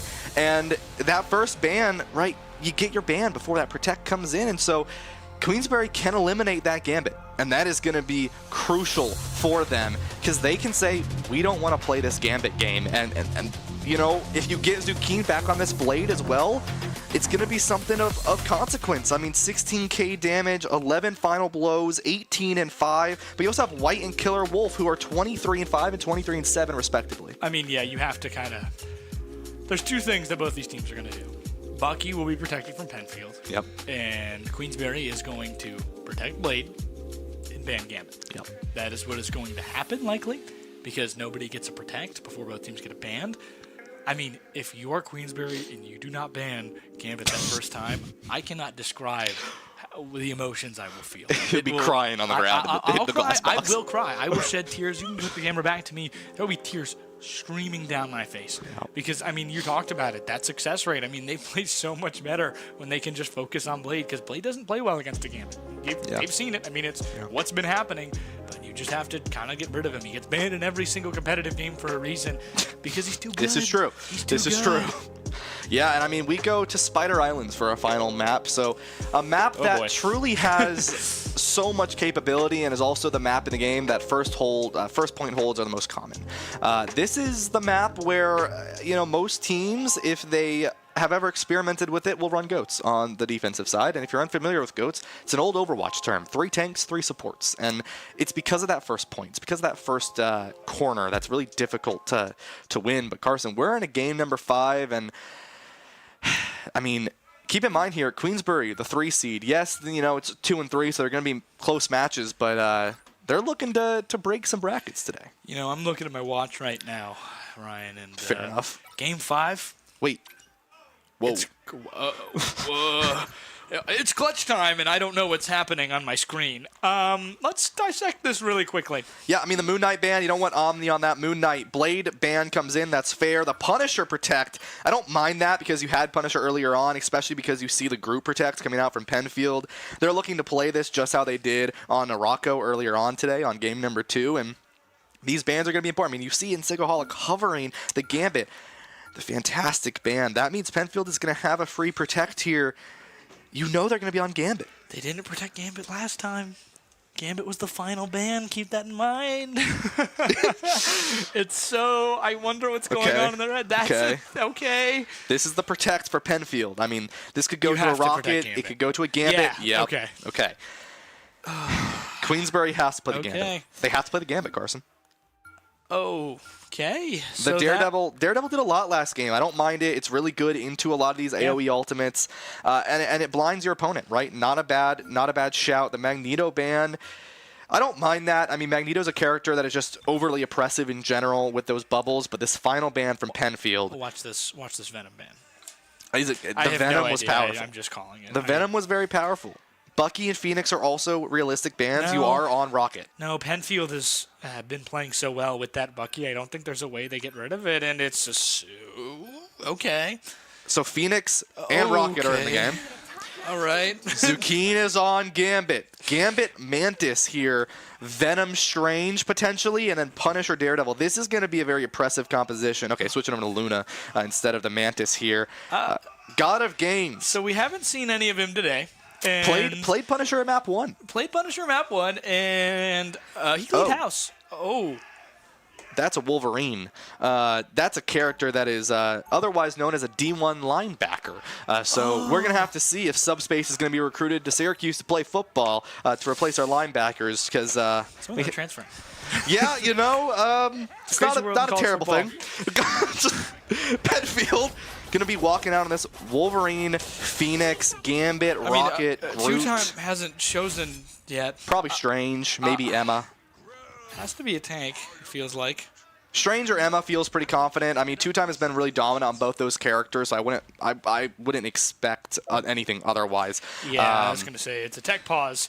I don't think they can choose a character for whatever reason. Sorry, hello. There's screaming going on right here, and I don't know what it is. I believe? So off stream, the 4th seed was unfortunately unable to make it, which is why the number 1 seed has already moved to the grand finals. But of course, because it is the inaugural season of Marvel Rivals, ESSEF wanted to invite more teams to compete. So we have 2 teams that I believe are slotted for 5th place playing an exhibition show match in the rest of the pit and in the rest of the venue. So that's probably what you may or may not have heard screaming over the mics a couple times. That's because there's another Rivals game happening, clearly just as electric as this one. Yeah, West Genesee is playing. I forget who it is. I don't think I got a good glance of it. Washington? Yeah, the Wizards. The Washingtonville Wizards. It's a dope name. Boy, I love high school sports. Anyway, they're playing back there. You can kind of see them and when we go back to our camera, but they are yelling loud. They want to win. Most of them are controller players, and they have gloves on. I've never seen that before, really, with a controller player. Yeah, I mean, exactly. And it's going to be interesting. I mean, it's potentially that, it's potentially, folks. It's potential that both of these games are in a Game 5 right now, and that's where it comes down to Rivals. I mean, it really comes down to, doesn't matter if you're a better player mechanically. It's fundamentally, can you adapt? Can you change? Can you utilize what the game is willing to give you? What characters are in the game? And, you look at Queensbury's composition as we take a look at them, right? It's Strange, a Venom. They've got the Gambit in there with a Luna and the Punisher and the Daredevil. This is a lot of damage, a lot of pressure that can go out into the opposing team. As Penfield is still on that composition, right? We're still questioning Two-Time what they're going to play. They had a little bit of a tech issue there, but probably going to be playing that Emma or that Doctor Strange as well. I mean, we've seen Two-Time get some really good value on those choke slams in that diamond form, really sort of preventing a lot of these divers, especially characters like Killer Wolf on Magic or Daredevil. I'm glad that they both see that they have to play Gambit. I'm still shocked entirely. I'm in shock and awe right now of how Gambit wasn't banned. And maybe they didn't realize it. Maybe Queensberry doesn't think that's the problem. Yeah, that's possible. I mean, Gambit is a problem, but if you're going to mirror it, then maybe it's not that much of a problem. I mean, we saw Queensberry almost hold for 5.5 minutes on Clintar earlier when they switched to that Gambit, and they had an ult disadvantage because they started out later, and yet they still made it work. We'll have to see. We'll jump right back into things here in just a moment, but I just cannot believe it. I'm simply sitting here, and I am excited to see more Gambit because it is an absolutely game-changing, game-breaking character. We'll have to see. I think a lot of this is going to fall into the hands of the Groot combo being back with no Bucky specifically for Penfield. Keep that in mind. The Jester is on Phoenix because they have to play Phoenix essentially with the Rocket allowed on both sides. Yeah, and this is going to be interesting to see here, right? The Rocket and the Phoenix, but there's no Phoenix inside of Queensberry, so they can't really get rid of that ultimate in any case of the world. White getting really aggressive starting out early on into this Venom is forced out and forced to use this E to keep themselves alive for a little bit longer here. God of Games on Punisher, a character that's really just going to annihilate this Groot, as Person Thing is going to find him. The revive is going to come in, though, but this is a great start for Queensberry. Yeah, that's the best offense they've had so far tonight, even on the one where they went 3-0 in Game 2. I mean, oh my goodness, what a good start for them as well. The Jester getting rid of Daredevil somehow, but it's 2 for Queensberry with their Strange. Back on the other end, Space Jump, just no help anywhere. Person Thing lived! What? No, what? Let me tell you, it's, we'll just leave it as that was a big gamble. That was entirely Gambit, I think. That was an unreasonable amount of support. I mean, wow. And Queensberry's going to cap that point now, Carson. I mean, there is a contest, but the Gambit not able to live. Killer Wolf finds them, and see, this is... We haven't seen this combo yet, Carson, but Punisher Gambit. And Signalholic just has to stay alive there on their Gambit, or else they just leave their team without a lifeline. Yeah. They run away, and they kind of try and contest for no real reason. Queensberry now has themselves an advantage. Penfield got away with that Gambit protect, and now they're kind of stuck in this lower end. Stuck here. Let's see what they can do as they push things together towards the end. Kind of in this middle section now. Things are going very well for whatever team has their Gambit in the right spot. Here comes that ult from Venom. He's going for Chomp. He nearly gets one. Killer Wolf gets one. It's a combo, and let me tell you, it's a good one. That's a very good start, but just too far. Kind of used it a little bit too early, and God of Game has to kind of back up. But, I mean, you saw how much damage that did at the end. One and all from Dr. Strange. That's 3. That is 3 for the whole team. Oh, my goodness. God of Games got away with so much there. I should have had so many more eliminations there. Just kind of used the ult a little too far away from Penfield, who still got caught as I just captured. Somebody just screenshotted something on Steam. Yep. Queensberry now. I mean, they've got some ultimates here. They've got Killer Wolf. They've got Niskklask and Penfield. I mean, this Groot ultimate, we've seen so much value with it. There's also that Bucky Jester who hasn't really been showing up as much as we've seen in the past. This Groot ultimate, though, could be crucial for this contest, but someone's got to touch point if they don't want to give this for free, and Queensberry just gets point. They got 5 minutes now to cap this third point. The Daredevil ult comes out as well. Killer Wolf finds 2, looking for another one. Looking at this Rocket now, just slamming into them over and over again, but won't quite find the final connect. But that's going to be Queensberry looking to push this forward without a contest. Like a hot knife through butter. Queensberry is cooking right now, and there's nothing much Penfield can do. Their defense just getting slammed into pieced apart, really is. And now the final checkpoint nearly halfway for Queensberry, doing an excellent job here as the Spartans move forward here on that Penfield Patriots squad, trying to find their way. But can they do it? Omni going to be huge here. Ult needs to come out at some point here now, but ult's coming back now for Queensberry. They might have a way to counter if they can. Oh my goodness, White nearly survives, but goes down in that process. 1 KO for Omni, pushing back forward, stuck in this. Will the ult come out? No, not yet. As that's a great job from Penfield, fighting without the ults and keeping their ults in correction as they are able to defend for the first time. It only, unfortunately, took them 80 meters. Yeah, I mean, that was a really good stable coming out from Penfield. 6 ultimates online, 5 for Queensberry. Here comes the contest. White goes in, goes for the right click, tries to find the value. There goes the ultimate, as well as Gambit goes in. Punisher as well on the side of Gata Games. Then you see the Luna ultimate popped out from Queensberry. Everything's being popped into the amplification as well as Gambit. There's the Bucky, there's the Namor. The whales fall and the arms engage. Strange attempts to pause the game to get a breath of relief. They are able to do so as Queensberry. They lose 2, but again, as Jester has not been stopped yet. The Daredevil lives, but Person Thing finds the Emma. Jester, once again, no one is looking at them, trying to find the value. Can't quite find the connect on the Doctor Strange, but Penfield is able to secure this just barely in time, and Jester, no one is contesting them, still alive. Omni finds the Daredevil in the back line, but Person Thing can't quite find the Groot. The ultimate connects, but no kills will be finalized. That is so huge. Getting rid of Jester there is so big for that Queensberry squad. Here comes that ult from Two Time, who just gets annihilated. That's why you ban him. That turret is unbelievably powerful. They have to back up now as Gambit nearly goes down themselves, and they've got that Daredevil ult. Here it comes, slashing and hacking.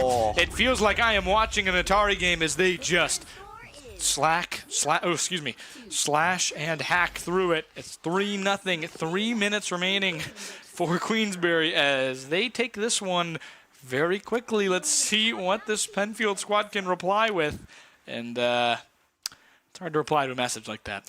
It kind of is. I mean, if you're Penfield, you couldn't quite find those connections. I mean, there were some really good ults. Omni, Jester, Two Time all had incredible ultimates, but it was just the connection. And that's the problem. You get to Game 5. You've been here for a long time. You've been playing highly competitive matches, and you reach the end. You reach the point of no return. You reach that Game 5 where it comes down to a show match, and that is what you're playing for. And this is only the semifinals. You still have another match to play later today, and it's like, what do, right? You've reached a point where you have to find the value. You have to continue to work as a team. You have to continue to communicate these ultimates and communicate these combos, because we saw so many ultimates come out from Penfield that just weren't able to find the full value on the side of Queensberry. They were working together. They used ultimates together. The Daredevil and the Venom using their ults together a lot. The Gambit and the Punisher using theirs together a lot as well is crucial in understanding the fundamental prowess that Queensberry just had on a incredible push, and now they have 3 minutes.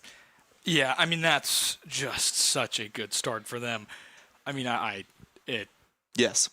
I'm speechless. I mean, that was a hot knife through butter, it felt like. It felt like I was making cheesecake. And you know what? That was just the perfect set of ingredients there right there for Queensberry. They made their sandwich perfectly. Back on that other end, what can Penfield do? What sandwich can they build to defeat Queensberry? Their luxury meal. Off start here, we talk about how many first point holds there is. This could be Queensberry's chance to do it. They're getting very aggressive and are forced to back up almost immediately. That's a pretty bad sign, but this typically right here is where they hold them normally. Jester gets one in the form of Killer Wolf, and that's one Daredevil down. See what they can do as they move forward again. So much space here for Penfield to take.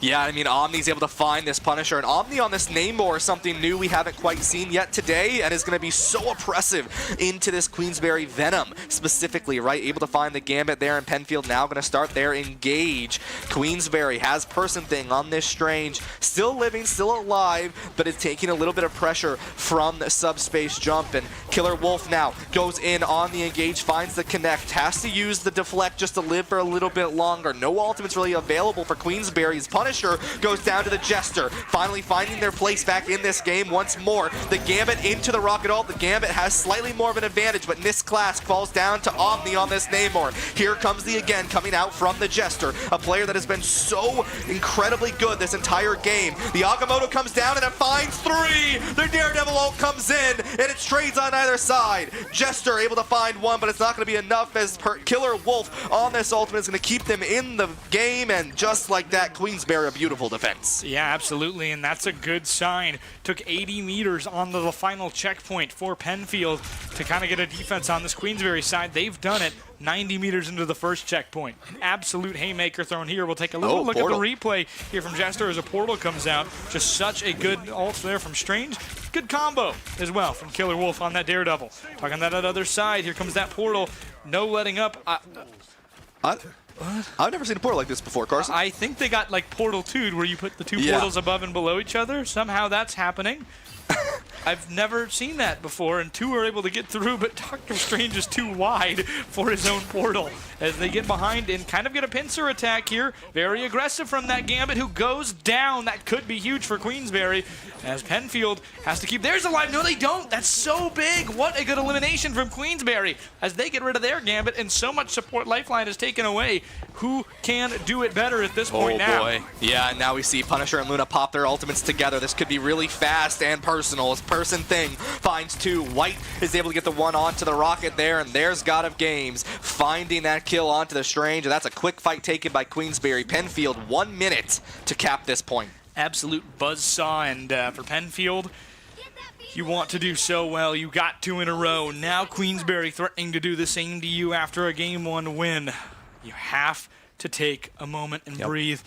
Goodness me, what a good match here we have here. Game 5, down to potentially the final minute. Queensberry holding the defense for just a little bit longer as both Gambits get ults at the same time. We'll see when they use it. First goes out for Penfield. Immediately defense on that other end. Here it comes for Queensberry. Here comes the Eye of Agamotto. No freezes back on the other end. The Jester gets one, but he gets phased out. Back once more, it's 2 for Queensberry. The Jester goes down. They get revived though. They get their Gambit back, which is big. Not sure you want it more than Jester though.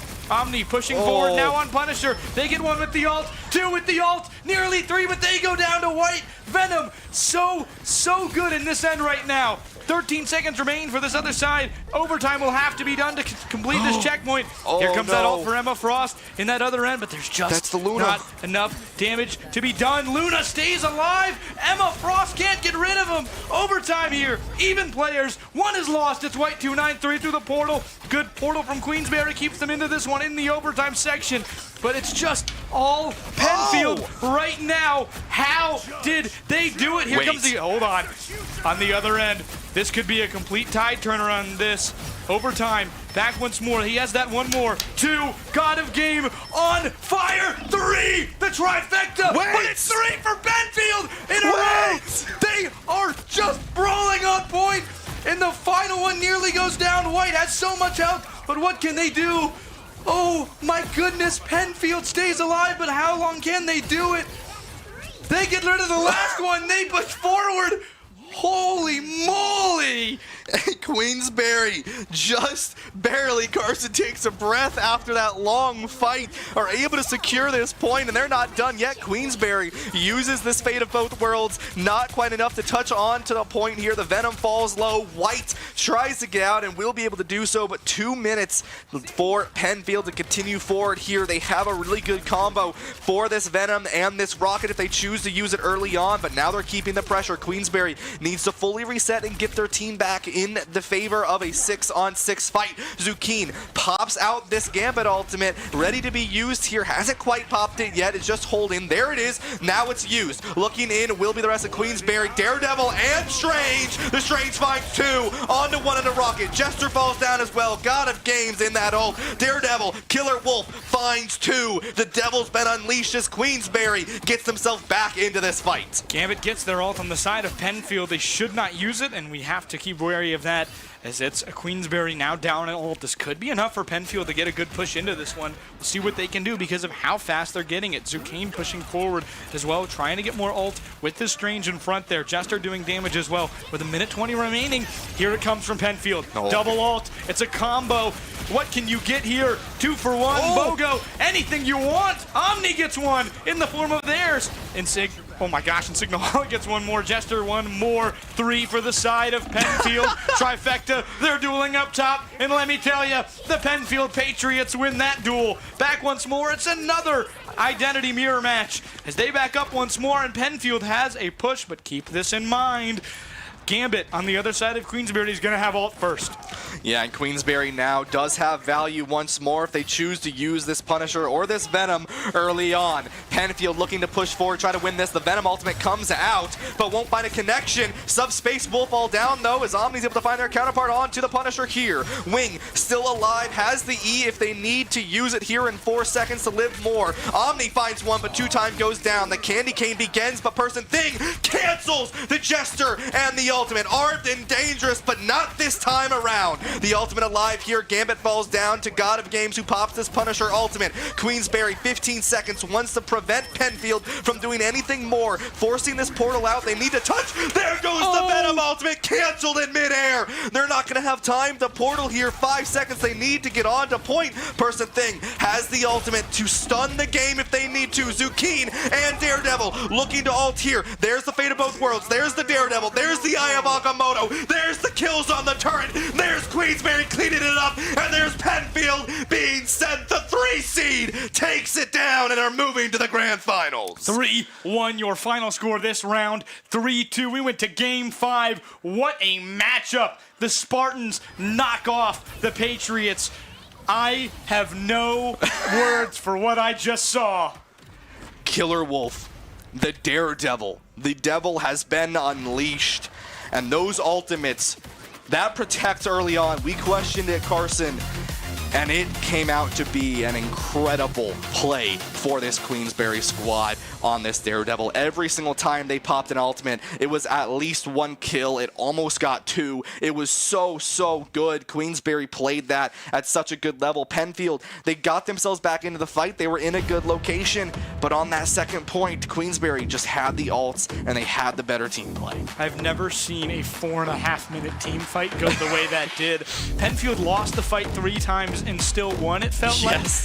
And then they just couldn't do it. They ran out of resources towards the end. Queensberry had their ult rolling in a way that was just more impactful. They had the duels they needed. They put together Daredevil and Strange just about every single time. Spartans, I mean, they just walked through like a hot knife through butter. I said it so many times. But once they realized that as long as they had Gambit and they had Gambit, or they didn't have Gambit and the other team didn't have Gambit, things were going to be okay on the side of Queensberry. In the 3 seed, we'll move on to play number 1 Bethlehem Central. We saw get eliminated in Rocket League, but there's still some overlap players as they move over into rivals, into this grand finals. It's 1 versus 3. Who can get that gold? It's going to be a good matchup, Carson. And I mean, we saw some incredible players and some incredible plays that entire time. I mean, you expect these matches to go close. And I mean, already today we have seen 3 matches, 3 total streamed matches, and they have all been down to the wire. A game 5 in the first series. I believe it was a game 6 in the second series, and a game 5 in this third series. And Carson, in case you were wondering, next up is Rocket League Championships, where it will once again probably go the distance. Middletown advances against number 5 Troy to go play Pelham Prep in the finals there. We'll be right back with those very finals in Rocket League. I'm Carson Gash, joined by Ryan Blankenhorn. Stay tuned, because we've got more close, absurd, madhouse action for you in just a moment.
We are back in the Shine Gaming and Esports Center, and we've got our first grand final of the day. It's the Rocket League grand final between the number 1 seed Middletown High and the number 3 seed Pelham.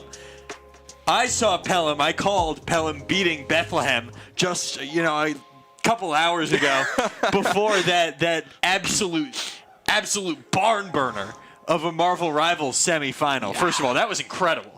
It was, and it's going to be a 1 and 3 seed in the grand finals there, too. That's going to be really exciting. But Pelham looked absolutely fantastic against one of their bigger rivals, somebody that they were talking about beforehand, and Bethlehem was also talking about beforehand. This is a team that we didn't get to play, but we love playing them. And I talked to some of the Middletown guys while I was sitting out there. I was enjoying my lunch, my core life. They were getting Dunkin'. And they said, I should probably go get lunch. Yeah, at some point, But I was talking to them, and what they said was, we beat them already this season. Yeah. So they feel confident heading into this match. And I mean, as you should. I mean, you've made it this far in the first place. You made it to the playoffs. You put yourself in a situation where now you're technically the underdog, but you already beat one, right? Got to look to beat another one here. And I think both these teams are going to show up, and we are going to see some high-level Rocket League. And I mean, we mentioned this at the very start here, Jack, and I got your name right this time. We mentioned there might be scouts here. Right, there are going to be people looking. Rocket League is the premier collegiate esport, and this is going to be the one that people are looking at. These are going to be the people These are going to be the people that are looking at you for schools like Michigan State, schools like Syracuse University, schools like Boise State. These are the schools hunting for that next Rocket League pro, and this is a great way to find them. Right, because all these schools, well, their programs are good and they can compete at the top level. They're still very new. They've still got holes to fill. Teams like Baylor has 2 pro players, but still has 1 hole to fill, really, on their roster. So the tournaments like these, especially at a venue like this, I mean, you said you got a screenshot from Boise's director of esports, Doc Haskell. Yeah. He's watching right now. He is. If he takes notice, if he sees something that he likes, you never know. You might get a call up on the Discord app thingy. Exactly. That's what they say. That's what they call it. The Discord app thingy. I'm going to copyright that. Yeah, you should. I probably can't. I'd probably get sued. I probably can't do that. But yeah, I mean, that you never know who's watching, right? And, at the end of the day, that is what this is all about, right? It's about getting that experience, about showing yourself on the page and showing yourself in the game and proving why you're here, right? And then getting to that point where you can pursue even further, potentially in the esports industry, right? I mean, Jack, you're a great caster, my friend, and this is something that you're interested in, right? You got yourself into college, congratulations, and now you're pursuing shoutcasting and things in that journalistic field, and you have so many opportunities, so many different things you can do, and some of these emerging programs offer you to do that on top of learning about esports and getting involved in those titles. Exactly. It's been it's been an incredible day of esports so far. It's so fun to see, even when there's something going on the stage, and, I got a nice 3-hour break. Really? During the Marvel Rivals That's cool. semifinal. So I was exploring the event, chatting with spectators, lots of parents, lots of friends, lots of other people from the different schools. Tons of fun. But even going on behind the spectating area out there, which you can see right there. Right now they've got Mario Kart going on behind that. You can see it on that screen in the back. They've had Smash Bros going on all day, and the screen in the back after this is the Smash Bros. Solos Championship, which should be a ton of fun, and then the Mario Kart 8 Championship. I'll be on desk for both of those with Carson, so you'll get a nice little break. Yeah, I will. And it's going to be fun. I mean, I'm looking forward to watching those games later tonight. I mean, we now are reaching the second half of our day where we're in our championship bracket, right? This is the first one we have, and then like you said, right next will be Smash Solos Championship, and then a Mario Kart 8 Championship, and then Rivals Championship, and then finishing off the day with the Trios Championship. I mean, this is the latter half of the day. It's the second half of the day where we've now reached these championship slots. It's now the grand finals, and at the end of each of these titles now, our final 4 or 5 titles here, 5 titles, these players are going to be picking up one of those trophies. And that is where we're at now. And those trophies, which we've talked about before, are absolutely stunning. I'd love to go home with a piece of hardware from here. That's true. And, I mean, some of the sponsors in the back are giving away some stuff. So definitely go check them out if you're in the venue. There's some great guys back there. I've talked with the majority of them. I think I may have missed one booth earlier. But love to have all the sponsors here that have helped really make this event possible and help us to get this event going and helping out ESSEF to make this thing happen, because it truly is a great event. There's been phenomenal performance. I mean, Jack, sometimes, I get yelled at for things I say on broadcast, and this one might get me there. But there is a level where, at the end of the day, there's an argument that the matches we've seen today are more competitive than some of the collegiate matches.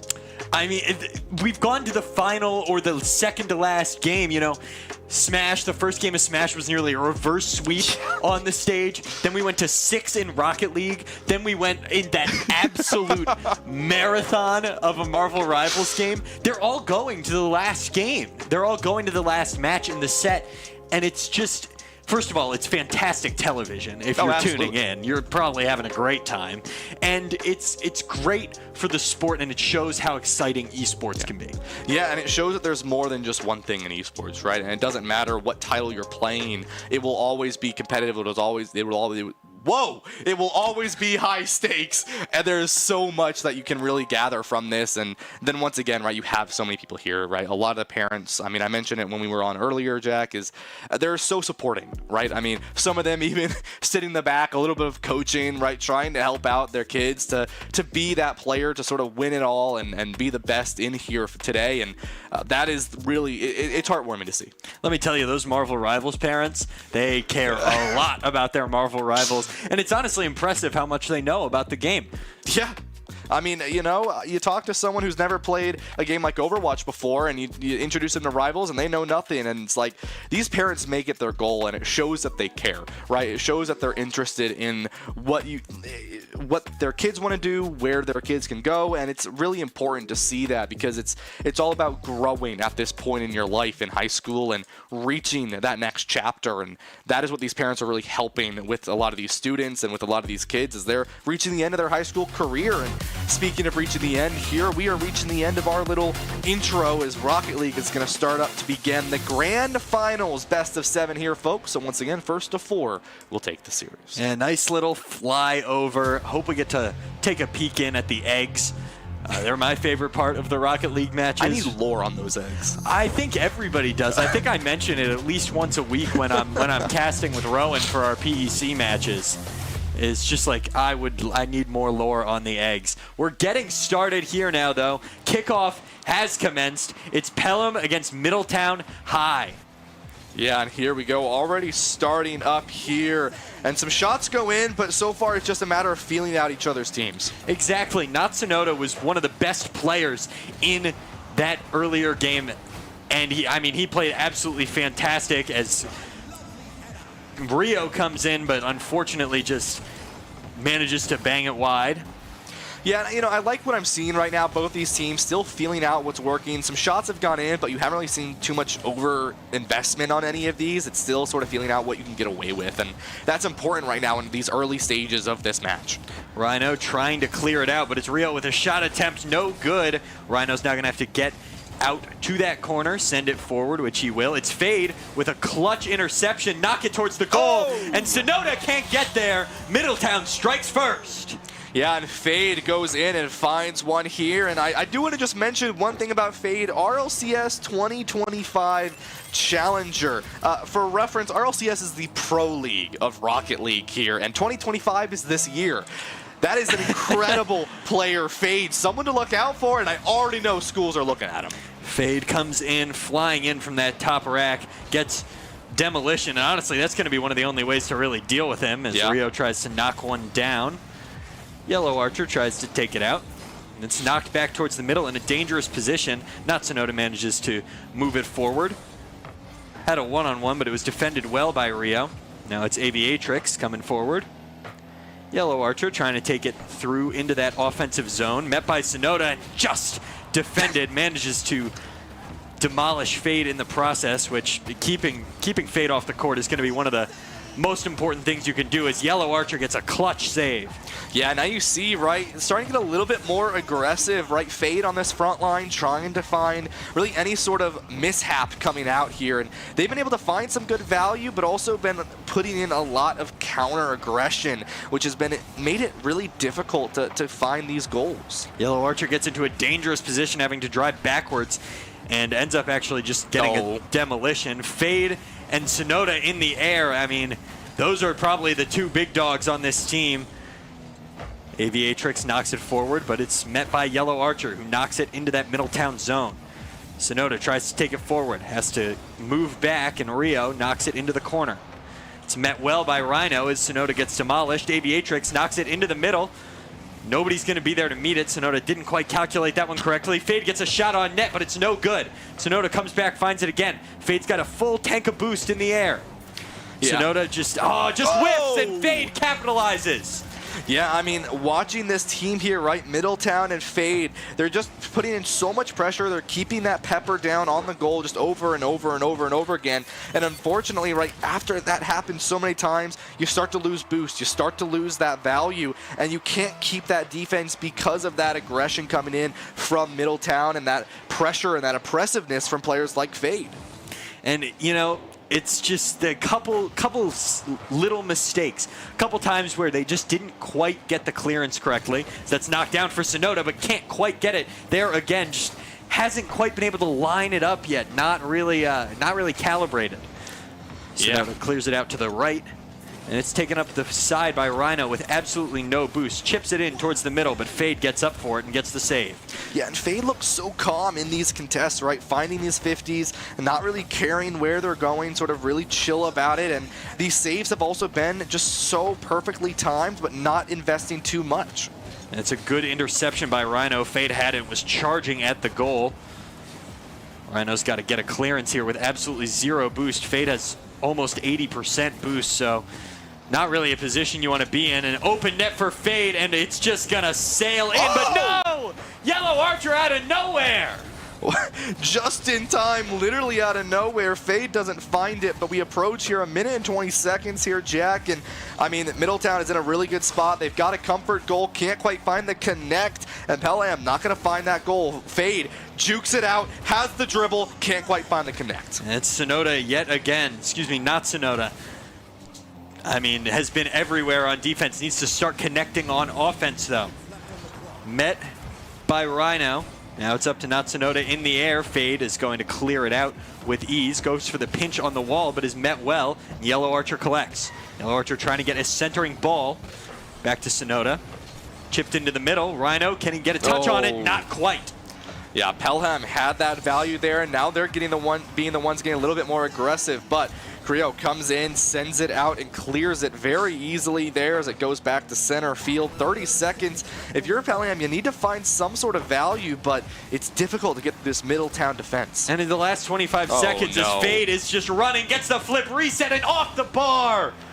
Just barely misses it, but it rolls in. I mean, have to take a look at the replay on that one. Off the bar, and Aviatrix was just right place, right time, and I'm shocked a Pelham defender didn't get to that. I mean, you don't expect it. I mean, we were sitting here, Jack, and we didn't really expect anything to go in. You saw that slightly go wide by Fade, and then you have Aviatrix sit there and just finds it, and you got to stay locked in the whole way through. 10 seconds here, and this will likely put Middletown up in the first round victory. Just trying to get a consolation goal at this point, you kind of feel. Get something to get the momentum going. That's a launch towards the Pelham goal. Still up in the air. It's just got to tap the ground now. Natsunoda keeps it alive. But there it is. Middletown takes game one for a 1-0 lead in this grand finals. Yeah, I mean, this is a crazy good team here. I mean, doing a really good job keeping that value. I mean, 679 score, 5 shots taken, 2 goals, 3 saves. Fade was wherever they needed to be at every given point in time. Creo and Aviatrix as well. Really good rotates, keeping Middletown in a good spot whenever Pelham had the aggressive ball. And unfortunately, Pelham just couldn't break through that defense, and Middletown had such a good job at just finding the value, finding the holes in the defense, and getting their victories. And, you know, Fade they were cleanup goals. The first one, it was a 1v1, had the boost advantage, just chipped it over. The second one was in the right place at the right time and kind of just fired a worm burner underneath the Pelham defenders. And that was the difference. Yeah, I mean, this is a great way to start if you are Middletown, right? And it shows why you are such a good team, why you're here in the grand finals, right? Because you have put in a lot of pressure, you've put in a lot of rotates that have made your victories sort of rather simple. I mean, we didn't really see anything crazy come out from Middletown, right? There wasn't anything flashy. Saw Fade go for a couple flip resets into those goals, but it wasn't anything crazy or flashy. It was fully meant for them to just relax as we get into game number 2 here. Fade immediately sends a demo over onto Pelham's side. It's chipped up for Creo. Creo trying to take it off the wall, tip it into the middle. Fade knocks it down, tries to get the double tap, but no good. Yeah, almost has it there, but can't quite find the full connect. Aviatrix has the boost to contest, goes for the fake, but in return, Creo goes in there. Ball in front of the net, but once again, you see Middletown just keeping this pressure. Fade goes in, hits it a couple times, pretty relaxed. Creo can't quite find the connect. And you know, it's just Fade is already being a playmaker, a creator for this team, as opposed to a goal scorer like he was last time. Yeah, and it's about working together as a team, right? It comes down to that team synergy and that passing play, right? You may be a good player, but can you work as a team? And that is something important to see. And we've seen that from Pelham. It just comes down to finding those connections. They're on the goal now. They're looking for anything they can off the top bar. Immediately, you're going to be met with a Fade. Creo sits on the goal, but Fade clears it. And, you know, they have to keep this kind of sort of defensive offense up. You know, just keep yourself in your opponent's territory, make them have to work to get out. But if you've got a Maverick like Fade on the other team, it's really difficult for him to, you know, just not take it aerially and get out. Yeah, I mean, Fade sends that one over to the rest of his teammates of Middletown and is able to get in a good spot and immediately pinches it down. Not Sonoda going to have to find that contest in midfield here. Aviatrix sends it back down. Fade has a little bit of boost, but not really much to work with here. Needs to play a little bit safe. Creo finds a good demo here. Will have the respawn back in. Yellow Archer goes for the defense here. Tries to clear it. Fade meets it in the middle for a pinch, and it goes back to Aviatrix, who sends it back over to Fade, but not Sonoda shuts that down. Natsuno's been playing really well defensively so far, Ryan. That's something I've noticed. No goals yet, and he's a large part of that. Yeah, absolutely. And now we just see a skirmish go back and forth here on either end. 3 minutes here, so we're just a little bit over the halfway point. Is now back once more. Fade goes for the shot off the left side, but in return, Creo is there, and right from the back into Creo's start of the car and finds themselves a nice goal to put them in the lead. And you know, they were just kind of caught out in the back. Only Rhino back. Nobody else was able to get back for that. They committed just a couple too many forward. Yeah, absolutely, and that's going to be a good way to start Middletown once more. 1-0 in the series and 1-0 on the specific map here. Once again, you see Pelham, going a little bit aggressive, trying to just find their way through this defensive rotate that's coming out from the side of Middletown. Goes wide, a little scary there, but no goal is going to be contested. Creo sends it up, is going to be met by Yellow Archer. Fade goes in, sends it outside of Natsunoda's hands here as Creo tries to find it. Aviatrix goes for the shot, can't quite find the connect, but Fade back up in the air. Full boost, off the ceiling, goes for the flip reset, sends it in, but it gets defended. And that's good drop-down defending from Yellow Archer. That is exactly what they need to combat, you know, the aerial presence of somebody like Fade. Absolutely, right? But still, this pressure staying on the goal here for the side of Middletown. Just barely. Yellow Archer, another beautiful save, brings themselves back in. The rotate for the rest of Middletown, except for Creo, goes back to get themselves some boost. They go back to that very far middle to get those boosts back in their favor. Aviatrix doesn't really have much to work with, forced to fall back, but Fade takes that responsibility, goes back in, and this rotate coming out from the side of Middletown. They know how to play with one another, and it's beautifully well done. And the Pelham rotates have not been as clean. Yeah. And that's been the difference. And Aviatrix taps it home. That is the second goal from Aviatrix, where they just come out of nowhere and find a beautiful shot. I mean, it just right off this crossbar, and Aviatrix shows up. Really no boost to work with and sends it in. That's going to be a comfort goal here as we're now a minute 35 left in the series. Kickoff begins once more here, and once again, we see Pelham. They have the starting portion of being that sort of offensive force, but immediately after, the rotate comes in from the side of Middletown. They put some pressure back in. Fade looks for some sort of dribble, gets the flip reset, but is going to get met by Natsunoto. It's once again, it's the rotates that you can see. When you can see all three green players in one wide shot, it's a bit of an issue. As that's, I mean, that's skirted right across. It's a bit of an issue. They need to be all over the field. They need to be maximizing their boost potential. Yeah, and that's what I've loved seeing from Middletown right now is they have had some really good rotates. They're never always on the screen together. There's always someone on the aggressive point, and a beautiful double tap from Fade. Off the back, dunks it in, and 3-0, 51 seconds left. You know, that feels like a bit of a dagger. Yeah. Ryan, that was a beautiful double tap down. Yeah, I mean, you go for that defense, but you have to be prepared for players like Fade who can sort of just fake it out and kind of just take advantage of it. An early demo is going to put Yellow Archer in the lead and gives themselves a nice goal. That's a good place to put yourself. It just pinches right in the favor of the side of Pelham. They find a goal, and you know, you're not out of this one, but you got to find some goals to get yourself back in. You got 48 seconds for 2. It's not unheard of. Yeah. Absolutely here, and once again off the kickoff. Not able to find the connect though. Creo, patient. Aviatrix sends it up. Goes for the tap, but can't quite find it. Fade is in though, but now you're already going to see, right, a rotate onto the back of the goal. Creo goes in. Aviatrix finds it. Creo gets demoed, goes up. Fade is patient and sends it over to Aviatrix as Natsunoto uses that boost to sort of get rid of Fade, who hasn't used any boost and is sitting in midfield. Yeah, and that was an effective bump, and we need to see more of that. If Pelham wants to pull off a comeback, assuming they go down 2-0 here, which is looking fairly likely, they need to keep Fade out of the game. Yeah, absolutely. I mean, Creo sends it in to clear, and Aviatrix is right there where they need to be when they need to be there and finds the shot. I mean, you see this here, right? Creo sends it to the left. Yellow Archer can't quite find the defense, and Aviatrix is in the right place at the right time, finds the goal to secure this series, and that's going to be 2-0 for Pelham Prep, or excuse me, for Middletown here as Pelham Prep. They need to find their way back into this, and might see a little bit of a we're going to win this series goal come out from Middletown, as they're going to keep this ball up in the air as it goes down, and Middletown goes 2-0. Yeah, I mean, it hasn't been pretty so far for Pelham. They haven't really looked in either of these games. Yeah. And a large reason of that is the defensive presence and the offensive creation of Fade. Yeah. He has been really, really effective defensively. I mean, when you have somebody who can use the air like that on defense, it's really difficult to stop them. We'll take a look at the replays real quick. There's that aerial, nearly got it in, nearly snuck it by, but there's another one. Once again, nearly snuck it by. Some good defense from Yellow Archer.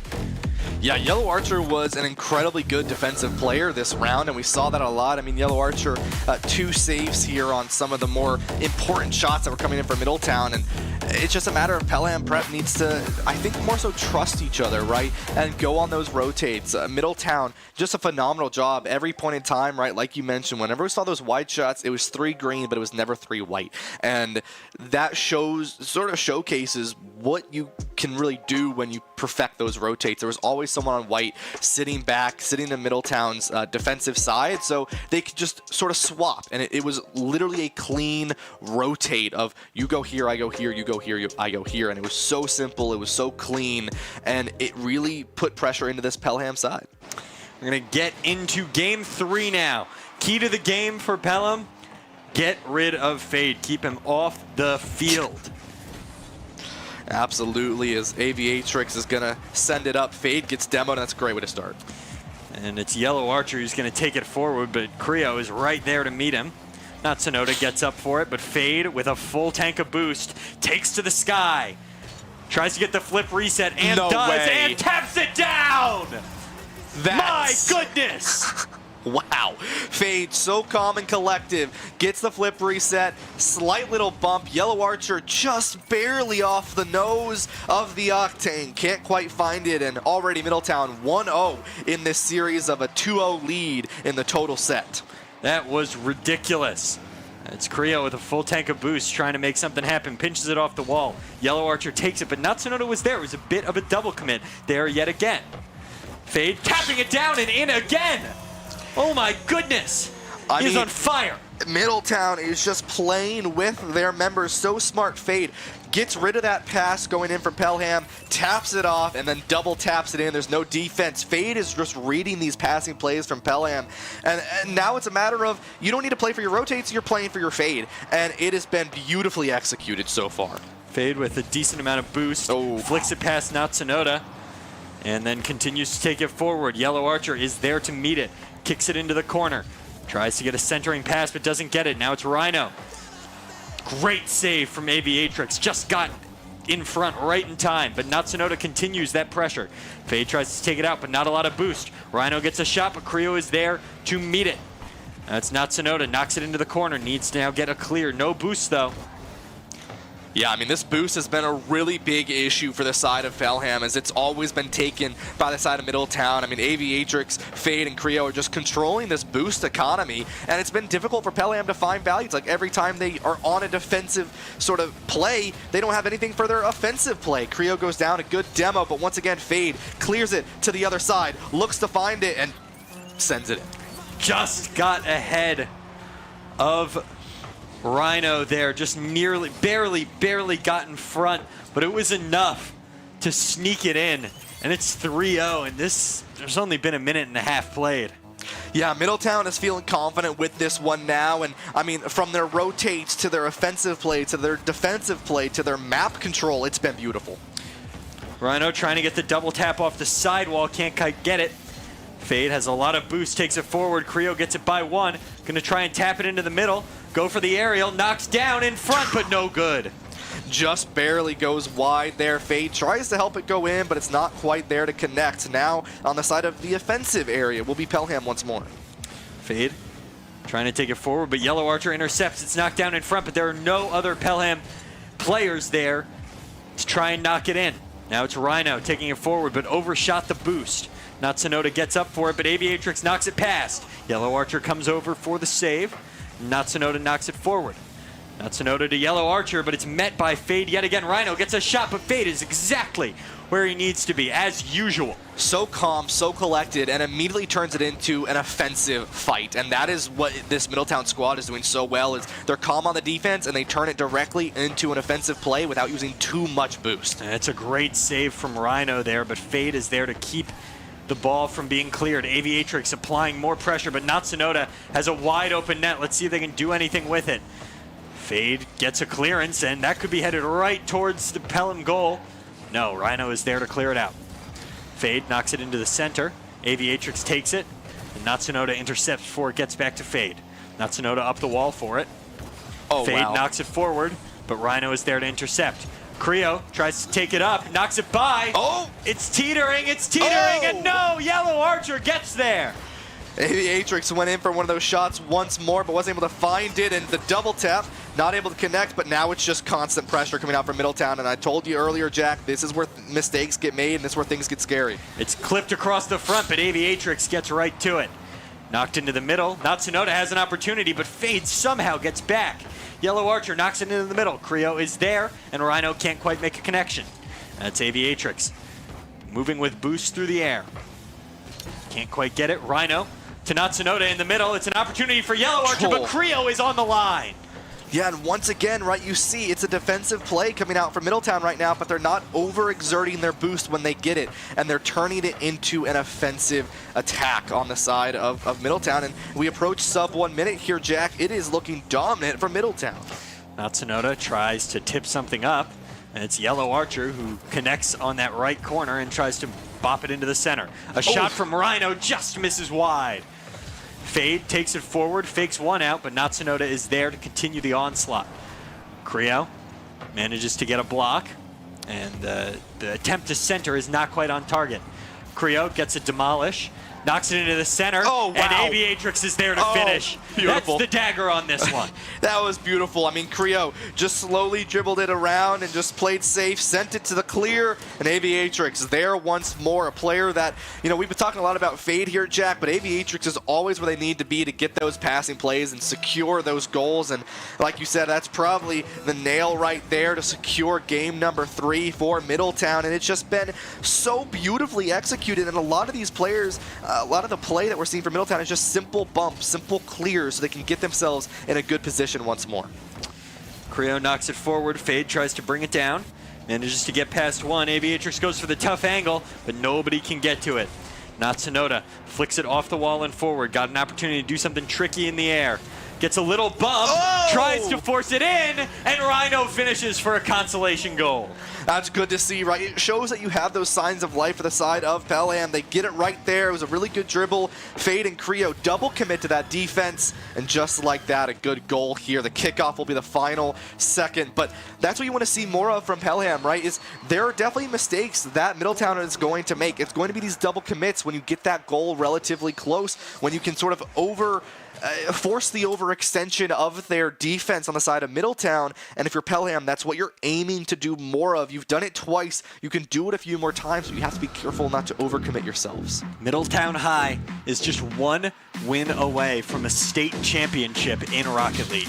They get a nice little trophy to add as well. I mean, Middletown wants it, right? And they have proven that they can get it right. Pelham, though, they've shown these signs of life that proves that they can get this value, but it's difficult to play into when Middletown, I mean, they know what they want to do at all given points in time. It's very rare that you see them not know what rotate they want to go for, right? Outside of nearing the end, right? There were some really good passing plays coming out from Middletown, especially to players like Aviatrix, who was always there to make it, and there were some really good saves from Pelham, but it really does come down to turning your defensive boost into an offensive pressure. And that's what Middletown did so well. Absolutely. Fade could turn upfield after a clearance and immediately be a threat, especially through the air. And that's something that you know, Pelham, they have some aerial prowess, but it's nothing compared to what the RLCS competitor on the other side is doing. Absolutely. I mean, and Fade is just sort of playing with the ball in the air. I mean, it hasn't really been crazy. It's just been relatively simple. And that's what you want to see from players like Fade, right? Take control of the game. Take control of the ball. And that's what we saw from them already, the offensive side from Pelham. This is good to see if you are them. But once again, that defensive boost turning into offensive pressure. Fade has 36, centers it out to be Creo. Already there, but Aviatrix is going to be there and forces Fade to back up on that rotate. And I'm liking what I'm seeing here already. They're trying to, you know, really get in Fade's face and harass him. Ooh. And that's already in a good spot. And Aviatrix once again just sitting there ready and finds the goal, Jack. Yeah, and it was created once again by Fade. Aviatrix with another cleanup second chance opportunity goal.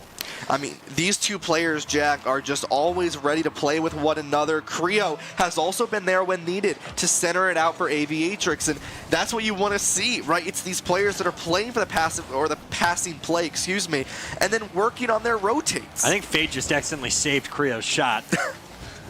You know, sometimes it happens, but that's what it comes down to, right? Is there are mistakes. They are not unbeatable here. Yellow Archer just barely lives through that defense there, sends it back over, and this is where Pelham can take the aggressive approach. They have the boost. Creo sends it up. Fade fakes through. Creo doesn't have enough boost, and now once again, Pelham, you have the chance to take this, but so much boost has been used just to get to this side. I would honestly, if I was Pelham, have one player just constantly do that. Yeah. Do exactly what just happened, because you know what? You nearly got a goal out of it. Absolutely, and this is good pressure, right? They're stealing the boost. They're keeping the pressure against the side of Middletown. Creo is going to be going into that 50. Fade, though, is just there and ready for it. No boost. This is good for the side of Pelham if they want to make themselves back into this series. Natsunoda goes for something, bumps Aviatrix out of the way, and now it's cleared into center field. Fade, a lot of boost, but is immediately demoed. Yellow Archer needs to go back for the defense here as it slightly goes wide.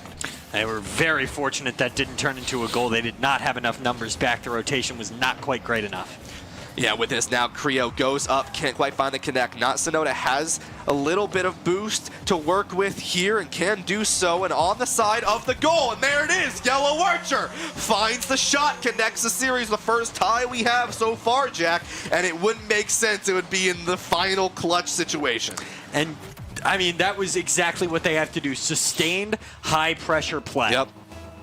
Exactly, and that's what they did, right? They kept the pressure on Middletown. They didn't let them sort of just play their game. They scared off the passing plays, and that's what you want to see if you are the side of Pelham, right? But now the aggression coming in from Middletown. They send 2 shots in, but not going to find the connect. Fade is there, but it goes past, trying to find it as all the players go in for the ball. It will be in the side of Middletown, though, as the 50s have gone in the favor of Pelham. And I'm still liking this sustained offensive pressure. I mean, their Aviatrix manages to get it out, but they're chipping it back into the Middletown side as often as they can, Pelham. And that's exactly what they have to do. Yeah, Yellow Archer, a great clear, sends Fade back. A demo onto Yellow Archer, though, is going to put Pelham a little bit back in that defensive side. Rhino goes for it. It's open, but Aviatrix is there, and Natsunoda not able to find that connect. Clears it just barely, and now Rhino going to send it back over to Krios there to clear it back in the 50. I mean, this could easily be a 2-1 Pelham lead right now. They had all the opportunity. Everybody whiffed on that ball, and nobody was there to finish it. Oh, wow. Fade finds it just barely in the top left corner of that goal. It's cleared. It's in the center. He sends it in. And Rhino and Natsunoda not able to find the connect. What a snipe. That is exactly where the defenders could not get to it. It's the only place. Yeah, puts Middletown back up in this series here, looking to just sweep up the grand finals in a 4-0. Fade, and really good hit, will send it to the top of the goal. Fade finds a defensive demo, or offensive demo, excuse me, here. Creo ready to just tap it back over, and this is where Pelham can find something. The 50, though, goes over to their side. Now, once again, Middletown can play aggressive for a goal of their own. Aviatrix gets demoed, though, and this is exactly what Pelham needs. Creo goes for a shot. No one's there! Yellow Archer just barely finds a defense, just clear it out of the goal, and Pelham lives. Kidding me? That was an insane save. That was ridiculous. Just barely there. Natsunoda, it's clear. They send it up, but Creo just taps it out just barely as Jack falls to his knees. Oh my goodness, Ryan. That should have been it. They were doing a great job. They were harassing Fade, getting him out of the goal, but just couldn't quite finish. 1 minute here, and this is the closest series we've had so far. Pelham has the ability to bring it back. Fade has control of the ball, but really no boost in their favor. Rhino takes the corner. Creo finds the demo. The goal is open, but Natsunoda finds the clear just barely. Now they can go for an offensive attack once more. Natsunoda sends it over. Fade is there. Hits it once, hits it twice, and that's all the side of Pelham to defend. There's no one there, but it's going to go wide. And very fortunate that that went wide. Fade trying to get a little tricky there to put this game to rest with another goal, but Pelham is still very much in it. Yeah, with this now, Yellow going to go in for something, but cannot quite find the arrow on the bullseye. Natsunoda sends it in, goes for a bump, but Aviatrix clears it out to the left side. Over to Fade, ready for the shot. No one's there, but the defense from Yellow Archer. Now it's 10 seconds remaining here, as the Pelham can still put themselves in a golden goal situation into overtime. Ball goes down, someone has to touch it, it's up now, and it's a live ball until it touches the ground. Fade is demoed! This is the chance that Pelham has, but it touches the ground on the side of Aviatrix, and Middletown sweeps for the grand finals. Middletown state champions, how does it feel? It feels probably pretty good. I mean, you look at some of the players here, they're having a good time, and I mean, that was a team that just dominated. They knew what they wanted to do. The rotates were on par. The passing was perfection. That team knew what they wanted to do, and it was incredibly well done. And Pelham, they started to show what they could have done, but it just wasn't quite enough. It was an incredible match. Absolutely. I mean, it was an incredible tournament. We'll take a look at the highlights from this last one here. You felt like Pelham could have gotten themselves back into it, especially in those last couple matches. They played better defense for those last 2 matches, like by far. But unfortunately, you know, the talent of Fade was just a little bit too much, and the team around him, Aviatrix, played fantastic. Creo played fantastic. That snipe right there, that was the deciding factor. It really was, and I mean, it was just barely, and there were so many good saves. Yellow Archer, a player that just really did so much, but at the end of the day, they just couldn't quite find it. One state champion decided. It's Rocket League, and it goes to Middletown. After this, we've got the Super Smash Bros. Solo Championship, and then, of course, 3 more after that. We'll be right back.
back to Upstate New York. I'm Carson Cash, joining live from the every time. Empire State Scholastic Esports Federation State Championships here in Upstate New York. We're live from Syracuse University's Shine Gaming and Esports Center. I'm Carson Cash, joined once again by my pal Jack Elliott for potentially the last time today. So it'd be so sad, my friend. I think I'll be okay. I think I'll be able to make the next matchup. We'll see, though. We'll see. It's going to be Auburn taking on the Washingtonville Wizards, as these two players, we'll see who it is from each independent school, will come through on this kind of solo matchup here in Smash Bros. Auburn versus Washington. What is this, a late 2010s college football playoff matchup? Actually, no, that's not true at all. No, Auburn didn't make it. I'm saying at some point it could have happened in there. It would have been funny. It didn't. I know it didn't. It didn't, though. Okay. I'm checking my receipts right now. It's saying it didn't. I know it didn't happen. Anyway, we got a really good matchup here. We saw earlier that Smash Bros. Game was absolutely electric. We went to 5. Wii Fit Trainer was using the soccer ball in such ethical ways. It was so much fun to see. I mean, you saw basically a great adaptation of how players play at this level. Just a complete and utter change of strategy based on what the other member of the team was playing. They switched it up. They said, hey, I'm playing Wii Fit Trainer, and I need to stay away from Kazuya, so I'm just going to throw my soccer ball at him until he loses. And that's what happened. Kazuya nearly made a comeback, though. It was nearly a reverse sweep. Came very, very close. But in the end, Wii Fit Trainer was able to pull it out. Now, neither of those players are in this final right now. Dr. Perky was eliminated in the semifinal, by I believe the higher seed here coming out of Washingtonville. We'll see just where things lie in just a moment, as it's not actually, we don't have it fully confirmed to us. Yes, it is the member of Auburn and the member of Washingtonville, but we'll see how that goes. I'm very excited to see this one. Obviously, Smash is one of those games where it's really especially down to player, especially because it's solos, not trios as today. We'll talk more about trios later when it's on at the end, the very end. I'm talking like 5, 6 p.m.-ish is when it'll be on. But it's going to be such a fun matchup here today. We're getting later into the day. Second half kind of fuel is burning in. We saw our first not-so-close matchup of the entire night earlier. In Rocket League, yeah, I was just calling that one. It was a sweep for the championship. It was absolutely incredible. Middleton took him to task. It was fantastic. It was not even close. Chopping block is the best way to put it there. I mean, you just talk about how good certain teams are and certain players are. On certain teams, Fade, obviously, a near semi-pro. I mean, this is one of the tough things we've seen. As we'll jump right in the middle of a game, it's Tab for LS and Evan of the member of this. We'll see which squad is which, but Evan on the Game & Watch and Wii Fit Fighter. Boy, we've got some fun matchups today. Yeah, Evan is from Auburn. I happen to know that. I chatted with him before as he gets binged into the outside. So a quick KO here for Tab. Evan's got to finish this before Tab can get too much utility out of this stock. Getting juggled around here. Use that parachute to come back down. Just kind of misses with the chair there. Gets a good hit there. Up to 102% now is Me Brawler. Yeah, both of these characters are quite silly. Me Brawler is quite literally fast Kazuya. That's the best way I can think of it in terms of, it was Kazuya before Kazuya came out. Very interesting character to this meta and quite a fun one, and combos come real hard for Me Brawler. Me Brawler. They kind of have that 1-2 combo. They can really only get those first 2 hits off together in rapid succession almost always. And Evan has 0 here, trying to get his way back into a stock, as it could be a 3-0 if he's not careful. Tab absolutely cooking right now. And reminder, these are best of 5, so 3 wins in this 3-stock format is a victory, and Evan just getting bounced around, needs to get a knockout for any hope of getting back into this. Needs to get a knockout, and then honestly quite a bit of combo, already up to 60%, and it's a good pound there from Tab. You're going to see a lot of that combo right there. That is Me Fighter's bread and butter, and nearly, oh my gosh, serving of an appetizer, and we've nearly got the main course. Puts it away. Evan still up top. It's a big miss from Tab, but can't capitalize. Back up top, one more, and the uppercut gets him. That's game 1 set match for Washingtonville. My goodness. That was incredible play from Tab. It was quick. It was, I mean, there's nothing really you can say about that. It was a 3-stock. What do you do when you get a 3-stock? I mean, Mr. Game & Watch is one of my favorite characters purely because he's really funny. He's a funny little guy. He's a funny little guy. He cooks up in his frying pan. And Evan, unfortunately, not cooking there as the wizard from Washingtonville there. He casted his spells in quite an excellent way. Kind of ironic that the wizard is playing as Mii Brawler. I don't know why I keep getting Wii Fit Trainer. Because we've been talking about Wii Fit Trainer. Yeah. You know. Soccer ball, etc.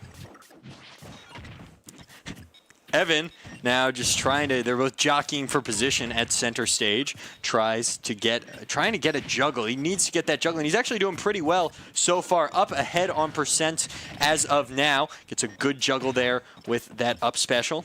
Struggled earlier here in this matchup, kind of got down to one stock even, and then Tab just kind of took it and ran with it. He had those combos all put together, but you can't find anything here. Evan is absolutely cooking, and I'm not remotely kidding. He's got that frying pan. He's doing good work with it.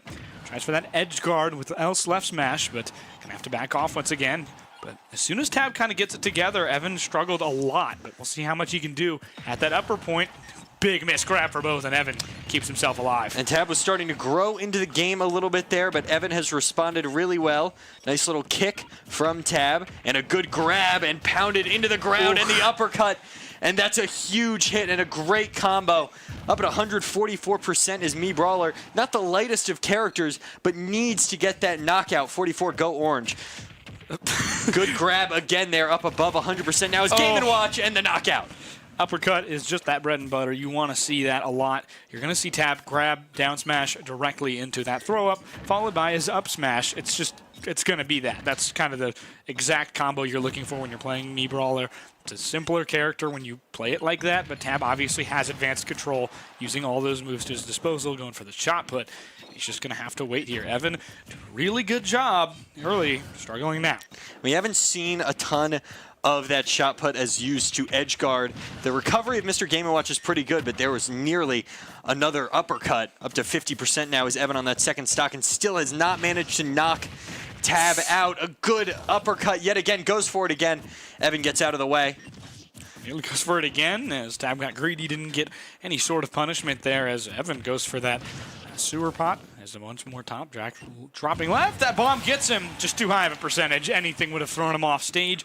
But big lead for Tab here as they enter the second stock both this time. Evan, getting rid of him, has to do a big combo here to try and put himself back into this one. But, I mean, gosh, Tab is doing so well with that grab and throw combo. That was a good parry, though, and it allowed Evan to kind of start to get a little bit of percent. Oh, but there's the uppercut. Absolutely patented. And it's 2-1. There it is. And, you know, I will tell you, Syracuse's Smash team has a pretty good Mii Brawler. It's Scooby. He's fantastic. He plays with like a Squidward-looking character for his Mii Brawler, though, instead of, this guy's fairly normal-looking. Tabs is. Yeah, I think in the high school level, it's actually, you're not allowed to use custom Miis. Oh, I didn't know that. Other than just, like, the actual character. Little sidekick off. Don't see that move often or anything but recovery. It's kind of its only value. As Tab going to, again, go for that, trying to find that grab and throw combo. Has that stock advantage, but Evan finding a way. You're really good to just get rid of him now at this current percentage, but it's very hard to do with Tab playing so well. As he edge guards with some cooking, and oh my goodness, he lights fire to him, throws him off the stage left. And the stocks are even here, Carson. And if Evan can start to string a couple of hits together, we could see a comeback on our hands. But there he goes. He gets juggled, not quite enough to knock out. But there it is. Game 2 to Washingtonville. Okay, so it's best of 5, and we're heading towards Game 3 right now. Boy, Tab is cooking right now with gas, and it's been very hard. Immediately, that Mii Brawler is just, that grab and throw combo is something Game & Watch really is struggling against. Maybe it's just a bad matchup, but I mean, it's something you look for when you're looking and scouting a player is how well can they do against things that they're disadvantaged against. I don't know if you can switch characters at this point, but Game & Watch is a tough beat here. Obviously, with no other section here, we'll jump back into it as Washingtonville up 2-0. We're one game away from crowning our second state champion of the day. And they get that belt, Carson. We've been talking about that big wrestling belt. I forgot about that. Yeah, it's like a wrestling-style belt. And oh, my goodness, what a start! Bing! From 15 to 76. That's a bad start for Evan, and Tab is simply cooking. It's a combo that you just can't avoid. It's like practically a 0 to death, Carson. Goes for that uppercut yet again, just using that same ground and pound combo over and over again on Evan, and he's unable to defend against it. There it is again, nearly gets the... Ground and pound there. Good reflect of the shot. Put Tab able to get back onto stage. Avoids the edge guard. Back up top. Not going for the uppercut yet. Tried to fake him out. And Evan does a good job avoiding it either way as Tab's not able to collect him. He just kind of bounced the wrong way. Evan back up here. Good edge guard. Knocks him up right side, but just kind of too high of a percentage there for Tab to be playing like that. But, I mean, obviously, extreme aggression so far. Might go for that uppercut. Has that up lower section. Went for it there. Just wasn't able to get it to work. Now using that shot put to edge guard a little bit. Gets punished for it there by Mr. Game & Watch, by Evan. Now getting juggled around. Using that recovery pretty well. Managed to avoid the hits of Tab. Not relying too hard on that uppercut anymore.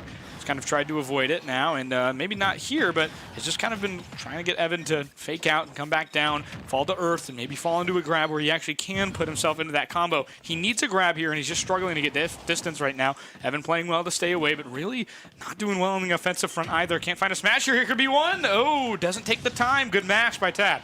And now up to 92% is Tab. Starting to get towards that knockout zone. Gets a grab and a throw off the edge. Now trying to use that shot put to edge guard. Really the only piece of ranged attack. There's the uppercut. My goodness. Just an excellent move there. Back to 105. Tab still has the ability to go down here. If Evan can get a good elimination here, can really save themselves. But as they climb up in percentage, the last thing you want to do is give Tab more room and more time to work. Misses both. That's a good elimination. Evan has themselves back at even. Basically 0-0. Needs a stock to keep themselves alive. The state championship on the line here. And it was a great knockout, Carson. Exactly what the doctor ordered for Mr. Game & Watch. Has percentage advantage here for Tab. Could go lower there here. No, as yes. Back to advantage to Evan by 0.5%. Up here, Tab has it. Goes for the uppercut. No, not yet. Auburn stays alive with Evan. Evan, really, I mean, just getting batted around right now. Managed to get a couple of percents there on a little right jab. Went for the uppercut again. Good recovery. Managed to get up close and personal again with Evan. That's really been the key, is whenever Tab can get up close and personal, that's what works. Went for that spike off the stage. Couldn't quite get it. The uppercut. And Washingtonville are state champions with Tab 4LS. He will take home that big belt with a sweep, the second sweep in the grand finals we've seen. Washingtonville gets some equipment, some hardware. It's going to be their first of this night tonight. But oh my goodness. Talk about uppercuts. I mean, there's not much else you can say much about that one other than grab, down pound, and goodbye, uppercut. Just an absolutely lethal combo. Evan couldn't find their way around it until the very end, but Tab still managed to find their way out on top. A 3-0 sweep for the kid. It was incredible. I mean, there you can see that combo that was just lethal every single time. There it is yet again. My goodness, that was another knockout. Yeah, I mean, just so good. I mean, it's hard to imagine anything else. I mean, that was just, I haven't seen a match like that in a long time just because Tab really had control over this almost the entire time. It was pretty close in that second and third game, but Tab just kind of had where they wanted. It was in major control. Really struggled on the edge guards, but didn't find themselves off the edge too much, so it was fine. Played a much more vertical game rather than horizontal. You know, that's a weakness of Mii Brawler, and you know that going into playing Mii Brawler. You know you're not going to be doing a lot of edge guarding as Mii Brawler because it just doesn't really work. We'll take a look at this last game. This one was for sure the closest. Great little spike there from Evan. It just got, I mean, there's that uppercut yet again, and that's what really defined this series. Yeah, I mean, you just, it's the name of the game. Uppercut was what made this game the way it was, and it's going to be a very quick win, a surprisingly quick win, and it'll move us towards our later destination of, I believe, Mario Kart now. Hopefully, me and you, maybe me and Ryan, and then after that it'll be Rivals, and then after that it will once again be Smash with trios this time. We'll talk more about that format when we get there, but thank you very much for watching. Stay tuned for Mario Kart action in just a moment here.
Ever watch Mario Kart on a stream before? Well, guess what? They play competitively here at the ESSEF, the Empire State Scholastic Esports Federation. Bang! State championships. We've got 2 crowned already. Tap of the Washingtonville Wizards and Smash Bros. Solos, as well as Millersville in the Bears, were Middletown, crowned in the Rocket League serve bracket. Yes. Soft serve. We'll see who will get turned to ice cream and who will come out the champions here in Rocket League. Rocket League, wow. Oh my gosh. Mario Kart. It's another driving game. A lot of driving here today. As it gets colder in upstate New York, it gets snowier, and I'm going to be very interested to see this game. I would guess so many viewers at home have never seen competitive Mario Kart. And I don't blame them. Yeah. Have you ever seen a competitive Mario Kart? Well, Carson, fun fact. In high school, I competed in a Mario Kart team at Greenbrier High School. We came second in the country. Really nice. Yeah, I played Mario Kart. We weren't allowed to play other games like Overwatch or, well, Rivals didn't exist, but those games. So I played Mario Kart, and I competed in I coached Splatoon 2, where my team got 3rd place in the country. So, yeah, that was fun. So yeah, I know a little bit about Mario Kart, but I've never been in a LAN for it. Very nice. That predates me by about 14 years. But okay. All right. I'm not that old. Yeah, it's going to be interesting. I competed at the high school level. It's a bit different from my format, but it's a BO5, and each game is a BO3. 6 rounds. Is it BO3? It's BO3. Oh, it's BO3, excuse me. Yep. BO3 with 6 races in each round. It'll be 2 teams of 4 competing for the most points overall in those 6 races. It's a madhouse. It is entirely insane, and it is so much fun. And hopefully we can capture that spirit of competition and that really strange spirit of craziness in this. It's Mario Kart, obviously. Yeah. It's the newest game, or not the newest game, the second newest game, Mario Kart 8, as that's the more kind of better tournament format they've decided for this. It's going to be a very, very long race if you don't understand it, but entirely, I think you should just settle back, get your popcorn, and try and figure out what's going on. We've got 2 teams that are very, very close in the regular season. They played to 5, Cicero North High School, the North Stars, which is the Cicero North Stars, which I feel like you should have just gone with Stars at that point. So, who knows? Okay. Either way, they'll go up against the West Genesee Wildcats, who are very good. West Genesee fell 3-2 in the series earlier in the season. Cicero North were able to come out on top, and the Wildcats are looking for revenge, they tell me, they look for more. Cicero actually has 9 players on their team, so they can run a full 4-on-4 scrim whenever they wish. So it's going to be an interesting section here because Cicero North has the format down. They get to play in that format. And one might not know, are you aware there's positions in Mario Kart 8? Okay, I didn't know that. So essentially you're going to have 2 positions. You're going to have some players stay at the front, front runners, as we call them. They stay at the front. Their whole purpose is to try and win no matter what. Typically, those are your worst players, technically. Okay. They are there to get points. They are there to play Mario Kart. And then you have, which I can only describe as Speed Racer similarities, you have the bagger, who starts at the back and tries to get as many items as possible, tries to mess the other team up as much as possible, until lap 3, where they basically try and go 0 to hero as fast as they possibly can with as many items as they possibly can and go all the way through the standings. A good bagger is in 8th place until the finish line, where he finishes first. There's strategy. Yes. There really is. And, you know, one thing that also plays into strategy, and I was not that good, but coins. Yes. You see coins. You can collect up to 10 of them at a time, and it actually increases your base movement. So your base speed in that cart can increase. So if you have 2 players lined up together at the same pace, same weight, same everything, the player with 10 coins and a player with 0 coins, the 10-coin player will be slightly faster than the player with 0 coins. And that is something to keep in mind, because everything that hits you in this game will make you lose coins. 3 coins. There's a lot to talk about with this game. Mini turbos, weight, speed, character class, size class. What that all means is essentially the different composition of your cart. We'll talk about that as each and every single wheel option, cart option, and character option has a certain weight. Each cart, your character has a certain weight. All of them have certain weights. Characters only have certain weights. carts have certain mini turbos. Combined with certain characters means that you can get up to your boost while drifting faster, and some wheels also help that, some wheels hurt that. It's a really weirdly in-depth game that I don't think when you're playing on your friends with your couch, you realize, wow, there's so much that goes into this for no reason. There's meta. There's things that get added in like meta swifts. They never talk about it, obviously, because they don't really care about the online format. They care about having fun and making the game the most fun, which creates a really interesting competitive scene because everything is different and like it's not the same way where you'd expect it, where everybody uses the same card. There's different cards that people prefer because on certain maps, maybe you're like, okay, well, I do better on this map, and I can still do fine if I use a heavier character, but I really struggle if I don't use a heavy character on these maps and these maps. So it's going to be interesting. You're trying to maximize acceleration and speed together while keeping your weight as low as possible in terms of character and cart. It is an entirely absurd own very niche genre that we're going to see get played today. It's kind of like watching chess boxing. That's the best thing I can confirm it to is you understand the concept behind chess boxing, but there is so many intricacies you would not expect. Yeah, I mean, when I played Carson, the meta was pretty simple. You actually wanted to play the heaviest character you could have so you can keep your speed at a fast pace. And so what my normal rollout was, I would run the buggy cart with sponge wheels and Metal Mario. And that's what I ended up doing here is we start off early. Motorcycles have been something that's really started to get its sort of showcase into this game. And we're seeing that here already on a DLC map. Yeah, we're jumping on board with West Genesee, who will be the ones in red. As you see, Foreman there on that other side. It's going to be a very, very interesting start here because you can see a lot of different characters and what they all do. Some people just decide they don't want to play by the meta because they're more comfortable with X or Y or Z, but a lot of it is in bagging and it is in how well can you play. Off start, we see that there is a lot of West Genesee players toward the back right here, headed up by Cicero North. And it starts to have their positional advantage. And as we see, those items come better the lower you are in the order. One of the biggest things you can see is distance to the leader determines your items for some items, others its position. Like the boomerang, you can't be within 20 meters of the leader, but obviously this guy has gotten his way back up to the front on the right side here. Cicero North has a boomerang in second place. It's all about taking items and smuggling them as high as you can into the order to have the most value you can use out of them. Yeah, you know, this is 150cc, so not the highest speed in the game, but the second highest. So your mushrooms cannot outrun a red shell as it can in 200cc. However, something that I am curious to see if we see those players in first place is going to be the mushroom frame perfect skip of the blue shell. That is going to be something that's going to be crucial. These players are going to be able to find if they can. Speaking of which, we have our first, and it nails somebody right at the front. That's a very tough break for them. Keep in mind, red shells and blue shells are two colors. So if you are on the red team, it's going to be the highest member of the blue team, which was third place there. You saw it in front of us. West Genesee getting a pretty good start right here. Now on to lap 2.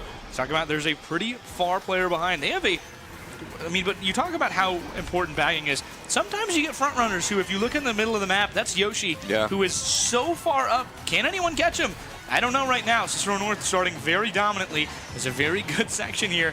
Very good kind of upbringing as they move forward. None of them are really playing intentionally to bag, but they have items, and they're going to move forward. They control spots 1, 2, 3, and 6.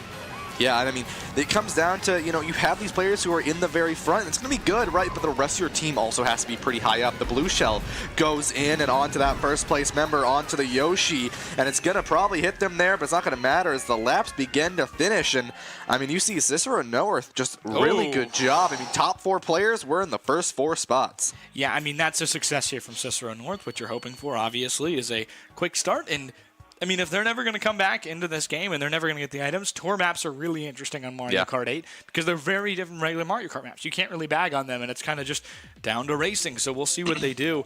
I believe it's all random. Yep, it's all random. That's entirely insane. That's awesome. It adds to the craziness in the section of it, but that's going to be a good start. 29-10. That's what you're hoping for every single round. That's the magic number. It's 29. Yeah, exactly. And, you know, going forward in the rest of these matches, it's a good place to have your players up in that front. It's a great way to start, right? You know, on these DLC matches, you look to sort of just get everyone in the front, right? That's your goal. And that is a strategy, right? Your strategy could be, we believe we are the better mechanical players. We can drive better. We have the shortcuts better. We drift along the walls a little bit better. And you just play to basically play all 4 of your players in the front. And that could be something that you see early on, but also goes back to that bagging mentality, right? Of sort of sitting a little bit bit further back, playing with things like the bombs and like the turbo bills to really get yourself into that front spot and hit some people in the process. Yeah, that's kind of what Cicero North is after here. They believe themselves that they are the better contenders. I spoke to them very briefly. They think they're just better than West Genesee entirely. West Genesee entered this one as the 1 seed, Cicero North as the 2 seed. We'll see just how this one goes. Wildcats start off to a good start here. They have control of the majority of the front positions here, but it's entirely going to depend. Now we're on a regular Mario Kart map. We're on Beanstalk, so it's going to be interesting to see how can they put this together. What are they going to do on this end? Because now bagging really works. There is a ton of shortcuts you can use, and it's a bad start for Cicero North. There are some players in the grass kind of have an independent one in the front, and now 1 through 4, it's nearly all Cicero North. Yeah, I mean, you already see. Just Genesee. Yeah.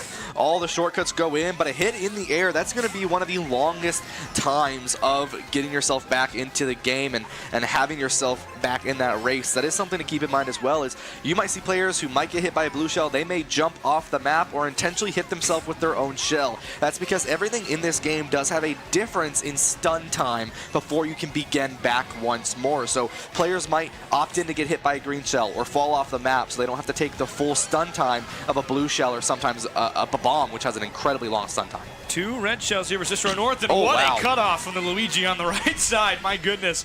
He's got 1 in front of him on the other team. He's going to wait and hold on to this for as long as he can. Obviously, it's going to be kind of as late as you can hold on to something is the better value it's going to get towards the end, but he falls behind.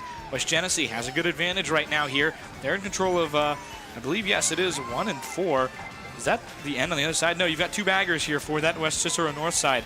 2 players very far behind. They're hoping to get 1-2 at this point, as now Yoshi's just going to tail back and wait entirely, trying to get as many items as they can for the team. Hold on to Lightning until the very end, but it's such a small map, they won't have much time or many items to go.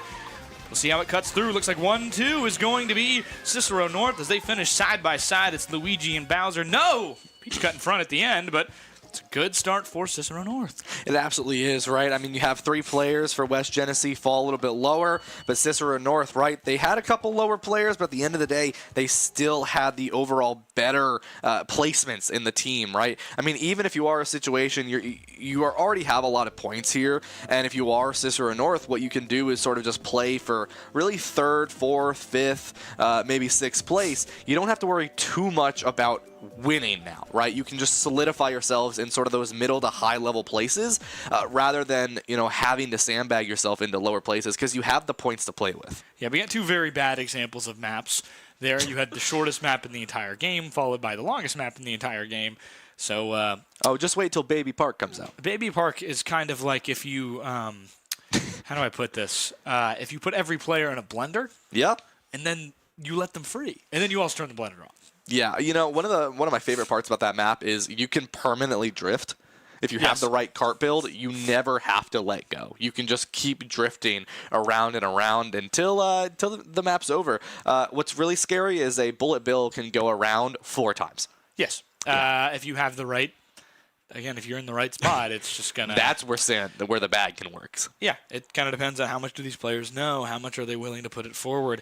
As they talk things over, it's a weird strategy build, because honestly, sometimes when you're losing, you're just like, guys, let's just play the game. And then it works. It's a weird strategy where it's like, yeah, you can bag, but like sometimes it's just like, if they're not doing a good enough job, you guys just all start playing Mario Kart. It's a weird mesh thing where there is a strategy there, and you can take it, but if some teams are doing it poorly, the other team may just opt to play normally, because sometimes you are just outskilled, and the only way you can really beat them is traditional game.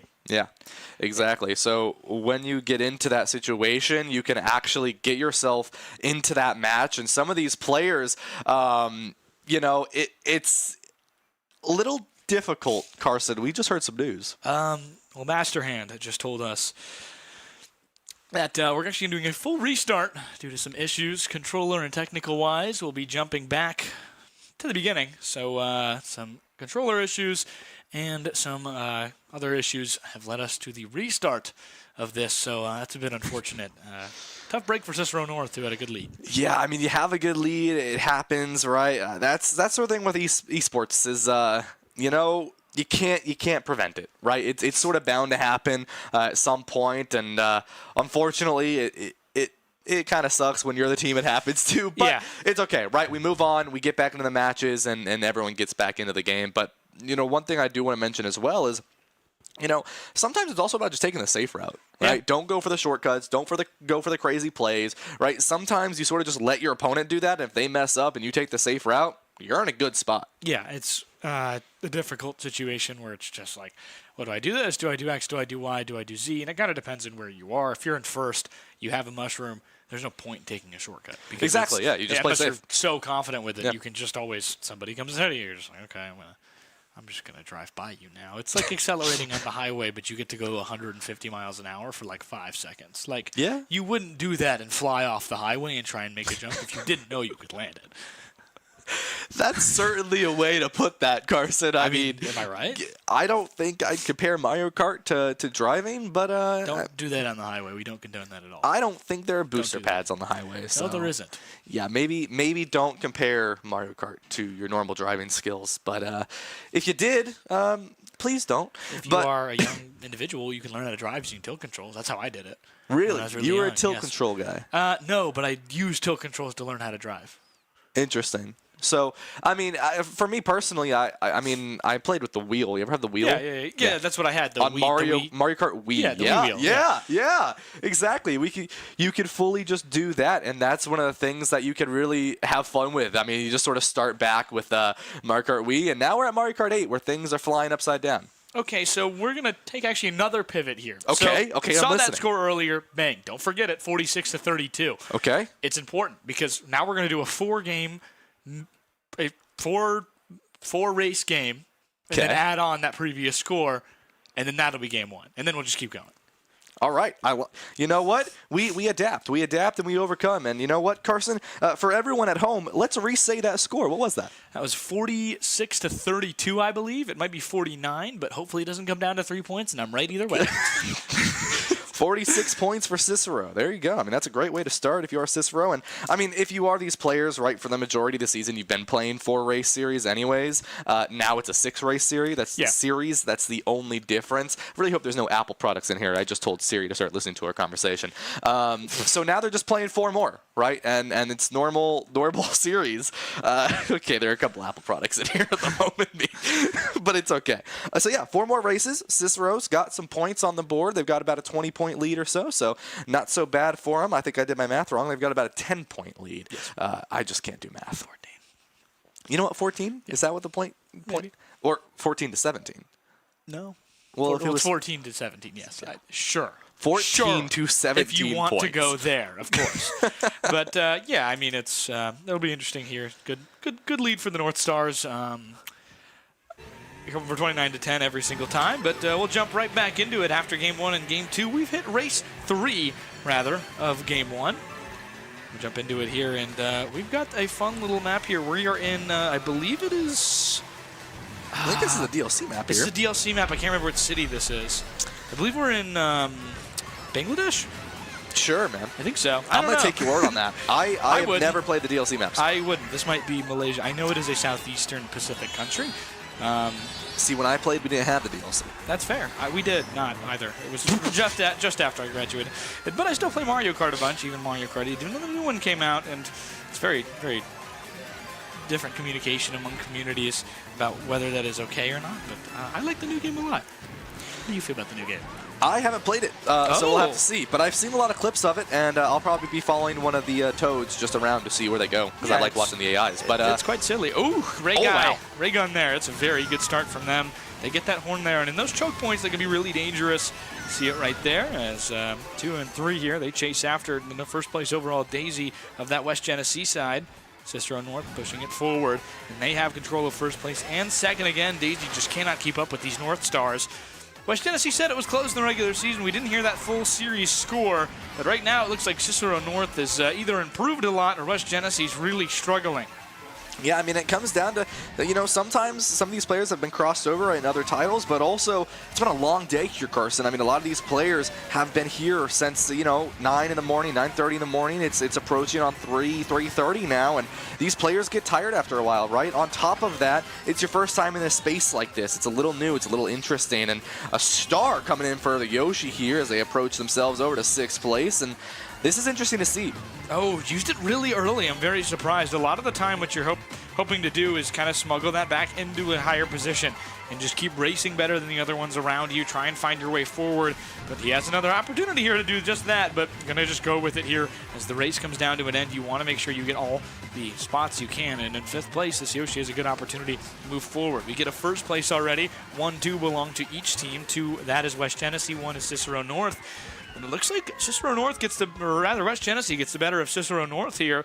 Yeah, they're going to get that points advantage technically. A very middle of the ground start. I believe they'll start off with the lead. No, they won't. By 5. Cicero North still has it.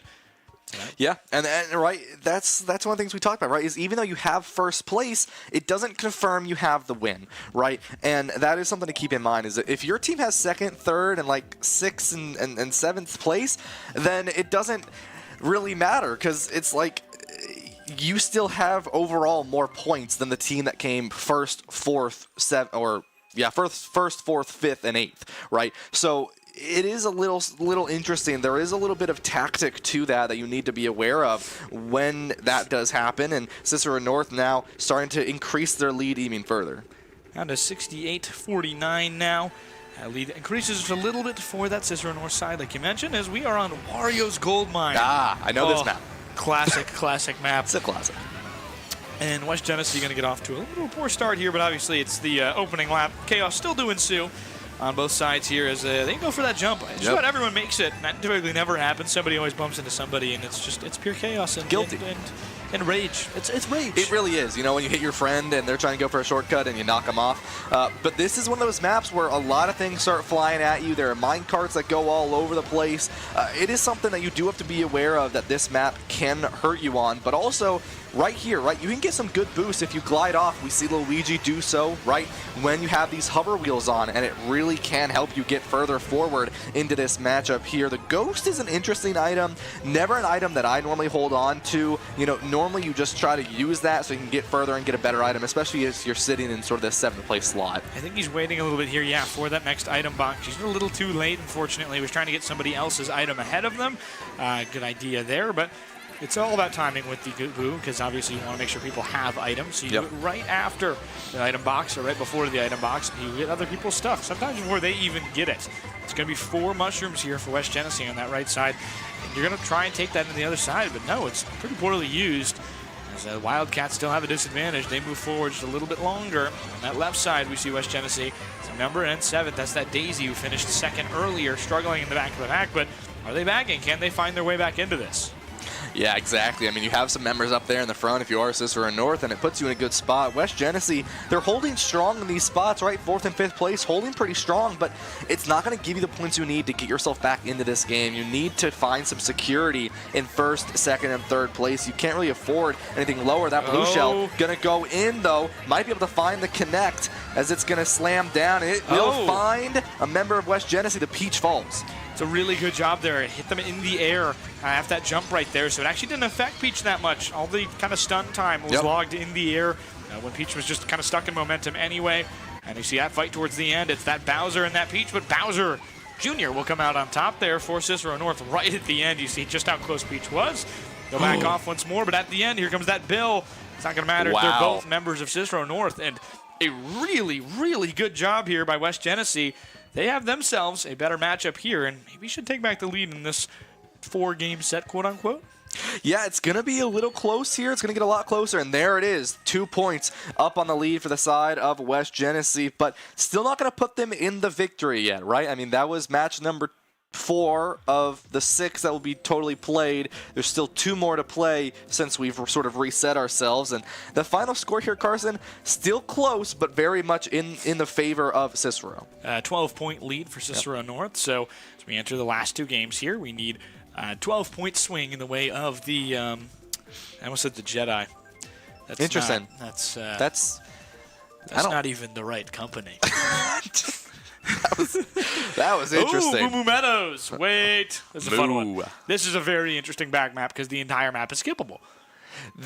Yes, this is very true, and it's also more typical, right? This is one of those maps where nothing crazy is going to show up outside of a couple cows on lap 3 that start, wandering around in the middle of nowhere. Nothing too crazy though, right? Everything is pretty much pretty on schedule for what you expect on a Mario Kart map, and as you see already, starting off strong. West Genesee has some players sort of sitting in this middle spot. They're all sort of right there in the middle, but sixth place and 7th place moving to first now and 3rd in a great spot for West Genesee. That's what we talk about, those checkpoints. That Yoshi on that right side, just, I'll just skip the entire map. Who cares anyway? Yep. They intended it to be skipped, so that is what it is for them. They jump back on the other side, but a poor turn, and they have themselves a bit of a stickier situation. That Luigi on that right side, bit of an interesting kart choice. I don't know.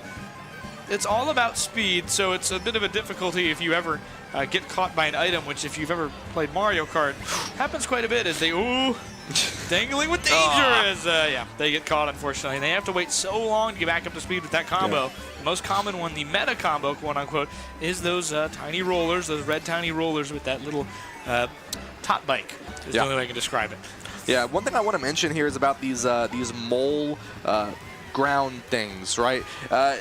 Because what's really important about them is you get that boost, which we've seen a lot of these players use. The problem is if you don't use it in the right sort of hump to get that extra boost, you put yourself in the grass early on, and all that momentum that you could have made immediately goes downhill, and that is something that you need to worry about as you use those sort of mole ground humps in the ground. Yeah, as we enter round 3, you're at lap 3, They jump through. That Yoshi managed to avoid on that right side. It's a very good job from that West Genesee side, but they still need to get some more position.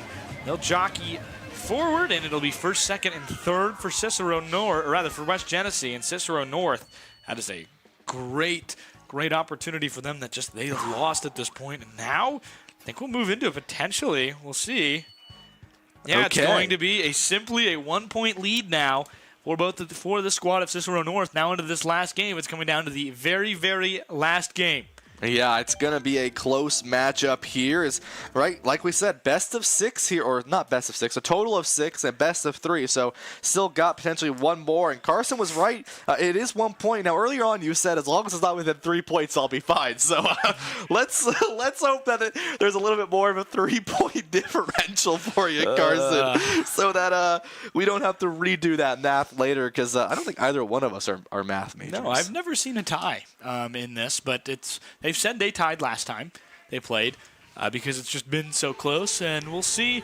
I don't think it can work out in that way currently with the score as it is. We'll see what they do, though. Cicero North and West Genesee, it's race 6, and of set 1, we'll see what they can do. It's a BO3. Whoever wins this gets an advantage. We'll see what they can do. West Genesee, we talked about how good that Yoshi player has been, and they are doing a very good job. That's a crucial item box miss off rip. Talking about just why that kart selection works for these two players that we're watching. Both of them use those two karts due to mini boost. Mini turbos are huge with these two characters, medium weight characters. They get up to speed faster, they can turn faster, but that Yoshi on that right side really struggling with the boundaries of this map, and he misses it on that right side. That's a crucial error. That's one of the most dangerous shortcuts in the game to actually get done and successfully achieve through. And if you mess it up, it is such a gruesome reset of momentum, and it is something to be aware of. A lot of these players, though, right, they know how to play this game. They know that going up that right side is actually a little bit slower than just driving and going for the drift here. Unfortunately, West Genesee having to force himself back onto that right side after getting hit once or twice here, and now it is going to be a matter of Cicero has the lead with this Yoshi. This Yoshi player is just a dominant force for this Cicero team. The star finds one, looks for another. This is where things can get a little bit dangerous as you look to get that checkpoint done once more. Really big struggle here on the Cicero North side between these two players. Bowser Jr. had that game 1 win, race 1 win, but now it's that Luigi. That's a bit of an interesting kart choice. We talked about that being probably one of the reasons that they're staying behind. They're a very clean player. They race very well, but it's such a struggle with this kart trying to stay up to speed with other players. We'll see what they can do or if they want to switch, but you know what? Sometimes people want to stick to their devices, and that's respectable. Both of these members will go forward, and that is a blue shell for West Genesee. And despite Cicero North having a huge lead, they might lose one there. It's that white Yoshi of Cicero North who's going to go down immediately. See what they can do. still have the lead. It's Ludwig and Yoshi in the front. What a fireball on the right. They throw one more red shell. Can they get another position? West Genesee, Wow. they can. They get third, but is it going to matter? It might just be enough here, Carson. It's going to be close here as we tally up these final little scores. As it's going to be, oh, this is going to be close, Carson. It's going to be really, really close. 79-77, 2 points. It's a 3-point win for Cicero North, and they are responding accordingly. Wow, what a matchup. I believe it should be a 3-point Cicero North. We have an individual coming over. Yeah, and just like that, I mean, you're in a good spot. As CNS, I mean, oh my goodness, that is a 3-point win. That is a very good start for them. They win match 1 out of 3. It's a BO3, of course, so the North Stars are in a good spot. In a very good spot. They're 1-0 right now in this best of 3 and got close. I mean, they had a little bit of faltering there, but kept themselves up on top. And you know, we talked about it. I feel like we should mention it. What a tiebreaker looks like. It's a really complicated process. You play one more map. And then you tie again? You play another map. You can't tie. You just keep going, and it's a matter of you play one more. The score, I believe, is set 0-0, and then it's whoever has the most points at the end of that match. So if there needs to be a tiebreaker, it would go to a Game 7, which is sort of treated as its own. So. Yeah. So we'll see what CNS can do at this point as they have that advantage. And honestly, it only came. West Genesee won 4 out of those 6 races. It was because they 29-10 the first time. Yeah. That's the magic number you're hoping for every single race, and Cicero North got it. And you talk about how important those games can be. Even one position moving up puts Cicero North down 2 points and puts West Genesee up 2 points, and then suddenly you have a game that's now West Genesee's game. Yeah. If you just get one position at the end of that first one. But controller issues and it feels like Wi-Fi issues apparently were really a struggle, and they just decided to play through it either way. Yeah. We'll jump into Game 2 and momentarily. Do you have any predictions? Honestly, Carson, I don't know. I think this could go really either way. It was a very close series. I do think this, though. Do not go for the risky shortcuts. Yeah. I think that was really, really dangerous. We saw it early on that Yoshi fell back because they weren't able to find that shortcut. Stick to the more simple ones, right? Because if you're in a really close situation, I know it's sort of like a situation of we need to do the best we can, but sometimes it's safer just to clear the corner and live. Jump to the replay here, but CNS did just a general good job, I think, with staying clean, not really going after those dangerous checkpoints. We'll see what they can do kind of at the section of this next game here. It's going to be 6 more races at minimum. Yeah, potentially 12 or potentially even 14 races, Carson.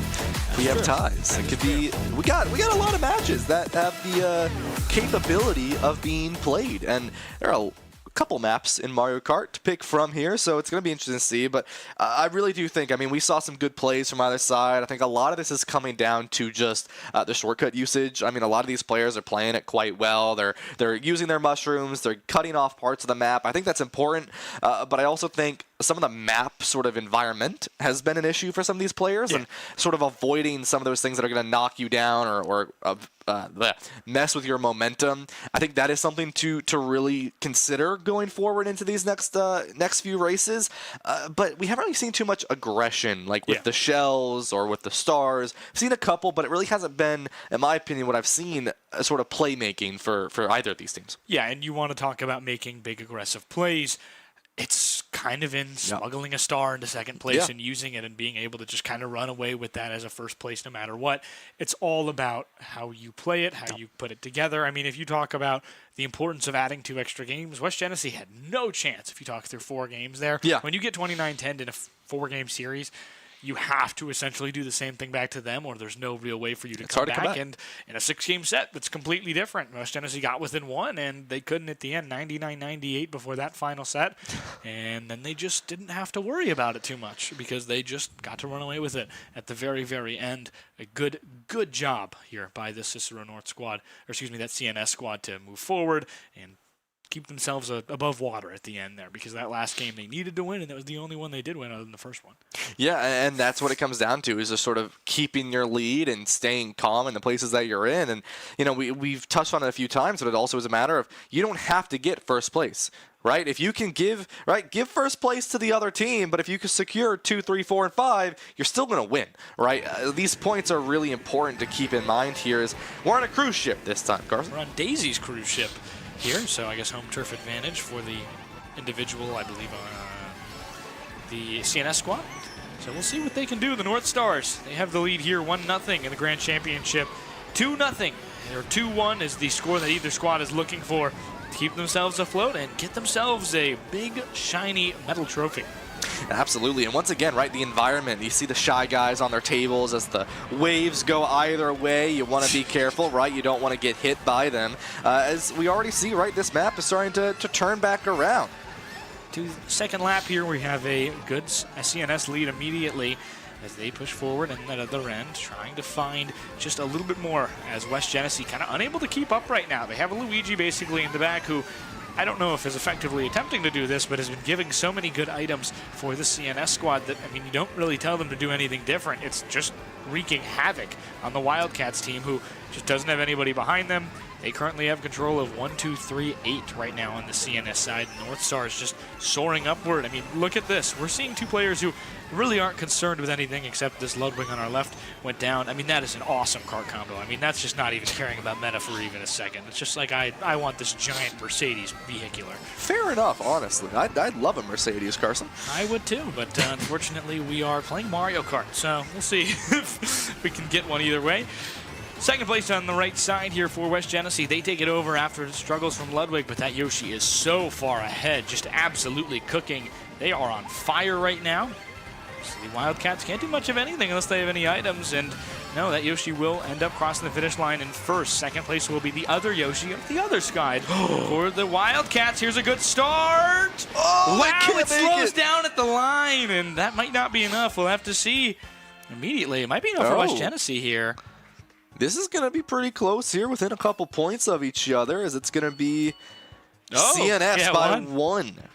Yeah, that's a big job to get rid of Ludwig, and talk about that, how much that bullet would have mattered if it went 3 feet. No, honestly, and one thing that we haven't really seen too much of is the that extra drift that you can get when you're sitting behind. It's called a slingshot method is what it's called, right? A lot of these times what you'll see is two players will sit right behind each other. If you ever sat at home and then all of a sudden you get like a really weird boost and you just sort of skyrocket in front of someone, it's because you're using the drift from the person in front of you. The draft from the person in front of you. And what you do is you sit behind them for just long enough, and then you just slingshot in front of them. Right, and so I'm impressed we haven't seen too much of that yet, as that is something that can really throw yourself forward, and especially if you have some of these more baggers that are a little bit further back, you can play with one another and sort of skyrocket someone forward if you play it correctly. But unfortunately, if you have a cart difference or a weight difference, it can get affected because one player may just bump into you and then it cancels that draft. We head on to another tour map here, so it'll be interesting to see just where everybody can go and where everybody can figure out. As we jump into it, it's going to be interesting, kind of just like you mentioned. We used to do draft chains where you would just have 1 and 2, and you'd have them just follow each other forward and forward and forward. As now on the lap 2 is a very short map. It changes every time you go through it, and again, that lead is held by CNS. They jump forward, trying to find their way through. I mean, it's just kind of easy for them, it feels like. 1 and 2, they're not getting much challenge or much items thrown at them, especially this Yoshi on the right side. I mean, they have been on fire. Yeah, and one thing from this Yoshi from CNS is they haven't really been using the mushrooms that much on some of these sort of over-terrain shortcuts. They're just using their jump, they're using their drift to just slightly get over it, right? And then they get that extra boost after getting that shortcut accomplished. Here we go, game 2 coming down to the wire here as we are about to end it already. It's a very, very quick map. Sapphire moves into the second place spot. That Yoshi still in first. West Genesee should have the lead right now. They can get rid of one. Ludwig, this might hit going. 2. This might hit 2, no. It'll come all the way back. It's a West Genesee blue shell, and it won't really matter. I think Yoshi's going to get first either way. Yep. Yeah, I mean, they're just so far ahead that it won't matter much of anything. We'll see, though.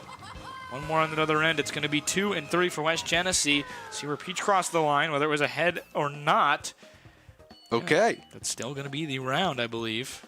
This should put West Genesee back up, maybe by 1 or 2 points here. We'll have to see as the final score comes in. I'm wrong. Yeah. A little better for CNS that time. 2 points better exactly. Yes, 41-37 is our score. Two teams play it really close, but there's a glaring flaw that West Genesee has, and it is a Yoshi who just kind of drives away every time. Yeah. I mean, this player for CNS is kind of just playing the game. I mean, they're driving. And you can tell that there's really no worry. I mean, a lot of that comes down to the trust of the team as well, as you don't have to worry yourself about what's going on because you know that you have one player who's basically confirmed going to hit first place. Yeah. I mean, that's 10 points given to you. Yeah. I mean, we're back again. We're here. We're on the cruise ship. We've made it to the cruise ship. Yeah.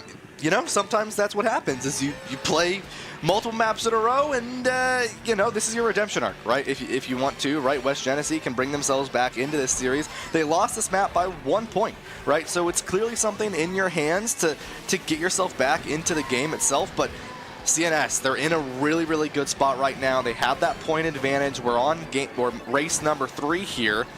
Is the Yoshi just up in front? I mean, it's like watching Max Verstappen in 2024. I mean, there's just simply. Nothing you can lose? Do they lose? Do they lose? Simple. No. I mean, it's incredible what I'm watching right now. I've never seen performance quite like this.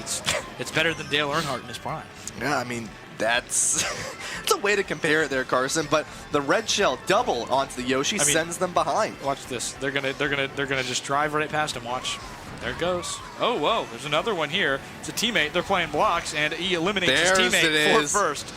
Wow, that was inspiring. The draft sends them forward. Oh. The banana finds the connect. That is a unfortunate spin there for Bowser Jr. of the CNS squad. And hey, West Genesee has a first place for the first time. And guess who it is? Yep, it's Yoshi again, this time yellow. Yeah, I mean, it's a battle of the Yoshis here, and these dinosaurs are going to find their way into the victory. But this is big for West Genesee. They need to get some of their other members up there a little bit further so that they can take that lead and take it rather dominantly. But to get there, they need a couple more members to get to this top. This Daisy going forward has the star, is going to push just a little bit more. It's going to be in a pretty good spot. Frosty in front of them as well. But right now, the rest of CNS is right there. Banana comes a little too late. They're trying to push themselves back up here. CNS has themselves that Yoshi still in that spot, and they're going to have 1, 2, 3. I mean, that is a great finish from them. What a comeback at the very end, and it's 1, 2, 3, 8 for Cicero North. Maybe 7, excuse me. 7, yeah. We'll see, but I mean, that's CNS's third game win in a row, or I guess 4th, technically, including that, including game 1. Sure. Yeah, I mean, this is going to put their points up. Yeah, 50-67. Ooh. I mean, that's a 17-point lead, and I mean, that was game number 4 for you. You're not out of this yet. I mean, this is a 6-match series, and, you know, we talked about that earlier, right? West Genesee brought it a little bit closer when it was 6 maps instead of 4, but you basically have to get the top 4 places for the next 2 maps. Yeah, I mean, it's a tough spot. You're down 17. If you have a big round here, you can totally get back into that one because the first 2 were close. That one was also pretty close. It's just a little bit of a further lead. It's a 15-point increase for that North Star side. So if you're the Wildcats here, got to find a way to get off early. I mean, CNS is just beating them in every sense of the word. It's just a very easy win, it feels like, at a certain team for the Cicero North team. Yeah, I mean, CNS is feeling confident with where they are right now, and as they should. I mean, they have a 17-point lead, and we're back on Moo Moo Meadows, it seems. So the randomizer is bringing us into some of the same maps here. Yeah, as they push forward. West Genesee won this one last time. We'll see what they can do. And they push into that other side. It's 2 for Cicero North at the top here as they move and drive and boogie along. I mean, CNS is just on fire right now. Yeah, and it looks like, I mean, outside this Luigi that's sort of sitting a little bit further back, the rest of CNS is kind of just saying, just win, right? Just drive and get in those top places so that West Genesee can't get them. And that's a strategy you've got right there, and just can't get through the cows and is going to get sent into a stun. And now CNS is going to get another spot forward here, throws the boomerang just to throw it to get this next item. You can stop the red shell, but it's not going to find the connect. Has that bomb there, as there's now one member in the back. It's a different Yoshi for West Genesee, who's pushing back forward, trying to find their way, and gets that good item there. But on lap 3 already, I mean, CNS just has that Ludwig and that Yoshi 1-2 combo. It's like Mike Tyson's left fist and Mike Tyson's right fist. They're not that beatable.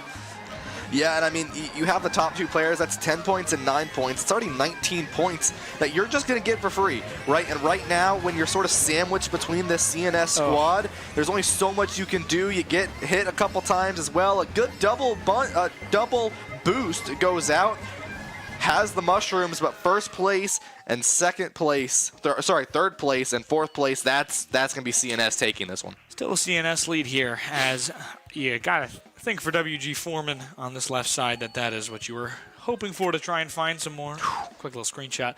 90-66 is the score right now. But we'll kind of keep going, and it's just it feels simple. It feels simple right now for CNS, who is just leisurely taking their drive down the highway, and they're getting the Buffalo first from Syracuse. Yeah, and I mean, I don't fully know if it's in the cards for CNS. I mean, for West Genesee to get themselves back into this, but they are going to have to put on a show if they want to get back in here, and it is fully possible, as these players, they have that sort of play style that they know what they want to do. But right now, we've just seen what's ended up happening is right now CNS is just sort of playing their game, as we're looking at some cheese in the desert. We're on Cheeseland as you're watching some bagging here on this left side. Peach looking for an item, decides not to go for a second box, despite taking the time to wait anyway. But they're going to have maybe the distance to get lightning here, and it'll be interesting. You know who's back there as well? It's that Yoshi, a white Yoshi for CNS, who's maybe trying to take an opportunity to bag here. 1 and 2 right now belong to West Genesee. How long will it last for the Wildcats? We will see. But he'll push forward. They'll have some more items, as, again, that white Yoshi of Cicero North in that backside. What can they figure out at this point?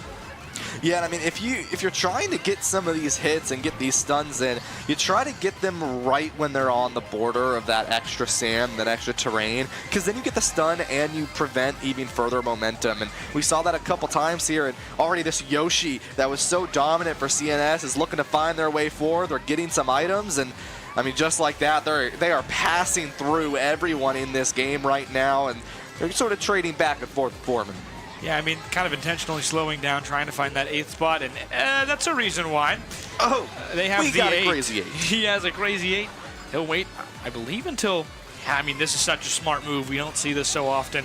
Going to wait, I think, almost entirely until right at the end of the lap. Yeah, just throws everything behind, which means it'll hit everybody in the front of West Genesee. So we'll see what they can do. Back on the other side, there's some splatter on other people's screens. There is some no lightning in that crazy 8, so we'll see if they can keep collecting it, as that is the goal of staying in the back. Right now, it's 1-3-4-7 for Cicero North, and see West Genesee. They have the lead right now, but how long can they keep it as they move forward? Yeah, I mean, they need all 4 players here to get in these top 4 spots if they want to stand a chance, and it's going to be difficult, especially when you have a couple players looking to just bag on the side of CNS, and they're just basically making sure you can't take those spots. Right now, the Baby Bowser in the first place will be able to find it, and CNS, I mean, this may have secured them the victory. Yeah, it's a 2-3-6-7 on the side there, as still going to be just about the same. WG Frosty moves up 2 spots, but I think this will about seal it 109-86. Should be one more race until I think that gets decided. But looks like we might have. I think. Yeah, this is race 6, right? I think we're going to game 6 right now. Yep. Well, that's clinched because there is a lead greater than 19. Yeah. So. Yep. So just sort of playing for for a little bit of bragging rights here, a little bit of we can still take you out. And Excite-a-Bike! What a final map to go to here, Carson, in this grand finals, as this is one of the most simplistic, basic maps and quite short as well. And it's just final race. Here you go. Yeah, it'll be Excite-Bike Arena here for CNS to take their victory laps. See what they do. Somebody blew an engine. Let's start off here. This is why this was so fun. You'll hear the wows and the hellos of the audience as they are just, I mean, it's a lot of jumping. That's what this map is. Yeah. It's jumping. If you've ever played Excite-Bike on the N64 system, yeah, that's what this is. Yeah, it's a lot of jumping, and it's, you know, if you get the right item rotation, you can actually clear this entire left side without ever touching the ground. Yeah, it's fun. This is a very look at that. Look at that tech. Wow. Yeah! We got tech up in here, Carson. I mean, that was beautiful to see. A slight jump over the mud pile to not get slowed down, and there goes again right on the corner. No turf burn for this Yoshi. They push forwards as the jumps continue, and good section there. Cicero North still struggling here as CNS still not willing to let up at all. They really want to just win by as many points as they can to show off that they're doing well and that they are good enough to own this spot. They'll be crowned state champions in here in just a moment, so we'll see. Tough break there. That's the tough part about Excite-Bike is it really is. There is nowhere to run, nowhere to hide. You are going to get hit by 1 million red shells. Yeah, you are. I mean, someone can throw it from the other side, and it's just going to hit you anyways. I mean, this map is a little annoying at times, but, I mean, these mushrooms, it comes down to how fast you can just rotate through. I mean, we see players sort of switching spots in and out all over the place. Right now, West Genesee, they've got the lead. They've got their yellow Yoshi in front there, and that's really good for them here. They've got that red shell and the banana to keep themselves up. The tech comes in. They avoid that first mud pile, and there goes the red shell gone as well. Just absolutely legendary there as they jump into the end here. Ooh, bit of a grass touch at that final corner. Can somebody kind of beat West Genesee here? They have a good lead, so we'll see. It'll have to be 2 red shells. There's one. It won't hit them. It'll hit the teammate behind, and I believe that might do it. We'll take a final look at the score here.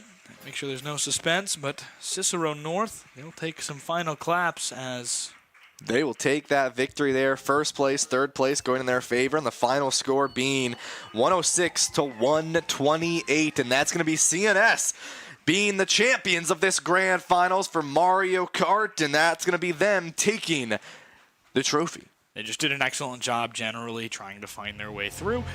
And playing as a team, learning how to use tech properly, it's something that you like to see. They played very well as a squad, and I mean that's all you need. We kind of wrap this game up. Cicero North will have their Mario Kart championship and their first championship, and only one that they were able to get from a perspective of brackets today. Pretty good win for them. North Stars have themselves some hardware to go home with, and it's well earned. They played very well in game 1 and 2. Absolutely.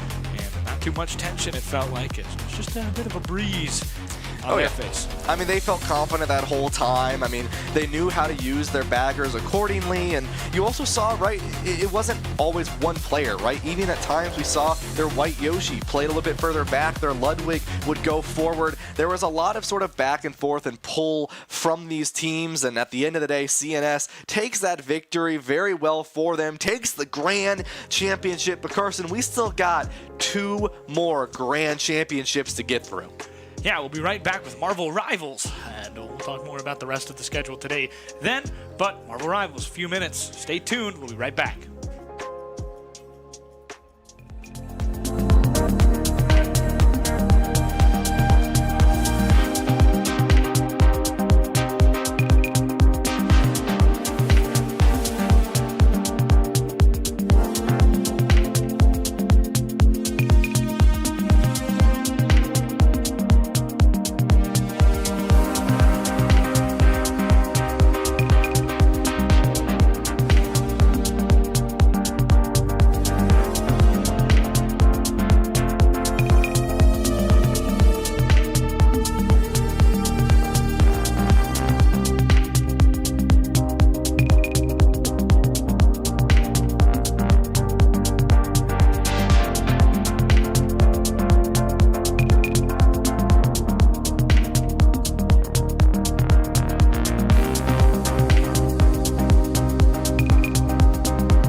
Hello and welcome back to Upstate New York. We're in the Shine Gaming Esports Center for the Empire State Scholastic Esports Federation State Championships here in New York State, in Syracuse, New York, as we mentioned earlier.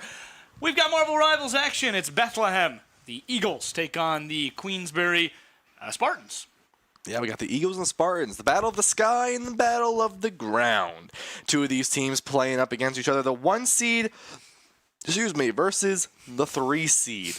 Queensbury had a really good performance, a Game 5 heater of a matchup to get themselves to this grand finals, and it's going to be interesting to see. Bethlehem hasn't played any rivals today. They did not have to go up against their opponent as they were unfortunately unable to be here, so they've sort of just been sitting waiting pretty, and they also got to see what Queensbury likes to run, so these bans already off the bat are probably going to be pretty targeted. Yeah, we'll see what they can do. Obviously, I assume Gambit is either going to be protected or banned. Yep.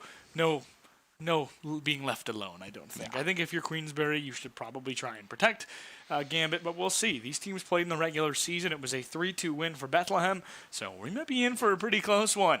We'll hope for that as we kind of jump through it. And the Eagles, they look really good. They looked really good in the regular season, supposedly, but Queensbury, oh my goodness, what a job to apply in the semis. Oh, absolutely. I mean, Queensbury, they figured out what worked for them, and they made it happen, right? Game 1 was in their favor, and then they lost a couple. They won Game 3. They lost another one. Then they won Game 5, right? I mean, they stayed calm and collected that whole time. But then it comes back to the whole argument of, I mean, you had a couple hours to rest, right? You've had a couple hours to take a break before getting into this grand finals. But you also played a 5-map heater, and that is hard to do. I mean, that was 2 hours straight of high-end gameplay, and now you got to play the 1 seed in the grand finals. Yeah. Which is still best of 5, by the way. Yes. Marvel Rivals is a very long game when it is. Yes. In that best of 5 format, we are at 4:30 right now. If you bet that we're going to end at 6:30, you're probably right, because these two teams play very, very close games. They are very talented. We'll see what they can do, and obviously it's going to kind of depend on where Queensbury at. Where are they? Too tired? Are they warmed up? Is Bethlehem warmed up? It's going to be kind of all in that, I think. But Game 1 might be a pretty telling story, or Bethlehem might just walk in here and 3-0 them. Yeah, I mean, we don't really know much about Bethlehem, right? We know they're the 1 seed coming into this. We know that they are a really good team, but we don't really know much about what they like to play or what they really want to do going into this matchup. Queensbury we've seen today, right? We've seen them on stage. We've seen them in the venue. We've seen them compete already. We have a little bit more to work off of, and, you know, that's an advantage for them as they're already a little comfortable on that stage, right? Bethlehem, brand new to that stage, but that's also a little bit of a disadvantage, right? Like I mentioned, Bethlehem got to watch that match as they were here earlier, and they can kind of say, okay, we know what you want to play, we know what you're not comfortable on, we know what we can play, we know what we're not comfortable on, and we're going to play to that strength. And I would not be surprised if we see, you know, maybe a Gambit Protect come out from Bethlehem just to put Queensbury in a rough spot. Yeah, and we'll see kind of how that plays, because obviously maybe they weren't watching close enough. Maybe Bethlehem was just laying back going, we're the 1 seed. Yeah. We're okay. Who really minds? But it's interesting to note that Bethlehem beat the 2 seed 3-1 in the regular season and beat Queensbury 2-3-2. So obviously it was a closer game. Queensbury maybe ended up on the wrong side of the bracket. Yeah. Maybe got tougher opponents, had a few absent players potentially, but I'm not sure maybe kind of how that went. Bethlehem, it's going to be really interesting to see how these Eagles play. They jump into stuff right now, jumping into warm-ups, and they hope for the best every way, which way and around. The Eagles have been excellent here in Rocket League. We saw them play earlier and go down to Prema? Yes. Prema? The Panthers. The Panthers Preparatory Academy. That's not the word. Pelham. Thank you, Master Hand. Pelham Preparatory Academy. They lost in the finals. Yeah. And it's a bit tough for them, but Bethlehem did not make it past. They're looking to get some glory for their school, get a state championship. The only team with 2 reps in 2 games today other than Washingtonville. And Washingtonville got a state championship, so they're hoping to be not the only one who don't go home if they have 2 teams. Yeah, and this is sort of their chance to sort of play that and play to their number 1 seed, play to this advantage.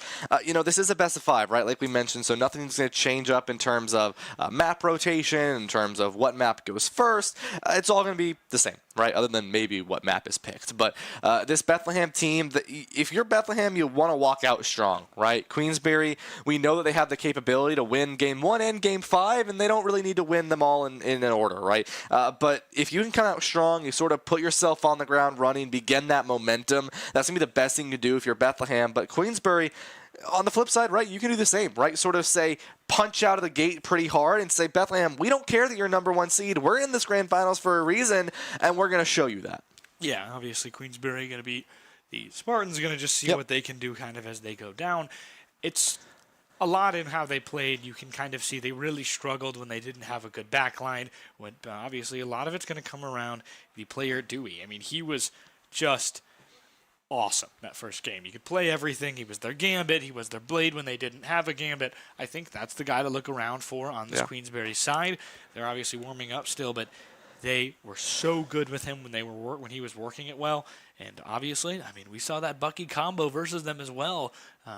Paperden, I mean, it's just Pendon, I'm very interested to see just how that goes through, because maybe you take notes from that. Maybe you play a Groot Bucky combo. Yeah. Maybe you ban a Groot Bucky combo because you don't want that. But these 2 teams have played each other. There's obviously some sort of memories, but it's important to note that there's been a patch between these 2 games. There's been 4 patches, between their 2 games. Yeah, there has been a lot of patches in the game recently, and every patch makes drastic changes to what the meta can and cannot be. And right now, this meta, it's still very, very new. It's still very experimental for a lot of these teams. Rogue came out yesterday. yesterday. The patch came out yesterday at 4 a.m., and these are high school students. Don't be playing video games at 4 a.m., folks. But it's like you don't really have much time to practice with the new compositions. You don't really get time to practice with Rogue, to really experiment too much. I mean, even myself, I only had about an hour or two to really experiment yesterday, and there's 46, 45 characters in the game.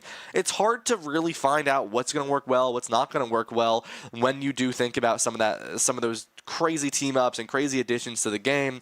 We saw the Ultron ban come in a little bit in the semifinals. Ultron in a very, very good spot right now, but we didn't see too much play time on the Ultron. Yeah, maybe these two teams don't realize just how big Gambit is because, I mean, we saw how that kind of went. Queensberry had the opportunity to use Gambit. They didn't use it. They lost when they didn't use Gambit, and as Gambit came through, whether they realized it or not, it was kind of the determining factor between these two games. And there was both Gambits. Queensberry won every time. When they didn't have a Gambit and the other team did, they lost every time. It's all about playing the way that you need to play, and sometimes it's mirroring because you have to mirror just because there's one thing or another, one play or another you're watching out for. Yeah, and Carson, I'm going to go ahead, and we were talking a little bit about meta. I'm going to give you my guess of where the meta is going to be headed, but at the end of the day, I truly don't know. But I do think the strongest composition in the game right now, if you're either of these teams, is simply to do this, right? You walk out on a Rogue and a Magneto. I think those are two of the strongest tanks in the game right now. You walk out on those two, right? Once you walk out on those two, then you got your DPS slot. And I think Wanda is in a very, very powerful spot right now, and then Phoenix, right? You saw a lot of pressure on that Phoenix earlier. The combos with Gambit, very, very powerful. And you shut down any sort of Penny or Rocket in the game. So those are your duelists, your DPS. You could throw a Bucky in there if you don't want to run the Wanda. That's fully a possibility as well. And then your support line, I think Gambit Ultron really is the play. Yeah. I mean, you have so much healing, so much pressure, so much sustain, so much value that you can get off of that double support comp with the Ultron and the Gambit. And with the amount of healing that Ultron can now do, I think that's the best comp you can run right now. But, Ultron really hasn't been viable as a second support, and Rogue is very, very new to the game. Wanda hasn't really ever been good till basically now. Three characters that are not very common for some of these players to play, and so you bring in this sort of new composition that it has a lot of strength to it. It's like, can you play, one, the 5-star tank, two, a duelist that hasn't really been viable since basically season 0. No, I don't think. Yeah, never mind. And then a character that's only ever been viable in triple support comps. Yeah. Ultron's going to be really interesting as they kind of try and step characters up into being able to fit into a traditional 2-2-2. Yeah. Obviously, we'll take a look more at kind of just how other comps work, how 3 support 3 tanks combos come through, how 3 support 2 tank combos go through, how 3 tank 2 support combos go through. You got a lot of options. If there is a healer that can heal enough, I think Gambit might be somebody who you can pair with right now with Ultron who might be able to heal enough. Yeah. Really might be able to heal enough. Maybe it's Luna, maybe it's Jeff that you pair them with that can heal 3 tanks in a DPS. So if that's something you can do, you're maximizing your damage potential. Yeah. If you have a DPS that has self-sustain, has a way to keep themselves alive, think of a Blade who's able to jump in and back and forth with or without other members of their team. It's going to be interesting to see how they kind of push through it and how they play through it and how they play with each other. But we'll see kind of how that works out, how that works for everybody involved. I mean, it's a meta that's flourishing and being born. Yeah, exactly. So we're going to have to see here as players are still loaning to the lobby, still trying to get themselves into the actual game. But at the end of the day here, Carson, is going to come down to which team can be the most flexible and which team can adapt. We saw a lot of adaptation coming out from Queensberry earlier on, and that did really good for them, right? They adapted well enough, and they ended up getting those victories as they needed.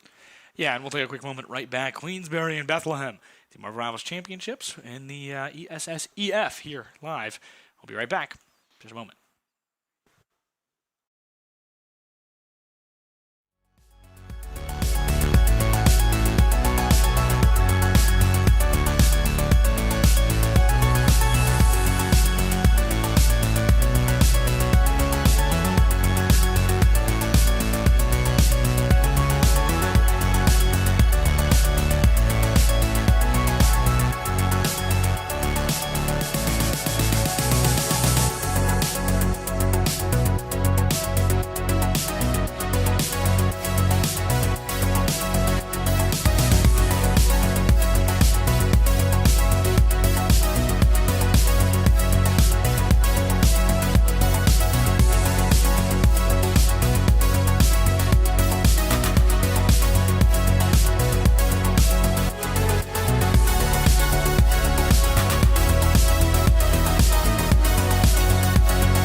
welcome back. We're going to be jumping into the gameplay I'm sorry, I tripped. I lost my balance. very, very soon. In just a moment, we'll be jumping right into the Marvel Rivals gameplay. I am very excited here at this point. I'm about to explode like a pressure cooker that you left on for too long. That's what I feel like right now. I really want to see these two teams play at a certain point. They are both kind of, I mean, obviously it's the championship. I think it's going to be our closest contested, our closest grand championship today. We'll have to see, obviously. We saw there were some fun ones earlier, highlights. Saw the belt get awarded to the member of Washingtonville, yes. I believe so, yeah. The Wizard Tap, who got that awesome, this is my chest, but since you can't see my waist, that awesome belt. It had the Syracuse Esports on the side, had like the logo, ESSEF logo on the middle, and then the Play Versus logo on the right. That's what it's all about, man. It really is. I mean, it's all about playing to your heart's content, playing at the highest ability or the highest level that you can, and winning these grand championships, Carson. And, you know, we're here now. We finished 3 of the titles. We've got 2 more to go for the rest of the day, right? We got Marvel Rivals, and then we have Smash Trios to finish the day off, and that's going to be a banger of matches. There's going to be a lot of matches there. I mean, best of 3s into a best of 5 set. It's going to be an interesting one. And we'll explain that sort of format much later after Rivals is finishing it up. But this one's pretty simple. I mean, it's basically exactly what y'all saw earlier on the semifinals. It's the best of 5. There's a set map rotation. They're basic bands that we saw earlier. Nothing too different, nothing different at all. Only difference is the teams. Yeah, and it's going to be Bethlehem and Queensbury, as if you've stuck with us the entire night. You know that would be the case. If you haven't, welcome back. We are... It's a long day so far. We're currently 8 hours into our stream right now. 5 hours in. 8 hours since I woke up. Either way, we've got a lot of fun still here brewing. The ESSEF Marvel Rivals Championship are now here. It's the Winter Championships. They crown 2 state champions a year, one in the spring, one in the winter. This is the winter one as we finally jump into it here. Watch these players lock in for bans. Oh boy, finally we are here. As we've got 5 championships to do today, we're in Game 4, and we will be going all the way to 5. Yeah, we got a lot of matches coming up here, and we're not going to get told what Bethlehem is going to play here, Carson, because they're all hovering Captain America, except for Forehead, who is on Spider-Man. But we can't take a look at some of these bands, and Queensbury banning the Gambit, as they should. Do not want to play into that Gambit, and I mean, we saw that earlier on, Carson, so I'm not too surprised to see the Gambit ban, excuse me. Daredevil going to be the ban from the side of Bethlehem. You saw a lot of... Wow, that was... A lot of pressure came in from that Daredevil earlier on.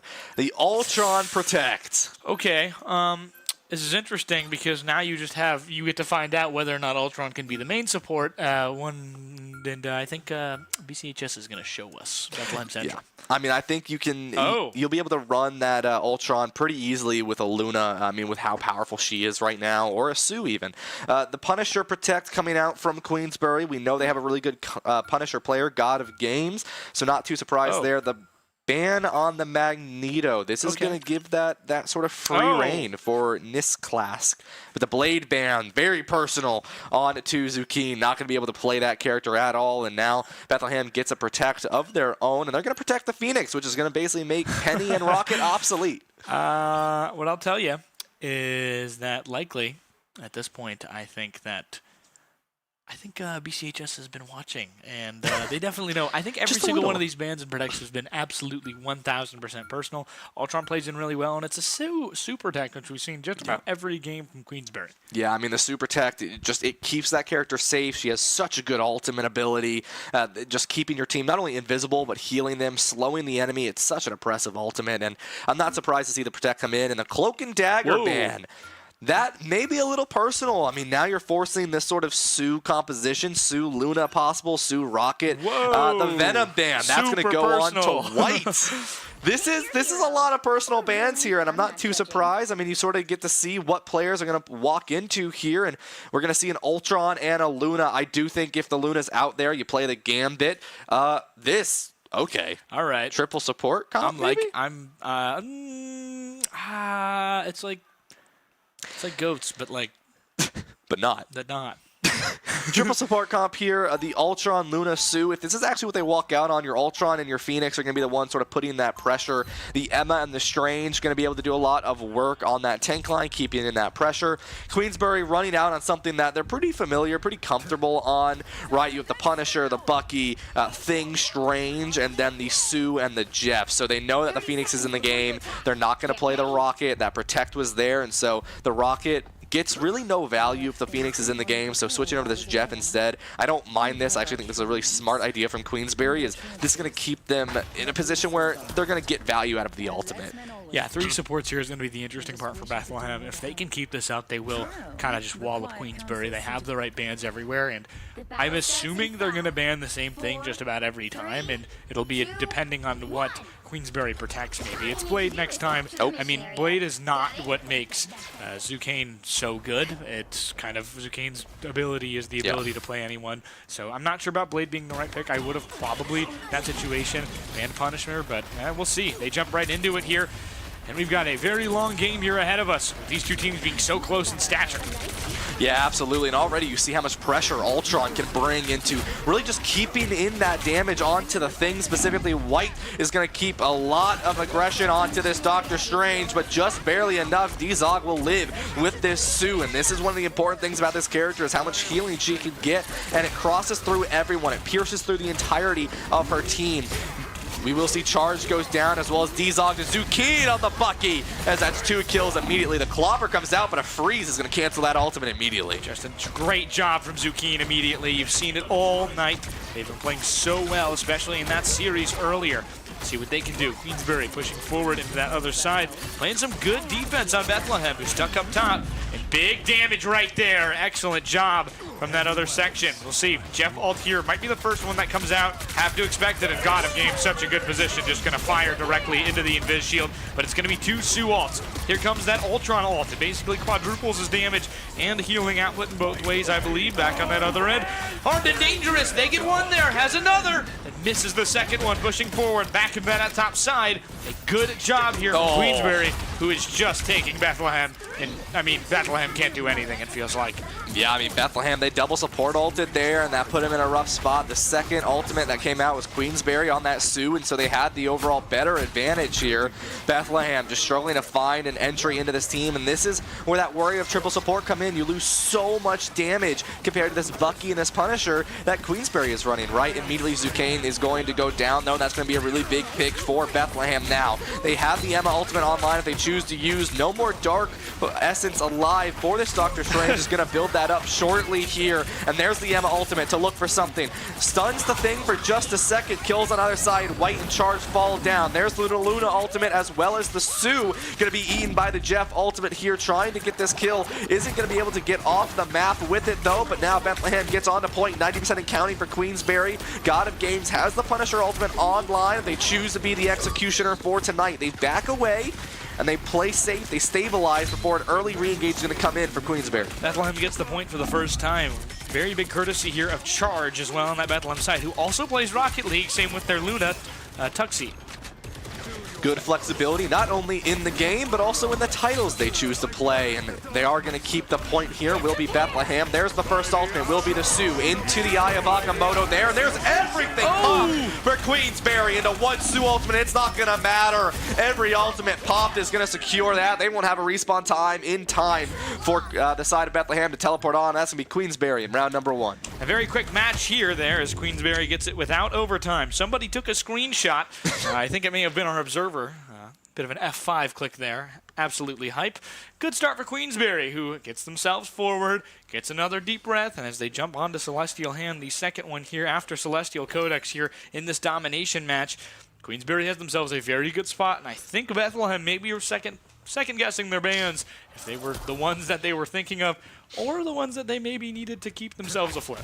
Yeah, I mean, Queensbury in a really good spot here, going 1-up in this series, and they seem calm while doing it. And I mean, Carson, I really do believe this triple support composition is where that struggle is going to come from. We saw it earlier when Queensbury ran it. We saw it earlier when every team that we've seen today has run triple support. They haven't been able to get that value, and it comes out of that double damage. Actually, Queensbury is the only team that hasn't played triple support, and if you remember, it was the side of Penn that had triple support that went down earlier to Queensberry in that first round. So see if it pays off here. They're going to switch off of it potentially sooner or later. Maybe that's just what they do. Bethlehem going to run now with an Angela and a Doctor Strange again, but Charge going to remain on that Punisher. He has ult, so it'll be interesting to see how fast they can start it. They'll maybe want to use ult immediately and try and get it, but Angela, such a good job DPS, such a great DPS or tank. Yeah, I mean, she has a really good disruption ability. You can get that spear connected onto someone to get them out of the game. Zukeen gonna find one onto Tux early on to this Luna. Still two supports on Bethlehem. Switching over to the Rocket will be Tux now off of that Luna. And so this triple support composition even more so on the healing rather than the damage. The Judge, the Jury, and the Executioner comes out, and the Thing takes a lot of damage here. Queensberry trying to secure this point as they will get the flip in their favor. Charge trying to find value with this ultimate. Will be able to find the Thing, but Queensberry does have control of this point. They have a Jet Eat as well. They choose to use it here, even if it is for stable. God of Games falls down on this Punisher here, 15% and counting to the side of Queensberry now as Bethlehem is looking to re-engage with one member up. Jeff has become so powerful as that M1 has started doing damage. What an Eat! That's going to get most of that team. Wow! They'll try and get a response here. And they do get it. Jeff is swallowed as well there as they go to the other side. It's going to be no more clobbering time for the side of Queensberry as Bethlehem gets rid of him. He'll nearly make it out, but White goes down. Checking back onto regular point. Oh, it's a complete brawl and a knife fight in the phone booth. Nobody has any idea what's going on. They're all just clicking M1, looking for healers. And that's what those healers are trying to do, run away at this point in Bethlehem. They have themselves a bit of an advantage here as they move to 45% now. They're about halfway through and doing a great job. Watch here for Person Thing. They love this top-down ult. We'll wait till their team comes back and will probably follow suit. Yeah, I mean, they're going to get contested early, but they're going to fall on back there. 50% for Queensberry in a good spot. They were only forced to use that Sue ultimate, but this is what I was talking about with Angela, right? Very powerful character that can disrupt and pull the enemy, but a good kite and a good peel comes out from Queensberry. They're able to live through that. Clobber comes in, finds one connect. Immediately, the amplification as well as the Judge, the Jury, and the Executioner come out. White falls down on the Thing. Going to look for more as Mori is able to find one, and now it's going to be Forehead finds another. Aya Bagamoto comes out, connects with three, and it's going to be Zukim looking to find value with there again, but not going to be able to do so, and that's going to be Bethlehem winning that fight. 2 for Charge, their second ult of the game. God of Games has just received their first. I mean, that's kind of everything you need to know about how Bethlehem has been playing on this offensive end. Queensberry struggling mightily. A lot more difficulty here than they had with this other squad in the first half earlier today. We'll see what they can do, but it's been just such a good job for this Queensberry squad on these domination games. They've yet to lose on it, but we'll see. They went 2-0 both times last time. Yeah, and I mean, this is going to be the dangerous part. Bethlehem is really just relying on Charge to keep in this damage, but if Charge goes down, this is going to be big for Queensberry here. White falls low, half HP, but is able to live for a little bit longer. Ultimate's coming online, but just like that, Person Thing goes down. That's going to be a really big pick for Bethlehem here. The Eat comes out for Queensberry as well as Punisher popping this ultimate, looking to find the value, forces out the rest of Bethlehem. Down to the left side here, breaks the shield on the Strange, finds the kill onto them as well here. Queensberry is able to get an Eat kill onto that Rocket, and Charge goes down as well. Gonna see an Eat come out from Bethlehem as well from the left side here. Is able to find no one, unfortunately, but they will be able to get out alive. Jeff managed an animation break at the very end there. Get out of that ult. They unfortunately didn't get anybody win.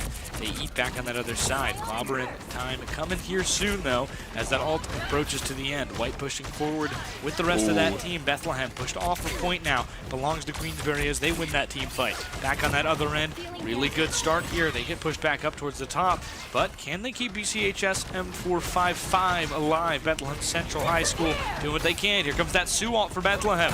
They're going to get some time and some space to get away. Wow. That's one. Tuxie gets 2. Great job on the Rocket Raccoon, but they go down. Charge is lost. Great stun from White.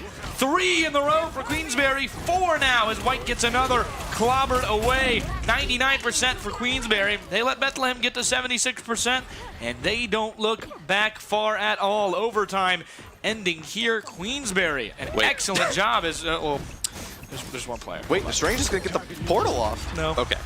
It goes off, but they weren't able to contest there. And that's going to be Queensberry, a 2-0 lead here to take map number 1 against the number 1 seed Bethlehem. I mean, this would be one heck of an upset. We haven't had an upset here yet in these grand finals. Actually, technically we have. Cicero was the... No, Cicero was the 1 seed. I apologize. Never mind. MVP for Sue here, Clask, NLK Clask, SK Clask, excuse me, for this side of Queensbury, and they do an excellent job moving forward, and they just got to take a deep breath, keep going, because Queensbury has themselves a lead and a potential upset as the 3 seed versus the 1 seed.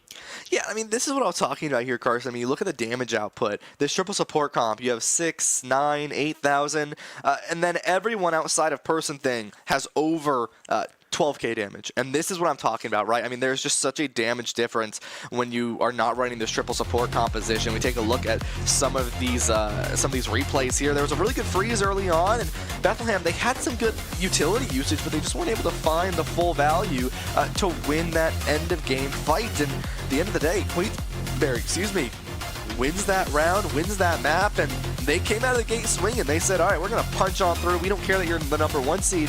We're going to take our victory, and we're going to take it quite sweetly. Yeah, they do just that. A good job from Zucchini. Again, you talk about how good they are and how good they've been. Blade Band doesn't matter. They can play just about anybody and are showing it there as, that's a scary one. That's a scary eat to do, by the way, because Thing is permanently immovable, right? So that means that he doesn't get booped by anything. He doesn't get knocked away. He doesn't get stunned. And that is something to keep in mind, because when you Jeff eat, you throw them out when you spit them out. And Thing doesn't actually get spit out. He just stays where he was. So you had to play really close to the edge there, and that was really smart coming out from Killer Wolf, the player who was originally on Daredevil, that did so much work on that Daredevil earlier, was right on the edge, didn't force the trade, right? A lot of times you see Jeff players, they'll look for the trade, they'll die with the members that they are able to eat, and typically that's not a bad thing, especially if it means your team is going to be up in members. If you eat 2, you can jump off the map, kill 2, and it's technically a 1-for-2 trade, not a bad thing. But this actually was a really good play from them, right? And I think that honestly is what won them the rest of that fight, is their Jeff didn't only get the kill, but they lived further. Yeah, Jeff, it's really important to understand what characters you can live with and what characters you can't live with. There's certain characters who, if you spit off, I mean, if you have 4 members of a team and 3 of them can't live, jump. Or if the last member is one you think you can get by yourself, don't jump. Just throw the rest of them and deal with the last in a certain sense. If they're still going to be at a disadvantage, they're still going to have to come back to point, likely with an ability where they can't really use it at you. They have to use it at the ledge or at something like that. Now, you need to find a way basically to move yourself forward. And as Jeff, it's kind of all about understanding what that is, understanding how that goes. And those eats, they're tough to pull off sometimes, but seen a lot of Jeff play today, which is something I'm really glad about. I love Jeff. I mean, one of the things that made Jeff really powerful recently is this happened a couple patches ago, but his ultimate was very much an offensive ultimate. It still is, right? But now there's a defensive part to it where he ults creates a puddle, and in that puddle you heal for 100 healing per second for 8 seconds. That's a lot of healing. For those of you who are curious, that is more than the other support ultimates in the game. It is a tremendous amount of healing. However, right, obviously, it's every second. So if someone can do damage to you right after you get that burst heal, then you probably won't live, and that's one of the dangerous parts about his ultimate. But it's very good for stable, and that's what a lot of Jeff players will use it for. On top of being able to eat your own team, they get healing while you eat them, right? And the other team takes damage. So there's a lot that this Jeff has the capability of doing on top of that stream, which does constant damage, constant healing, and it's very important to keep in mind. Queensbury goes up 1-0. It's going to be a 2-0 win for them on domination. And now we'll move to that payload section. How do you think bans will change on a map like this or a game mode like this? Because we don't know the map just yet.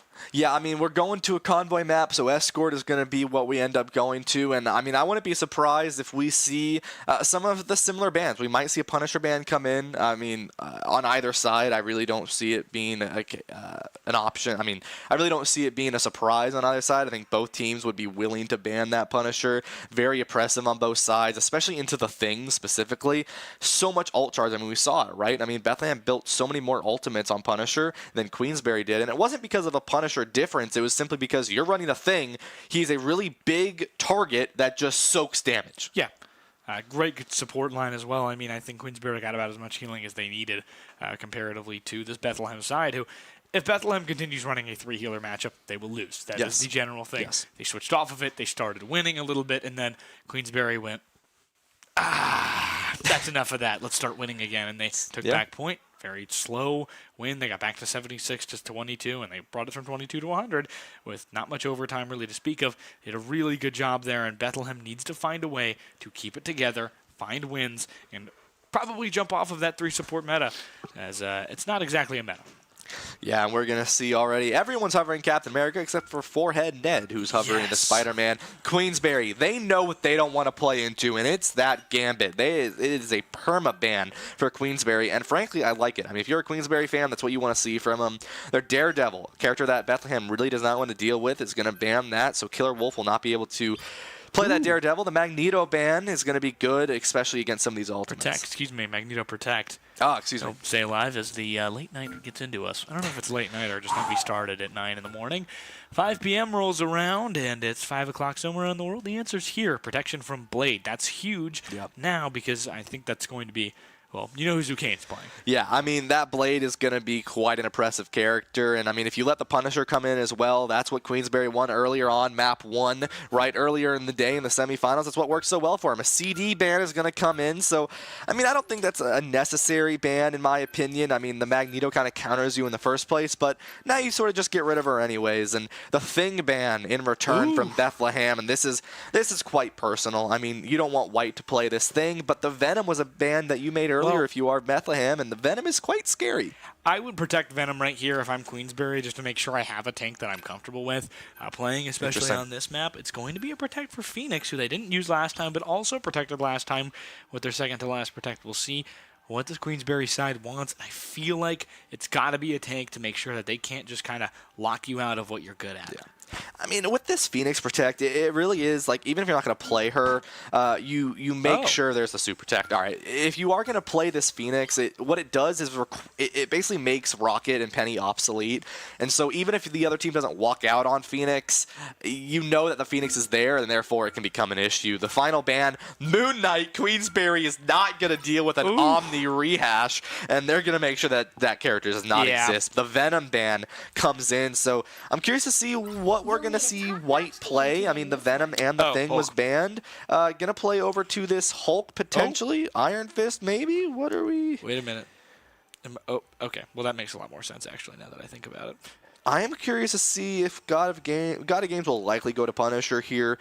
Maybe just flex in the Lord Luna because, I mean, triple support comp has not worked out for really any team so far, so there it is. Okay. Yeah. So back to this 2-2-2, right? Going to be on that Punisher Blade. This is the comp that they did so well on earlier today. Bethlehem back on triple support. They're going to be on this Rocket and this Penny. I would not be surprised if we see Queensberry switch over to a Phoenix almost immediately. I mean, you have the Rocket, you have the Penny, there's a Squirrel Girl. Phoenix is going to counter that composition. I'm curious to see how fast that changes. I'm curious who switches into it. Zuking hasn't played it. It was actually White that played it very briefly, as well as Killer Wolf very briefly. We'll see if God of Games or Zucane switch. I'd probably have God of Games switch, but I'd kind of like Zucane is really good at Blade. But also, I would rather have a Punisher on this map. So would I rather take the Blade out and basically get a free win, or would I? I think it depends on Queensberry. You know who you are as a team at this point. I mean, you probably take your Blade out because Blade is going to get countered by the Penny. But it really is. I mean, Queensberry is a very comfortable team. They know what they want to switch to. They know what they want to change, and they're going to walk out. They're going to see what's going on here, and they're going to determine how they want to play this. This Strange is going to be crucial for Queensberry to make this space and walk forward.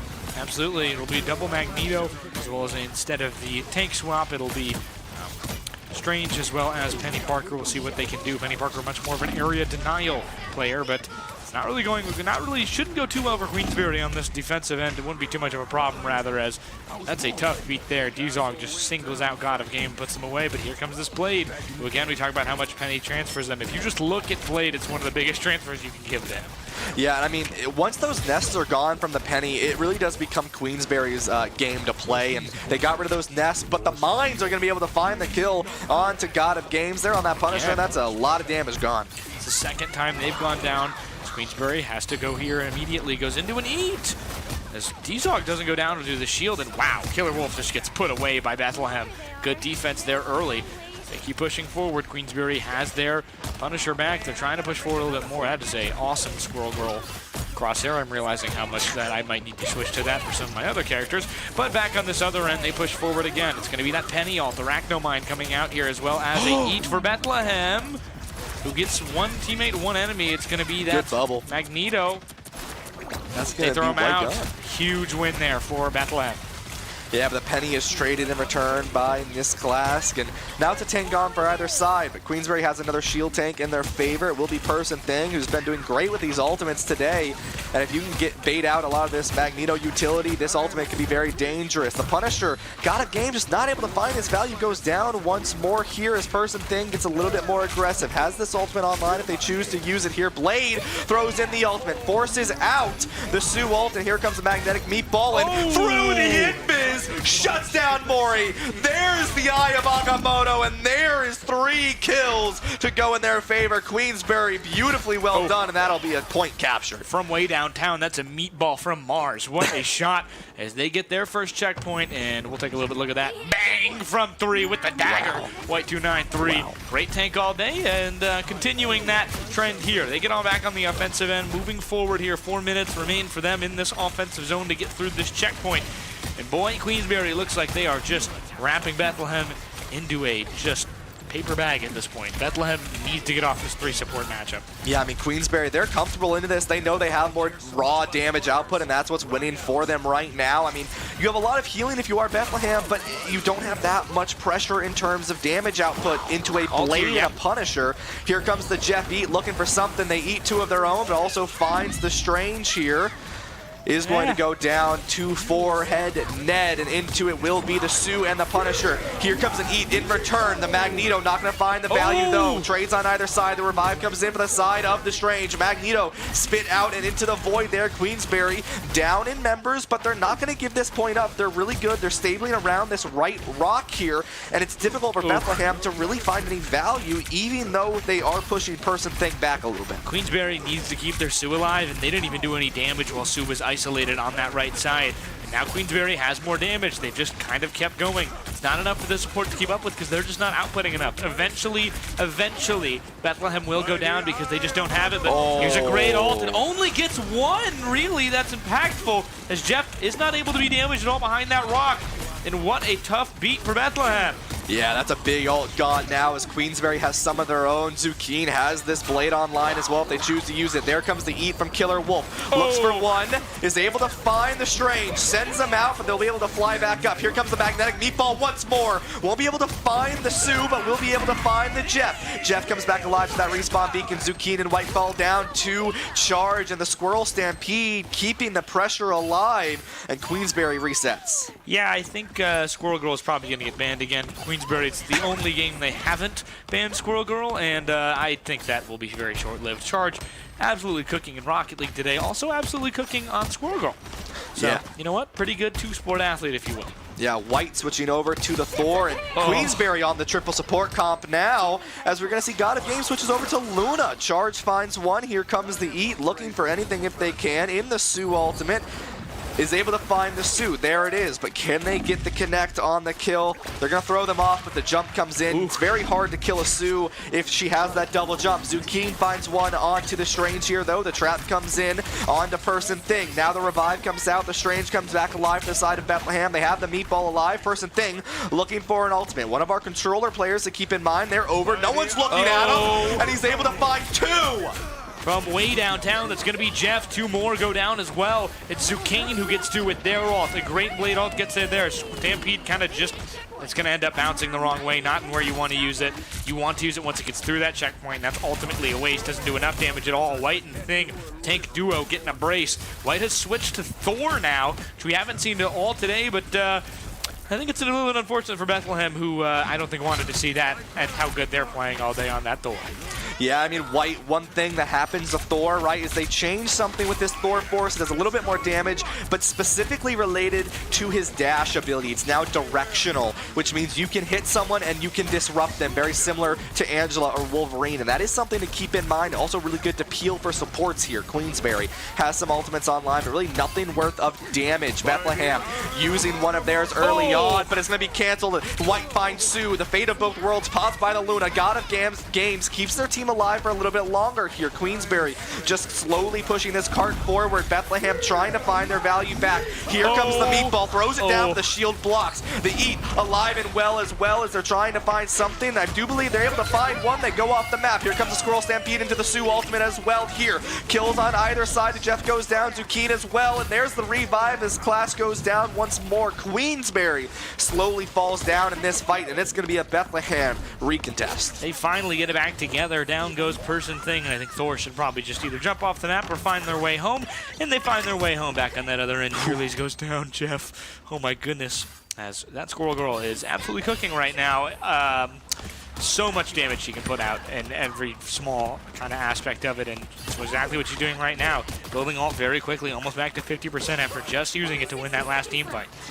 Yeah, and there are going to be some ultimates on either side here. Queensberry does have the advantage. Zucchini barely lives through this, has the vampiric form, which is going to give the extra lifesteal. You see the Sioux ultimate, and you see the straight into the blade, and that's going to be the whole team for Queensberry. As it's just a couple stragglers left here. The Jeff Eat comes in as well, but not going to be enough there, and that's going to be Queensberry annihilating everyone on the side of Bethlehem.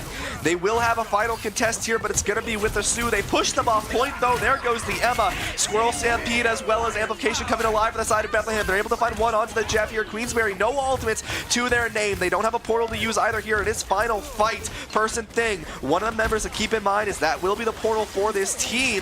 White and Zucchini fall down. Person Thing still alive, which means they will not be able to portal their team back onto this point. 6 seconds remain. Wow, what a job. Person Thing is just kind of stuck on point there, and they're going to go down finally. As it's, I mean, that is a tough one not to win, but there's still technically some place and some players. It's just be waiting more and more and more as we watch on board with VCHS. Can this last long enough to get a... Oh, wait a minute. Overtime's still going. He might have time to... Yeah, he'll have time to portal. He will. They haven't already on the other side. Keep going on that other end. Nobody is looking at Emma Frost. She's gone into diamond form, and she's just beating everyone up. She's beating everyone up on that other end, but Queensberry's still coming through the portal, and that's what ultimately is going to sink them. They weren't paying attention at a certain point, and here comes Squirrel Stampede once more. 2 go down against Bethlehem, but overtime won't end just yet. There's still one more. Hold on. There it goes. 111 meters. I actually was right. 2-0 win. They basically get all the way to the end, but Bethlehem, basically, no overtime guaranteed. You either go all the way to the end, or you lose.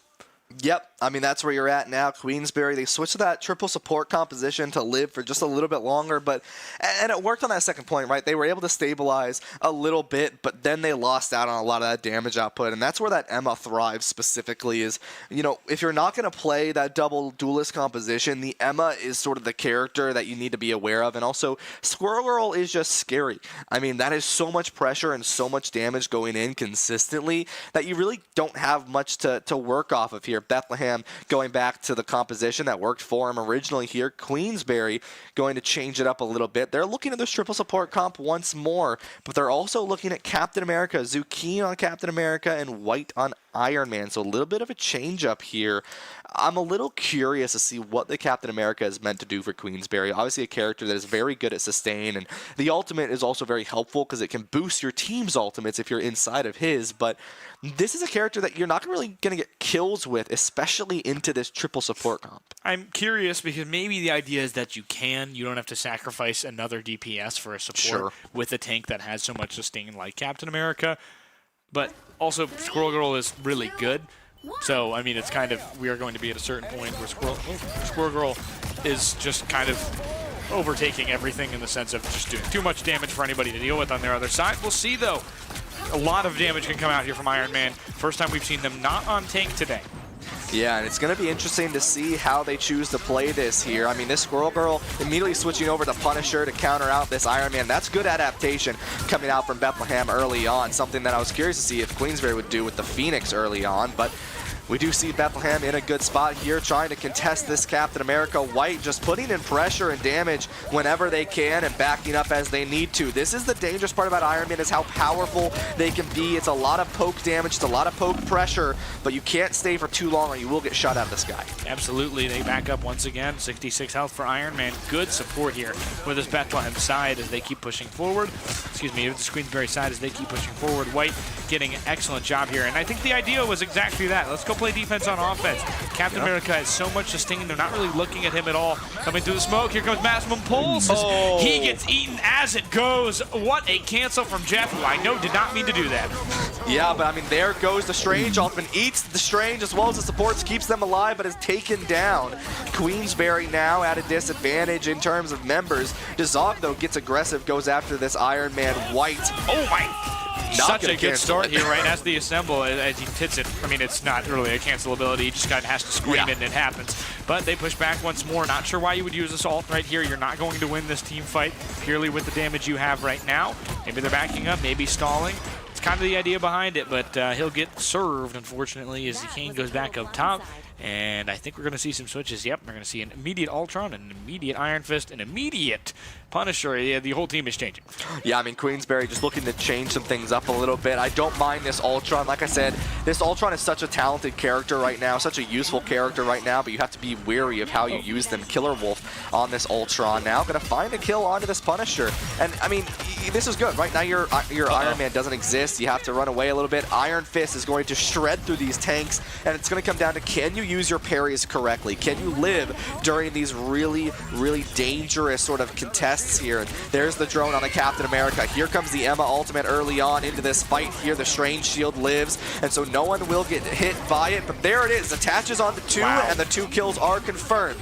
Queensberry going to have to fall back on this point. His charge is going to pop this ultimate to secure it a little bit as well, and that should be point for the side of Bethlehem. Person Thing does have Portal and can choose to use it here, but that's 2 more members falling down for Bethlehem. That should be a capped point for them. I think what they're learning right here on this Queensberry side is that, hold on. Oh, man, there he goes. I mean, that's Iron Fist. I don't know why. Probably switching. I mean, potentially switch, or potentially you think, right, maybe you can contest that. I mean, that freeze was just brutal coming out from Tux, and it wasn't able to do anything. Queensberry has some ultimates to bring themselves back into this game and sort of keep the pressure on and find that momentum back in their favor, but Bethlehem has some to match pretty easily. It's going to be a matter of who ults first. Queensberry was doing a really good job earlier today, and ulting first is going to be a question of can they do it again. Person Thing drops to 15 HP, but immediately back up to 675 as they live through this. White switches over to Hawkeye. Ultron going to pop the ultimate. Low on the HP, can get shot out of the sky, needs to live, can't kill himself in the process, but will do so. Both support ultimates used the side of Bethlehem, but into a Sue ultimate from Queensberry. Person Thing finds the Jeff, but not before the Jeff spits the Luna off the edge here. Bethlehem now switching over to the Sue ultimate to try to mirror it. Person Thing very balanced, very calm in using this Eye of Agamotto. Gonna look for it now, standing up in the sky. Captain America ultimate popped for Zucchine, looking to charge up more ultimates. There's the Strange ultimate from the side of Bethlehem. They're able to find the connect, but no kills are going to come out. Person Thing alive, has an ultimate of their own if they choose to use it here, but is still being patient and not going to get overzealous with this ultimate usage. There goes Charge now on the Executioner, looking to find the value, and there goes White on the Hawkeye gone. Tries to get that kill, but can't quite find the connect. There's Sue, just barely alive, but will be taken out eventually by Bethlehem as they're going to end up winning this fight and begin to push forward. Seeing very similar shades to that first game. Queensberry kind of falling apart here. Maybe at this point you kind of wonder, what are you going to do on this offensive end? What are you going to switch it off to? Person Thing has that ult. They're going to wait maybe a little bit longer. Probably should have gone forward a little bit earlier. Maybe while that ult was happening for Punisher would have been the best time, but now they're kind of stuck in the spot. See what they can do. It's just them and Ultron basically on point right now. His teammates kind of flood back in. Sue there now, especially with one more in the form of Blade, who's back on point. That is a tough miss. They get one, but can't get anything in terms of that. It's an assist, though. They get rid of one with Luna on the help of one ult. 2 ult gets 2. They're going again and again. God of Games back there. That's 4 in a row for this Queensberry side. What a job for them. They've suddenly won this this team fight, turned it around with their player swaps and ults. Yeah, very well played from Queensberry. They were able to get themselves back in. They were patient with their ultimates, and then they used them first and won that fight. We approach 1 minute here, which means only a couple fights left for Bethlehem. They've got 3 support ultimates basically online. The Strange ultimate ready to come up as well. Queensberry has a Sue ultimate of their own. They're coming up on both Zucchine and White's ultimates as well. Here comes the eat early from the side of Bethlehem, seeing if they can find the value. An early bubble is going to be punishing for this Magneto. They need to kill this Jeff, but not before he gets the kill. There comes a Sue ultimate, but down 2 members will be Queensberry. The Sue ultimate is going to stable them up for a little bit longer. Here as Person Thing gets aggressive, but doesn't quite have enough to get the kill. There goes Mori, popping the Sue ultimate of their own to keep their team alive and secure these kills. God of Game somehow still alive. Might be able to get out of this as Charge is just going to keep on the aggression, but won't be able to find the kill. Queensberry will have a recontest. Good backline here from Queensberry, but here comes the ult. Can they respond some way? Very big health there. Meatball gets just nobody. They go down in that process. Zucchine and God of Games have ults. God, they get one more. It's a double for Charge, potentially a triple. They lose their ult, helping with their team. Here comes Armed and Dangerous. They go for one, doesn't go again. Classic gets one. God of Game goes down. There's 2 there, 3 there got for Bethlehem as they hit the checkpoint and gain more time here in just a moment. 1 minute and 30 seconds to get all the way to the end. I would say Queensberry has the advantage in terms of ults, but we'll have to see as things come down to the final minute, 20 seconds. What do these teams got? It's the Eagles and the Spartans as they move into this last sector. I mean, I got to give major credit to Queensberry. They're able to bait out Tux's Luna ultimate there, and that's going to be a really good ult to bait out. There's really no support ultimates online for Bethlehem here. Zucchine has the 1,000 cuts ready to be used, but they're giving a lot of space here to this Bethlehem squad. You can see Zucchine looking to use theirs if they can. The shield goes up to keep them alive. Has the lifesteal, has full 10 charge on the vampiric form as well. Finds one, looks for more. Can be a tank buster if you play them correctly. God of Games finds one. Here comes the Jeff ultimate. There's the blade going in for the ultimate. Can't quite find the connect though. You do see M455 tries to live, and up for Person Thing finds them and gets that kill. Queensberry using 2 ultimates to secure that fight. We're in final fight territory here, Carson. It's a 3 ultimate game versus a 2 ultimate game. It will be final fight. Queensberry going to get to 3-2. They're portaling. White will have Meatball. Portal comes out. Here comes an eat. It gets 2! What an aggressive Jeff. Can he get it without going down? No, they'll just let themselves go down. What a job from Queensberry. But they don't have the healers that they need. Is that going to be okay? 4-headed. 3 for that Bethlehem side. They're pushing forward. 3 on site. It's almost a C9 in the way if you just gave it up. Here comes that ult. They get 2, but it's maybe only there to stall. Overtime, pushing to the end. Bethlehem looking to avoid going down 2-0. One more in the form of Clask. They go down. They're going to have one last defense here as they push themselves back up towards the top. They have to hit the top of the ramp, and there will be some ults along the way. Maybe White goes down. No, this could get even worse for them. Back on that other side. Person Thing has to come back out here at some point. They need to touch right now. Here comes that ult. Can they get rid of it? Back on that other side, pushing back forward. Walls, the greatest enemy of Charge happening right now. They can't get anything as everybody's just playing Scooby-Doo with them. Ult doesn't do anything. Here comes Armed and Dangerous back once more. Luna ult comes out. Sue ult comes out. 2 for Queensberry as they use 2 ults themselves. Luna's ult, the only thing keeping Queensberry kind of out of this one right now. Bethlehem, Tuxie, right there, trying to find themselves out of this one. Stuck on that top rope, need to find a way, but the momentum goes the way of Queensberry. No, here comes that Agamotto ult, but no, it won't do anything. 2 per Person Thing, back on that other end. Absolutely shredding is Zucchine. Back on that other end, overtime almost end. Over on that other side, Jeff swallowing. How much can he eat? Almost nobody! He gets almost nobody because of the hill! And he C9s! He C9s! Queensberry! 3. I'm not going to lie, Carson. I got scared. Queensberry almost lost that fight, and I'm going to be honest with you. If they did, they could have just waited. And they made that a lot messier than it needed to be. They could have waited and just taken the fight at the end there. They kept throwing on members of the fight, but that's when things in Rivals, things get chaotic, Carson. Ultimates start flying, players start dying, teleports start coming in, ultimates start happening, but at the end of the day, it comes down to which team can end up having more ultimates and win that fight, and Queensberry just barely able to do it. The Jeff ultimate able to find the Bucky, but because of that, Jeff, when you're underwater, you don't count as a person on any objective, and that was going to be Queensberry 2-0 against the Bethlehem seeded 1 team looking to sweep for this grand finals. I have no idea what I just watched other than that was absolutely awesome. 2-0. Queensberry has themselves the lead through results. We'll take a look at these replays. I mean, just watch how good Queensberry was when it counted. Right at the end, right in the clutch, they found a way to just get even a few more meters, stop a few more meters, make it an extra team fight, making Bethlehem use all their resources, all their time, all that time wasted in the second checkpoint. You see this right here. They took so much time up in that offensive end and defensive end that when they got all the way to the end, it was just so hard for Bethlehem to get it. On that offensive end, they were absolutely cruising right up until the end, which was what made that so dramatic. They had no overtime, and it's what led them to kind of have no quarter as they kept going. Had to keep fighting until the end. I mean, talk about double overtime in that second checkpoint. It is probably one of the best checkpoints in the entire game to watch because it's like the end of Kings Row. Just absolute mayhem and carnage on the way up. It feels a lot like Kings Row. It looks a lot like Kings Row. And boy, is it ever fun like Kings Row. It really is, Carson. I mean, this got really messy near the end, and you can tell that both these teams wanted it bad, but I mean, this was incredible. And I'm not going to lie, when I saw the Jeff eat, I thought they were going to go for the Strange. Because if you cancel that portal, honestly, Queensberry just wins that and there is no contest. And I thought that's what they were going for, but they didn't. They got 2 members instead, put themselves up in the fight early on, and eventually ended up winning that point, winning that fight, and winning that map. They are 2-0. They are facing a sweep in the grand finals. The seed 3 looking to upset the Bethlehem seed 1. And they have some work to do. Bethlehem would go 0-2. Some of these players on this team 0-2. Yeah. While being the higher seed so far today, it'd be a very rough time for this high school here, Bethlehem Central. They're down 2-0 right now. Can they come back? Can they find a way for a reverse sweep to win the grand finals here? But Queensberry on fire right now. You don't see teams play like that often, and boy, did we just see a team play like that. Yeah. And I mean, the thing with Queensberry is, I mean, at the end of the day, it doesn't matter what Bethlehem has banned. They've banned the Blade. They've banned the Thing. They've banned the Venom. They've banned...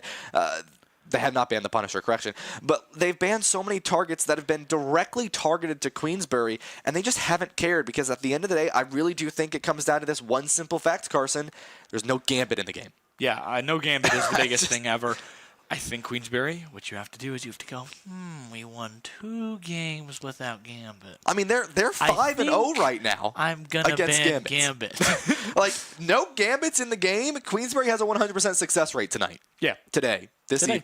Yeah, today. Like, 5-0. They won the 3 games they won earlier on today in the semifinals. There was no Gambit that they played. And the 2 games they've won so far, there was still no Gambit. And if they get first ban once more, that Gambit is gone. Yeah. I mean, it's an interesting section here as we jump into this last map. What do you do here if you are that Bethlehem side? How do you ban in a way that you're going to be able to sit there and go, well, that's something that I positively did. Yeah. I mean, you talk about losing certain characters. I mean, Phoenix protects. That's happened twice that I don't think they've even played Phoenix for more than 30 seconds. It scares the Rocket out, but that's about it. I mean, it's a safe protect because then you avoid Rocket, but at this point, I don't think it's worth it to protect the Phoenix to scare away Rocket and Penny. I think, honestly, you need to worry about protecting something else that's going to be better for your own team. Yeah, I mean, maybe if at a certain point you need to worry about kind of losing a certain character. I mean, if they don't ban Gambit first time, you have to immediately protect him. That is the... Exactly. I'm so sorry. I almost just threw a pen at my codecaster. That could have been interesting. Okay. I'm going to miss that pen, too. Well, that's gone forever. That's it's in the void. Yeah, I mean, that's gone. Anyways. Apologies. Had to keep you on your toes there, Carson. Well, my friend, toes are kept on right now. As we get to the end right here, it's obviously going to be a hybrid here. What do you tell your players? What do you say to the Bethlehem team right now? What do you say in bans? What do you say about how you play? Because obviously it feels like Queensberry is just saying, well, time to win now, right at the end every single time. It's just kind of what it feels like. They play clutch. They've been cardiac all today. The Spartans have just been on fire when it matters. Yeah, I mean, look, if you're going to play this triple support composition, I know I sound like a broken record, but that really is a big sort of thing. And I know, right, you saw Queensberry mirror the composition a little bit later, but there's one key difference between the two comps when Queensberry switched to that triple support, and it came down to that Jeff play. I mentioned it in map 1 earlier today, Carson. If you're going to run triple support and you're going to play the Jeff is not your support. Yeah. That Jeff is your damage dealer. He is flanking. He's putting in pressure. He's using his ultimate offensively. He's using it against Suze. That is what you have to do if you're on Jeff, and that's what Queensberry's Jeff did, and they got so much more value because of it. But at the end of the day, I'm telling you, just stop doing triple support. Play the damage-dealing characters. That is what's going to put you in a better spot. I mean, and so often Queensberry has ran this double duelist composition, and it's given them so much more value because they have so much more pressure. Yeah, I mean, Bethlehem needs to take a moment and just sit down and realize we are not doing enough damage. Yeah. This is a team that is not playing enough support with enough healing for us to switch to a Blade, switch to a Punisher, and switch to a Punisher and a Bucky, and just have enough damage to win. You will have enough damage to win if you are Bethlehem at this moment, and you are playing not 3 healers. That is what will happen. If Bethlehem plays 2 healers, they will win the game. That is what is going to happen next game if they do it. I mean, it's And if you're Queensberry, I'm not banning a healer because I want them to play more healers. I want them to be like, ooh, more healers, more options, and take my bear trap right here. That's filled with glitter and lovely things because they obviously want to play 3 support, but it's not working. You got to figure it up. You got to switch things out. You have to maybe try and find something different. If it's been working all season, great. You're 1 game away from losing the state final.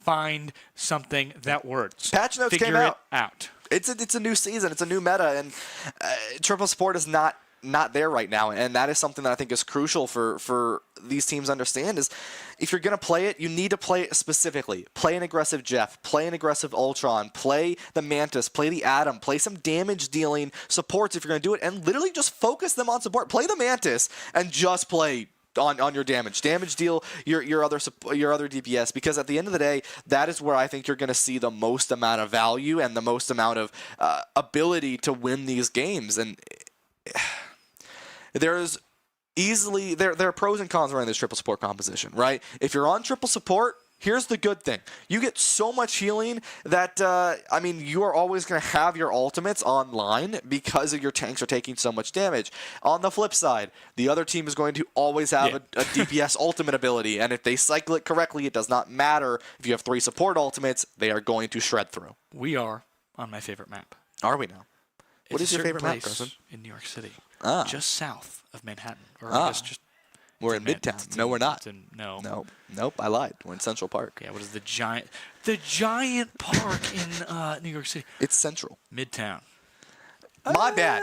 I always confuse Central Park and Midtown for some reason. Those are the maps that I choose to just confuse with one another. But they are both very similar. They're in the same place. Queensberry, Gambit gone. Big surprise.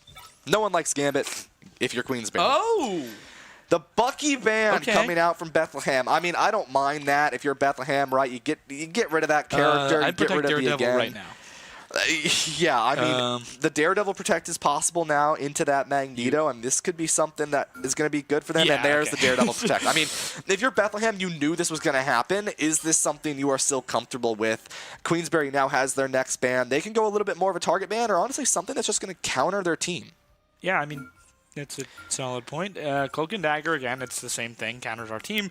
They protected Magneto. Yep. We're just going to get rid of Cloak and Dagger, even though Magneto kind of goes the Blade. And that's a kind of an ill-advised ban right there, because you know he is not playing any sort of Blade with a Daredevil out there. Yeah, I mean, this Moon Knight, again, it's a good protect, but here's the thing. If you're going to run the Moon Knight, please don't play triple support into that. Or play Moon Knight. That's the big thing that's been happening, is when they've protected Moon Knight, they just haven't played him. They protected Phoenix. Wow, that is...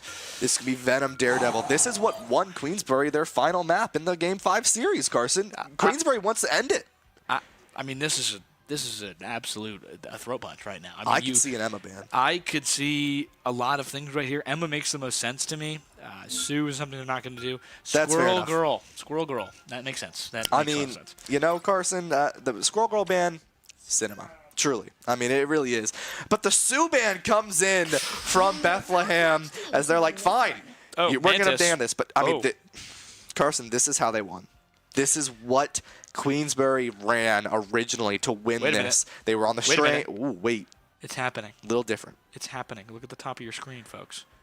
Okay. Bethlehem. Two supports here. Mag and Emma and Moon Knight and Namor. Bethlehem has heard our wonderful, wonderful speakings, and they are going to keep themselves in this series.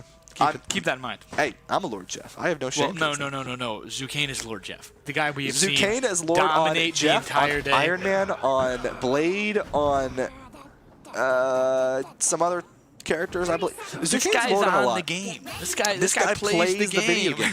Currently Grandmaster in the game. Is that the highest rank we have here today? I believe so, yes. Oh. Now, this Loki, we saw Loki earlier on in our semifinals, didn't last too long. Loki is in a weird spot right now. I mean, this character very much has a good ultimate to use, but at the end of the day, if you aren't able to play him in the aggressive nature that you need to, he can sometimes be seen a little bit on the back and not giving as much value. And now the Bucky ban makes sense. You don't get the free resets off the clones, but Moon Knight being in the game is dangerous here, and already a bubble used from Tux on the Namor. Yeah, I don't know if that's necessarily needed. Venom right there on that right side is kind of why I reacted on that. Hello Venom, but like it's just he's not going to be able to do enough damage to make you bubble in that scenario, and they kind of just play it a little bit ill-advised. Queensbury on the attack here. They lose Venom almost instantly, but if you'll notice, Daredevil is going to be doing a lot of damage very quickly if he can find his way. Central Park, not exactly a great Daredevil map, so Bethlehem, very good opportunity here.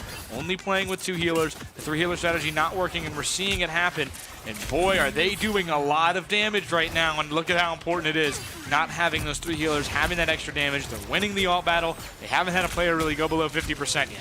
Yeah, I mean, this is where things get a little dangerous. You also look at the ult charges for these teams, right? Bethlehem has better support ultimates online than Queensbury because there's less healing going out, so there's more healing per individual, and that is very, very important. Queensbury also white on this Venom. Very good player, but it's hard to get the value on the Venom when you're playing into an Emma, a Moon Knight, and a Namor, so I would not mind watching a switch off of the Venom here. You're playing into a very good counter composition into this sort of dive comp, and Queensbury has the ability to make these changes, and they were good at adapting earlier on. They just need to continue this adaptation for this game here. 3 support ultimates, online for Queensbury into Bethlehem's 3 as well, and this is going to be a quick little brawl fight. The sleep comes out but doesn't find the connect. They'll see how much they can do with this healer. I think the biggest switch will need to be Mantis as soon as they use that ult. I think Mantis might be the problem here for this defensive side of Queensbury because they can't keep that healing going.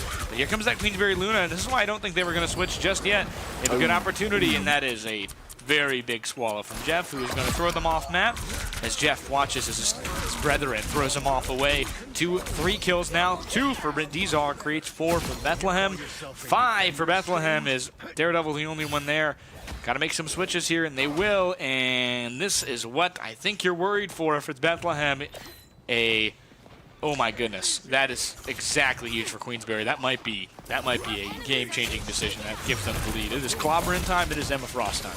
Yeah, exactly. And already going to start with the Mantis ultimate. Here comes the Daredevil getting engaged onto this backline here. Emma and Moon Knight use their ultimates, but no secures on the kills here. A couple more ultimates online for Queensbury. Killer Wolf pops the rage immediately to try to find the kills. White finds 1, but down goes Zucchine. Tucks in return onto Killer Wolf. Will be able to find 1, looking for more into the Loki that copies the Mantis into the ultimate respectively here. Clobber comes out, tries to find the connect, won't be able to do so though. They haven't capped a point yet or even a tick as Queensbury looking to secure these kills, and this is that danger of triple support. This damage is just not there to secure these kills. They get 1 tick, but here comes the Moon Knight ultimate the second time in this fight. Here comes the Jeff. They find 3! They're gonna go for it! They're gonna just take him off the map, and that's gonna be Queensbury able to find this point. The Jeff finds 3, Zucchine finds the points. Oh my goodness. Oh my god. And we're reading a book. And we're reading a book. Some light reading for White293, who tends to do that quite a bit, it seems, so far. 3 minutes remaining to get halfway through the map so far. It's about 140 meters, I believe. It's a long way to go for this squad, who's just finally gotten through that first half. See what they can do. Can they find a sweep? It's been a long night for this Queensberry squad. They want it to end as soon as possible. Bethlehem looking to take them to distance, get a reverse sweep, but likelihood not there. They keep playing this well. Queensberry finding ways to get through. I don't think the triple support is exactly perfect, but they are playing the Jeff the way that needs to be played for triple support to work. Yeah, their Jeff on the side of Bethlehem looks for something, is able to find one onto the Mantis here. The Jeff will try to get the kill here, but won't be able to do enough damage while they're underwater. Just barely gets out, and the Mantis will survive. Person thing on this Emma, pops out the ultimate, finds one thing, is able to get the kill onto the Moon Knight there. Punch in the face as Emma Frost goes down. Now it's just Phoenix on this point, goes down as well. The Moon Knight tries to live through, but it's the thing back in the game. White was not banned on this thing. And this is a dangerous, dangerous game that Bethlehem is playing. Yeah, finding they're screwing around and find out. Unfortunately, the thing is that guy at some certain points, and that's a tough ult usage right there. Doesn't get anybody. BCHS gets one in the form of Gods of Games. It's a good one to get rid of, as that's that Luna that drives a lot of support. There's the Jeff damage can just boost. change it away. Here it comes, Rage from Daredevil. They're gonna get some here. Almost gets one, can't secure any kills here, but it's actually, they will get one. Here comes that Mantis ult as well, putting it together. Oh my goodness, I'm not sure this Emma Frost ult is going to be able to do much of anything at this point with how much healing is coming out with those two ults. They get two right there. It's Klask and Wolf who get Corvo and M455. No tanks left. And they're just going to walk forward into this checkpoint. 2 minutes and 48 seconds. They get the whole way through and a little bit more. Killer Wolf just cooking right now on Daredevil. My gosh. Really good on this Daredevil. Plays to the Mantis damage boost as well, and so they go in. And Queensberry, they're on this triple support comp, but they really only have one main support, and that's going to be the Luna. So this Mantis and the Jeff can get a lot of value in terms of their damage dealing. And there's Bethlehem switching over to the Rocket. The thing falls off the map there, but it will be a two-piece for the Moon there. The Clobber goes in, but the lamps are still up, so no kill will be confirmed. Queensberry begins to get this cart up the stairs, and this is the hardest point on the entire Central Park here. Carson getting up this stairs. It's similar to a Rocco. Up the high ground and up that ramp, already at that disadvantageous state. It's something to be aware of. It's kind of dependent on how well you're going to play this one here. Queensberry going to put everything back together. 3 support is working, and you want to know why it's working? Because they are playing Jeff like he was meant to be played. This is Jeff as he was meant to be played. Extreme aggression. Extreme aggression right here. You're watching Jaws right now. Luna coming in on this player here with that ultimate. The game just going to be able to give his team more space. That's exactly what you want at this point of the game. Here comes 2 ults, 3 ults. They're all running away from Jeff. Jeff gets two teammates, 2 enemies. Spits out some, moving back forward on the other end. Gets stuck on the payload, able to throw only 1 out. But Jeff gets eaten again. This time, clobbered. This time gets eaten by a different teammate. Oh my gosh. From 3, Jeff way downtown throws Loki off the cliff. Yeah, Zukin gets that, and that's going to put Queensberry up in 1-member territory here in the fight. Killer Wolf looking to build this ultimate as fast as they can. They're going to look to pop it almost immediately, but D-Zog going to shut them down before they have a chance. Clobber comes in, and it finds 3, Carson! It finds 3! It's Clobber in time! Queensberry going to use this in their favor to try to win the rest of this series here. D-Zog able to find the Jeff on Zukin. Once again, D-Zog has this ultimate online, is shut down by the Mantis here. Queensberry has some ultimates to use. This cart needs to get up just a little bit further. Emma trying to pull members off of the edge here into that void. Going to be able to get back into the fight will be Queensberry's. They're engaging now. It is going to be a Daredevil ultimate online from Killer Wolf, and they choose to use it here. Bethlehem has some of their own. There comes the amplifier from the Rocket. Need to use those 2 ults, Thing and Wolf right here, but they lose 1. Luna will come out here. Thing needs to use their ult at this point. They've kind of run out of time to use it. They need to keep going. And here's randomly a very good start for Forehead, who basically just gets rid of his support on the other end. Great job there from Bethlehem, but again, 3 supports. It's not going to matter too much at a certain point. You're aiming to get tanks in that situation, and the Jeff did not. Back up to the other side, it's overtime, pushing up towards this hill. They have to use these ults that they all have. Jeff has 1 ally, throws it back out, goes down in the process. It's 3 kills for this Bethlehem side. Here comes that Clobber. It won't much do anything as, again, no ults were used. You had to use Killer Wolf and Thing's ult at that point. That is such a rough section to go. They lost, I think, purely because Wolf did not use that ult with Emma Frost. Yeah, I mean, I really think it comes down to just finding that value. I know it's more than just getting the kills sometimes, Carson. Sometimes it's securing space, it's securing a location, and I mean, with that Daredevil ultimate, you can force Bethlehem back a lot, and I think that's what we need to see from Killer Wolf, is to use that Daredevil ultimate earlier on in the process to force Bethlehem back and get that cart on top of the staircase. We didn't quite see that, though, and that is something that you need to be aware of, right, is getting that ultimate, using it, and so that you could, you know, actually look into winning further and get more value with the rest of your ultimates to secure that fight. That's one of the hardest points in the game, because you don't want to use ultimates, right? You want to use your killing ultimates to, well, kill. And unfortunately, that isn't always the case. You need to sometimes sacrifice one of those ultimates just to gain the space, right? Force the enemy back a little bit. I think that's what we need to see from Killer Wolf, just to get right over that hump, and then you would have been fine. Yeah, absolutely. We'll jump into a quick pause here. Jump back right into the game. It is on Queensberry to play this defense. They stopped him in the hardest spot, so they basically get to defend the hardest spot in the game. Maybe a little less than what they'd hoped. They wanted to get all the way up. They did get it pretty far up that hill. That's important to realize, because now they have to do the same on the Bethlehem side. The Eagles need to put this point all the way back up. Need to find a way to play offense in a way that they have not been able to this entire night. And just see maybe what happens at the end of the line. Can they find a way, the Eagles, to keep themselves alive? It's 2-0, potentially a 3-0 sweep for the number 3 seed Queensberry over the number 1 seed Bethlehem Central. We'll have to see as we jump back into this game. It's going to be a fun one, and I think I have my bets, as we've seen a very good team come here from Queensberry they've built. I think I have a lot of confidence in this squad right now. It's mainly in clobbering time. The thing is so good. And I mean, playing the thing is such a primal experience.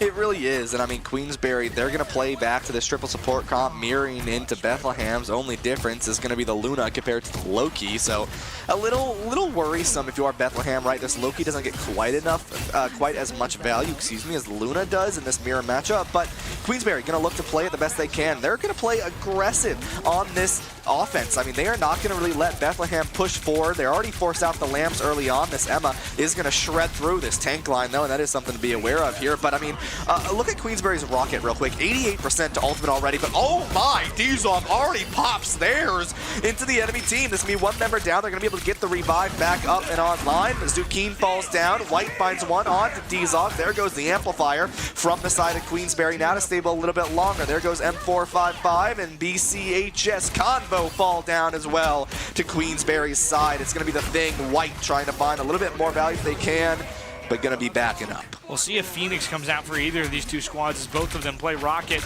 It's going to be an interesting section here. 2 ults on the side of Queensberry. They basically push them all the way back into their spawn, get 2 ults, and refuse to elaborate. They lose one Luna, who's going to be back in time with full ult, so will have an ability to make an impact as soon as they get back on site. But here comes that E tier from this Bethlehem side. They're going to get 1, but you can't do that, unfortunately. Earthbound is out. A good clobber comes in. That Jeff won't be killed, but there's 3. That's 3. That's 3 for Zucchine once more, as that's going to be all 3. Oh, wait. Okay, they get 2 there, but the unfortunate part is that the tank does not go down. The other one got back up off the wall, as White gets 1 as well. That is a tough beat right there. Missed the pathing to the edge of the wall, and they might get seriously punished for that. It's a triple for Moon Knight, who is doing so much with that newfound life. A quad for Moon Knight, and that has to hurt for Zucchine. That is so rough. Takes the wrong pathing to the edge and cannot find their way through. And that will let Bethlehem get themselves a... Oh, hold on. Wait a minute. Let's talk a little bit about this one. Luna is on point ulting. Not sure what this is, but you know why? Because it's that Daredevil is back in time with Rage. It's so good. Not going to put too much point damage out yet, but it's going to allow the team to come back in time and allow basically into this Eye of Agamotto. But it's going to be Magneto, and the Meatball plus Moon Knight is an absolute wrecking ball. They stall, still putting out ults. 3 on 4, they're still going for it. And I mean, it's another quad for Dizon. It's more than a penta for Dizon. That's 8 kills for Dizon. In the same situation, they get 2 revives, and they keep it around. I am begging Guang, the lead developer here, to nerf this character. building 4 ultimates in 30 seconds. Carson, that's how many ultimates that were just placed. It is on such a fast cooldown. Moon Knight is such a powerful character, and it's so powerful specifically in the triple support comps. You can do so much to the backline because these supports are going to keep everyone alive, and then you just pop your ultimate ability. Speaking of popping ultimate abilities, here comes the Clobber as well as the Cosmic Amplifier coming out from Queensbury. In return, you're going to see the Jeff Eat come in, and they're going to find the Luna. Going to look to try to find the kill. They will be able to do so, and that's going to be Queensbury trying to find their way back into this fight and securing it so that they can restabilize here. Sub 3 minutes for the side of Bethlehem to cap this second point. This is a common point to be held on.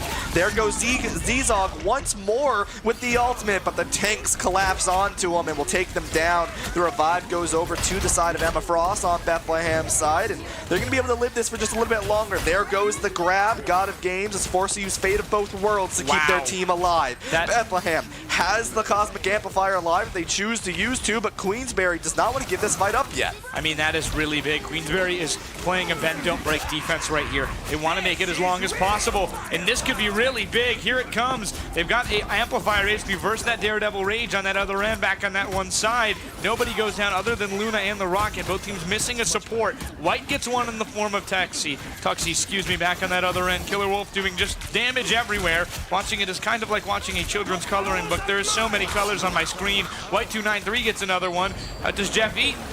Nothing. That's such a huge loss for that Bethlehem side. Jeff nearly goes down. Back on that other side, pushing forward. Loki's going to clone that Jeff. And back on that once more. No, they won't, excuse me. They'll jump off again in such a tough section. That was the Loki cloning Jeff. That was that Jeff fault that missed, and we were pausing. Yeah, I mean, and I don't mind that, Carson, because we started this fight at 3 minutes. We're now at 1 minute and 40-something seconds. This has been a minute and a half long fight, and neither team has stopped. And I mean, it is just back and forth and back and forth. Ultimates used on either side. And I mean, I got to give major credit to both these teams on their stabilization, sort of just living, stabilizing, saying, all right, let's go back in. Okay, let's back up. All right, let's go back in. Let's back up. It's just a bunch of cycling from both of these squads right now. And I mean, I am curious to see which team is going to come out on top because the fight is still happening and there's still ultimates online. I mean, there's a Jeff ultimate and a Magneto ultimate online for Bethlehem. There's a Strange ultimate and a Jeff ultimate online for Queensbury, who have, by the way, switched over to Mantis in that fight, and they're already about to have ultimate. A lot's been going on. Yeah, it's been a long day. It's been a long day in this one fight only. Just a long day in this one fight only. This fight represents the day. Yeah, I mean, it's it never ends. It really never ends, and maybe in a good way, maybe in a bad way. For us, a good way, as this has just been excellent. Closest 3-0 I've seen, potentially, if Queensbury can win. But, I mean, Bethlehem has to find a way to keep keep through this team right now. And you talk about a bend, don't break defense. Think about the Chiefs of the late 2010s with Alex Smith. That defense somehow would allow 10 points a game, and you'd see it be in the red zone back against the wall 8 times. They just find a way to make sure the other team can't score. A field goal here, a field goal here, a punt there. You have to find a way to bend, don't break. And Queensbury plays every single second like it is the overtime last second. And that's the best way to play. I mean, it's really helping them. I mean, they are stalling. They are using Luna ults to stall for 8 seconds. Yes. And it's helping severely. I mean, they stay around long enough and they play well enough to one player or 2 players able to stall for like a full 20 seconds, which if it keeps happening and keeps happening and keeps happening, I mean, you're going to take time off the clock, and before Bethlehem can get to the spot where they need to really contest you, and they're like, okay, this is it. This is the final part. We have 20 seconds. Oh, we have one team fight. Like, this is it. And we have 4 alts, and they have 6, and we just used our first 2 alts and missed them immediately, and it's over, and my game is done, and dang it. That's what happens when you're playing Queensbury. You run out of time. They are running the ball on you. They are they're running the clock down, punching you in the mouth repeatedly. You're never going to get an easy inch with Queensbury. The only way to get rid of Queensbury and to stop them from stalling is to team kill them. Yes. They will not, for better or worse, they will not yield, and there is a disregard for their own safety and their own team strategy because the entire team is made to win. That is what they are. Yes. They are the machine that will waste your time and be annoying until you die. And when you die and come back and win that team fight, after 2 minutes, you have 5 seconds and you're mad. Yeah, I mean, yeah, okay. I think that could just be the end of it. I mean, that's that conversation. And, you know, it's funny because you say that they're using, you know, a Luna ultimate to stall, and it is, right? And it's literally just the thing alive, and that's literally all it is. White is surviving on a character that blows up. Yeah. I mean, Thing dies fast, and yet White is not dying. Yeah. And that's sort of what's happening. I mean, here's the thing. They're just living. Yeah, Carson? You like that one? So here's the thing. Here's the thing. If they win this one, and Bethlehem gets that ban, I promise you, when they ban the Thing next No, it's a round, perma ban if Bethlehem wins this. If Bethlehem wins this, you will never see Daredevil. You will never see Gambit. You will never see Gambit. You will never see Thing. You will never see Moon Knight. Fun is over. Fun is over if Bethlehem wins this one. It's game set match for fun. Yeah, I mean, you have players like D-Zog who are popping ultimate like it's a 12-second cooldown. You have players like White who are just alive on Thing. You have players like Killer Wolf who are on Daredevil and unleashing the devil every 30 seconds and somehow surviving through the process. This is just a very interesting game here, and it's a long fight. I'm so full from 4 straight ultimates said Moon Knight. I mean, it's insane. It is. Yeah, it absolutely is. How? Oh, we'll jump right back into it, maybe? Yep, okay, here we go. Team fight time, by the way. We're right back into the team fight we were just talking about. Oh, hello! Oh! He had some time to think about it, and everybody else did too. Back up top, swallowed once more. There's one more in that other section. That's 2 for Jeff. Throws it away, has 2 enemies, basically puts him into a corner, and gets rid of 3 of them!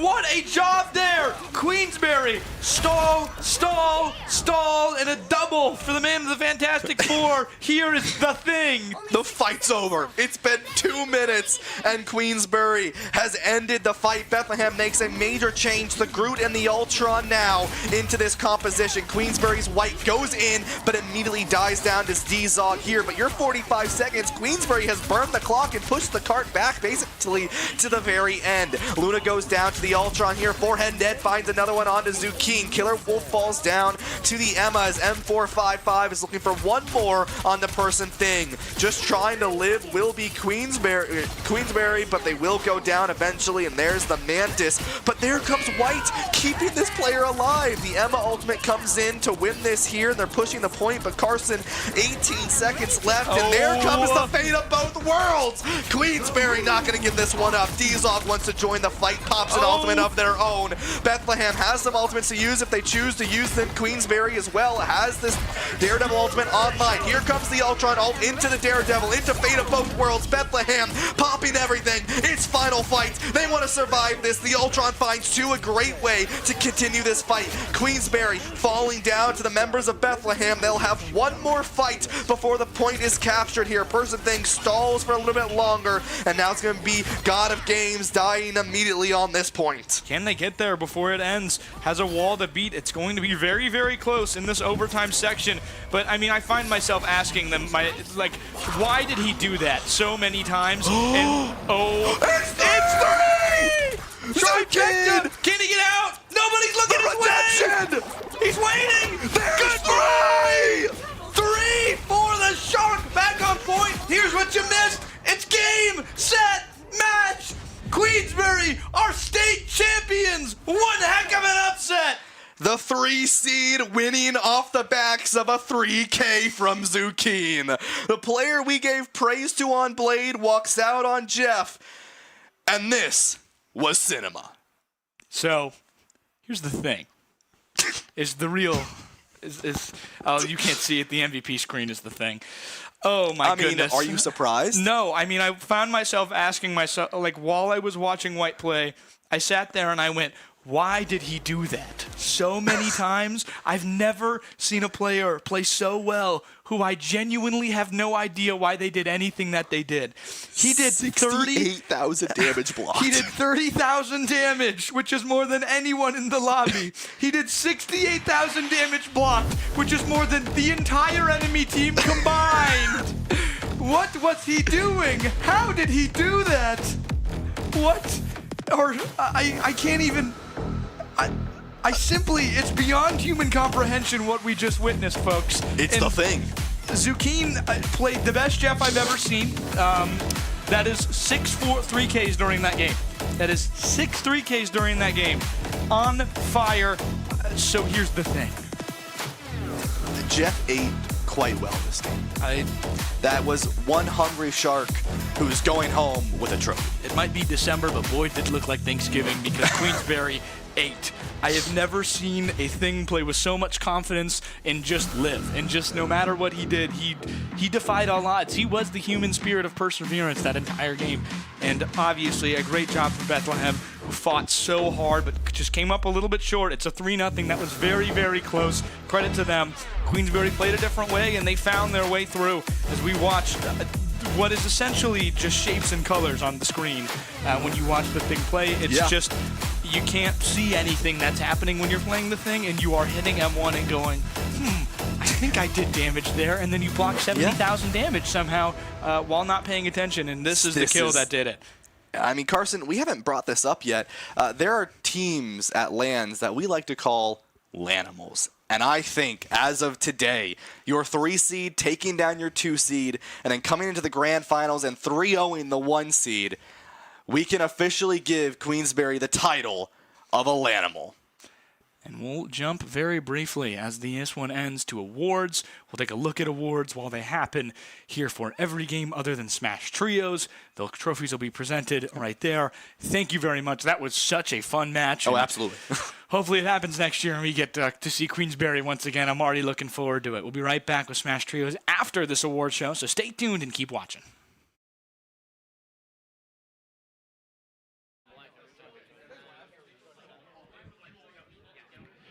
Hello, competitors.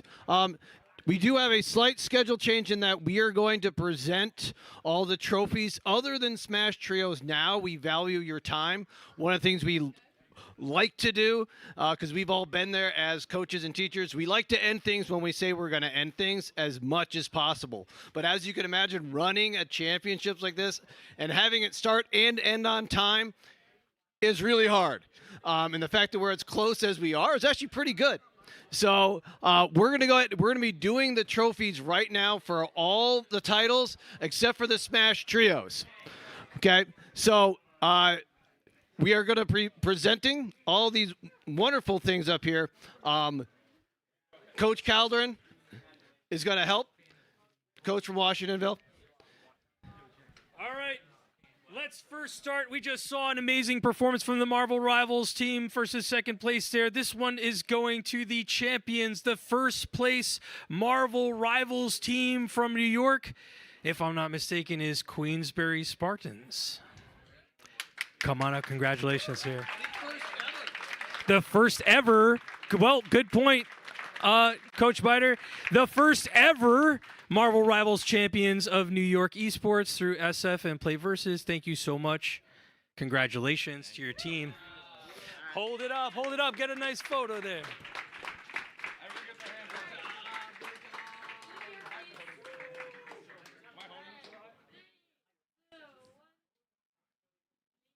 All hail Jeff.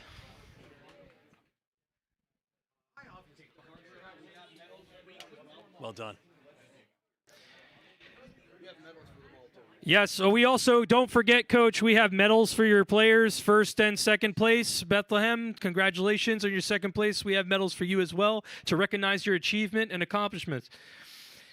The next trophy goes to the nobody, because that hasn't been played yet. But the subsequent trophy, in order in which I picked them up, is going to the Rocket League Fall Champions from 2025, who need 2 minutes to think about how great they are and how they should have been ready without being ever warned. I sent you vibes. I did the thing with I winked. In that case, it gives me great pleasure then to give the Mario Kart 8 Deluxe Championship Trophy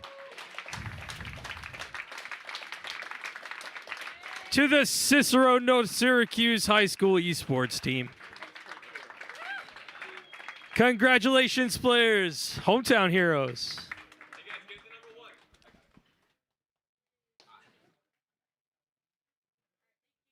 Let's hear it for him. Great job.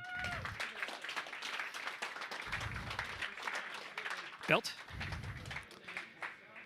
No, let's do the Pro Drivers. Let's ask Rocket League. Rocket League still good? 2 more minutes? Is it a match? In that case. I can stall. All right. I'd like to take a moment to thank all of our sponsors for their amazing help.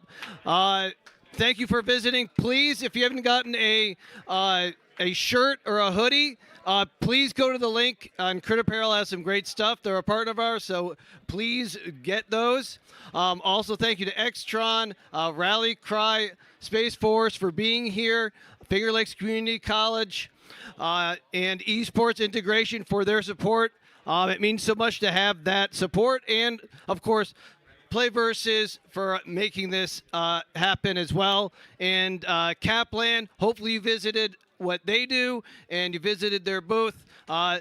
They provide all our badges. Thank them very much.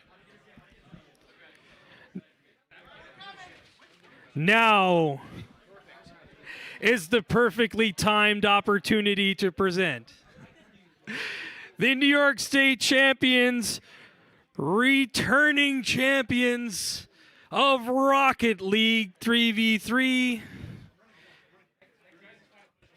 the wonderful Middletown High School Rocket League team. Congratulations again, boys.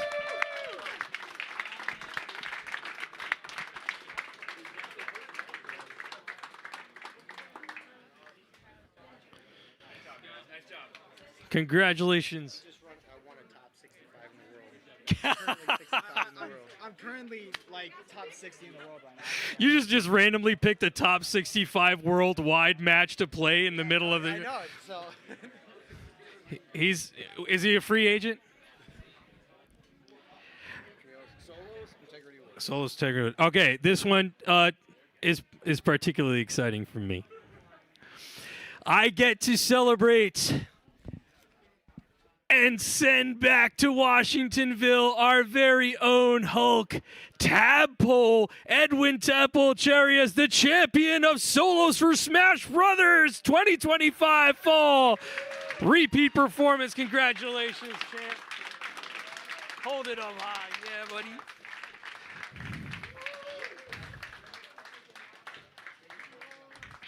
We're going to need more space to put all these belts.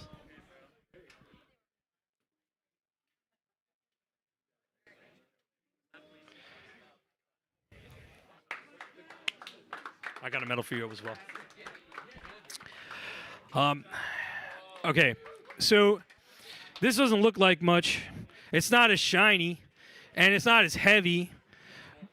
But in my mind, it's more important.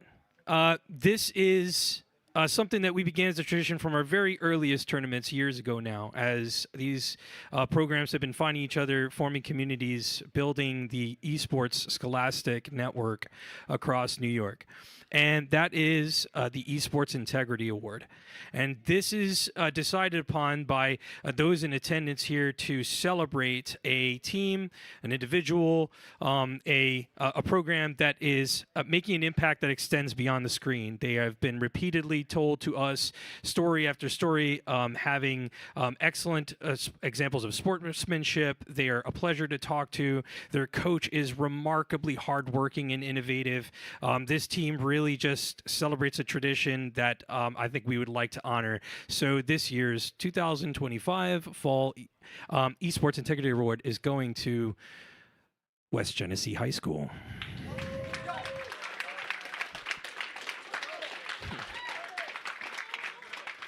Congratulations. I have a frame for you too, so you don't have to go. That's okay. No, bring it up there. It tells a story. Yeah, okay. This is real life. No photo?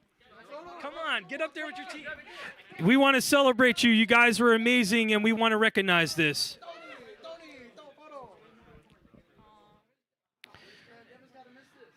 This is why we do this, people.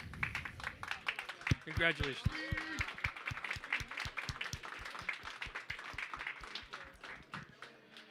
Okay, we have just a handful of medals to give out to a few different people.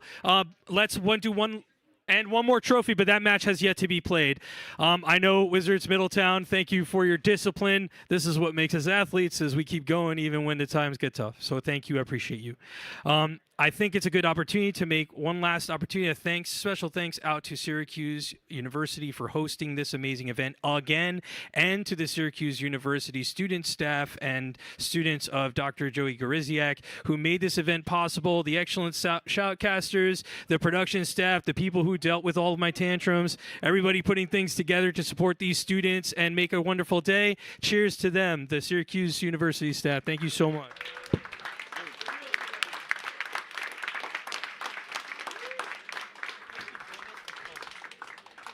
May I please have the Smash Brothers trios come to the stage and prepare for your match. And anybody, coaches, players with trophies, medals you're waiting for, I'll meet you over there by that table and hand them out.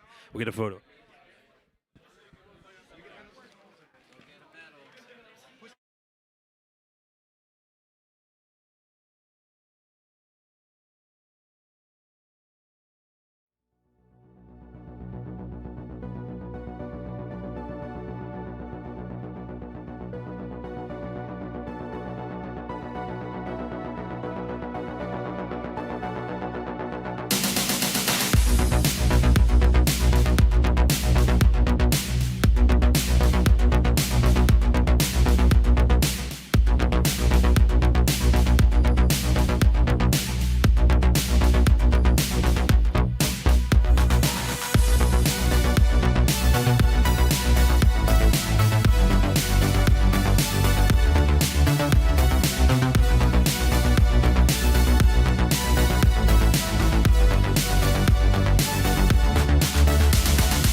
We've made it, Carson. It's the end. It's the beginning of the end. As our producer sings in our ears like a dork. We have the very end here. It's Smash Bros. Trios. He's still singing in my ear.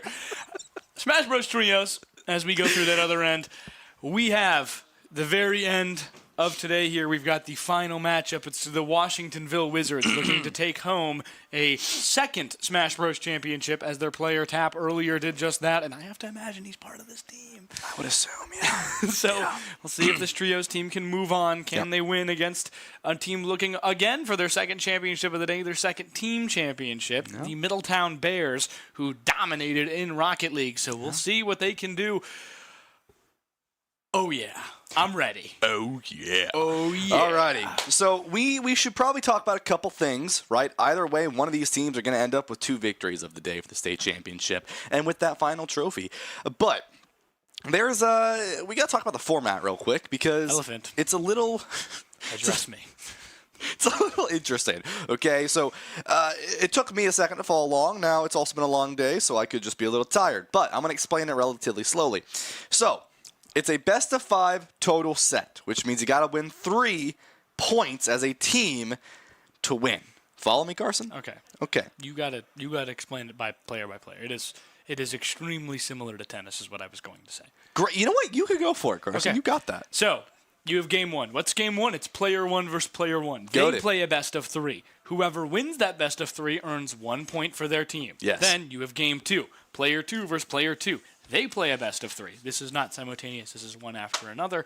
They play a best of 3, and whoever wins that gives a point to their team. Throw a pen at you again. If the same thing happens for player 3 and player 3, and if that comes out to not a sweep, they will play again, and there is a selection process that is not to concern us, as it's just they choose their players for game 4 and 5 themselves.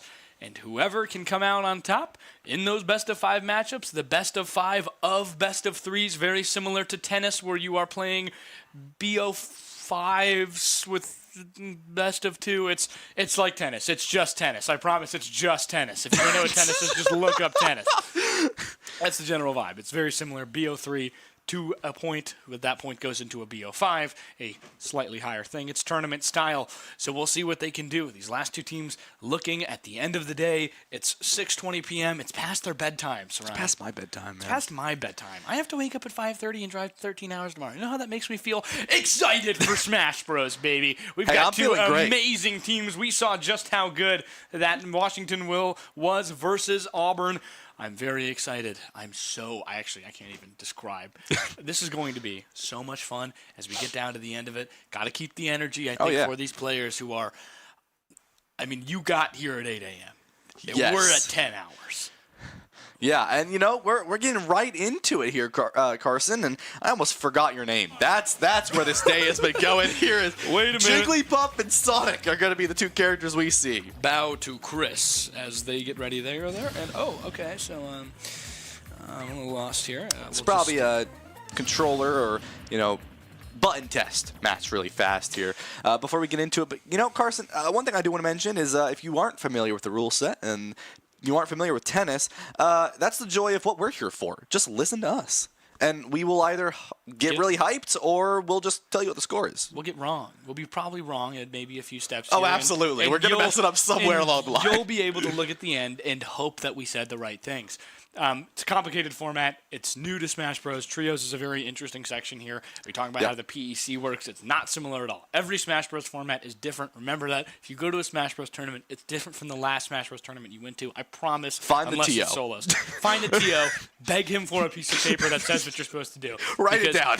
Because he probably wouldn't adhere to that either. But we'll see. It's going to be a fun game. It's going to it's Final Destination not Final Destination. It's Battlefield as it usually is. All those same standard dang rules. No silly maps. No silly items. No hammers. No question blocks. No Pokeballs. We've got nothing but straight heat and gas here. I'm so ready for Battlefield and Jigglypuff and Sonic. That's going to be Wow, that's slow versus fast. Yeah. And, I do want to take a quick second, thank everyone that's helped to put this on, not only from the ESSEF side, but also from Playversus, from all the sponsors that were here to help make this happen and give us a good run here as we approach the end of our day, as well as everyone in the back of the production booth. And it's been really, really nice here. And also, I want to personally thank all the TOs from my friends specifically. They've been doing great, especially the guys in charge of this Smash stuff, because this can get rather confusing. So Leo, James, major credit to y'all. Do you, will you thank me? Yes. Yay! Thank you, Carson. Washingtonville here is going to be represented, I believe, in blue by Sonic. So we'll have to see here. We'll jump off here. Weird classical music playing, so I'm a little lost on that, but Sonic playing very quickly. Nobody has hit each other yet other than some spurts of damage as Sonic basically uses side B repeatedly. And Jigglypuff dodges it. I feel like I'm watching Frogger. Yeah, I mean, it's just a matter of who's going to hit the other one first here. As there we go, the first little scuffle happens here as the Jigglypuff takes a little bit of percent damage. But, I mean, here it is, right? Middletown, right? In the Sonic, I believe, is what we ended up deciding there. This is going to be the interesting fight between these two players, because it does come down to who hits who first. And that is going to be dangerous, right? Because both these players have really good abilities. And keep in mind, Jigglypuff does have the ability to 0 to 100 you if they can get that sleep knocked off. But, I mean, they just can't really get into this fight here against the Sonic. I mean, that is a tough start for Chris, who basically just watched Sonic entirely that's just entirely, that was Sonic used the side B into up A repeatedly, and that was all that happened. I mean, that's how you play Sonic, fortunately. I mean, that's not like I'm not dissing his skill. That's actually how you play the character. There it happens again, goes for that up B on that right side. And it's just, you don't see a lot of Sonic for this reason. It's very simple, but it's a really good matchup versus Jigglypuff, who really has no counter other than a hopeful parry or maybe a shield break at some point. And that's going to just entirely be Chris kind of just fighting for his life at this point in a really tough matchup. Yeah, I mean, you have the shield, but at the end of the day, it's just a little difficult to get the value. And I mean, this Sonic 38% is such a good spot right now, because, I mean, you can just keep getting that pressure, keep pushing that percentage into the Jigglypuff, and the Jigglypuff just can't quite find any sort of space to get into this Sonic. Boy, this music is beautiful, isn't it, Ryan? Side B again, as it's just repeated on that other side. Good back air by Chris. Back on that other end, pushing forward. He tries to force the issue, but Sonic runs away in side Bs. It's just how you play Sonic on this end, and it's really a tough section here. Yeah, I mean, just like this, right early on, once again, the Jigglypuff just can't quite connect the value onto this Sonic. I mean, like you said, it's how you play Sonic. It's just a lot of sort of spinning in this ball and just connecting over and over and over again. And that's what we're seeing right now. Sonic just kind of waiting there for a good opportunity. Well, Chris just playing dodge, trying to find a way over. I mean, you have to find a way through. And I think for Chris, it's maybe trying to bait it into sleep. At this point, I'm just going to time it and pray.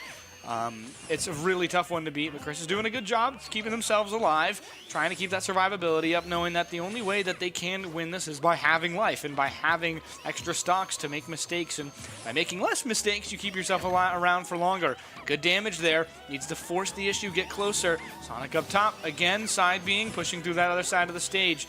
And boy, this is... I mean, it's hard to beat right now. This is a really weird matchup you don't see often. The reason you don't is typically if you see a Sonic get played, you just don't play Jigglypuff. Just because it's a situation where this is how Sonic can play against Jigglypuff and basically shut down Jigglypuff's moveset. Yeah, it's really difficult here, Carson, because if you are this Jigglypuff, all you're trying to do is to get onto this Sonic, and it's nothing but spin hit, spin hit, spin hit. That's all that Sonic is doing right now. Really just basically preventing anything, but eventually Jigglypuff able to find that value, able to push the Sonic off of the stage and get that stock. But I mean, Carson, this is a 7-minute matchup. We're at 2:30 already. We are forcing the issue to see what it looks like to force the end. If Chris doesn't take any damage here, he might win. If he can just find a way to get Sonic off the stage one more time with little time remaining. Wow, what a beautiful music set we're getting here. It's randomized, and that's the one we got. This is, I think, just in the game.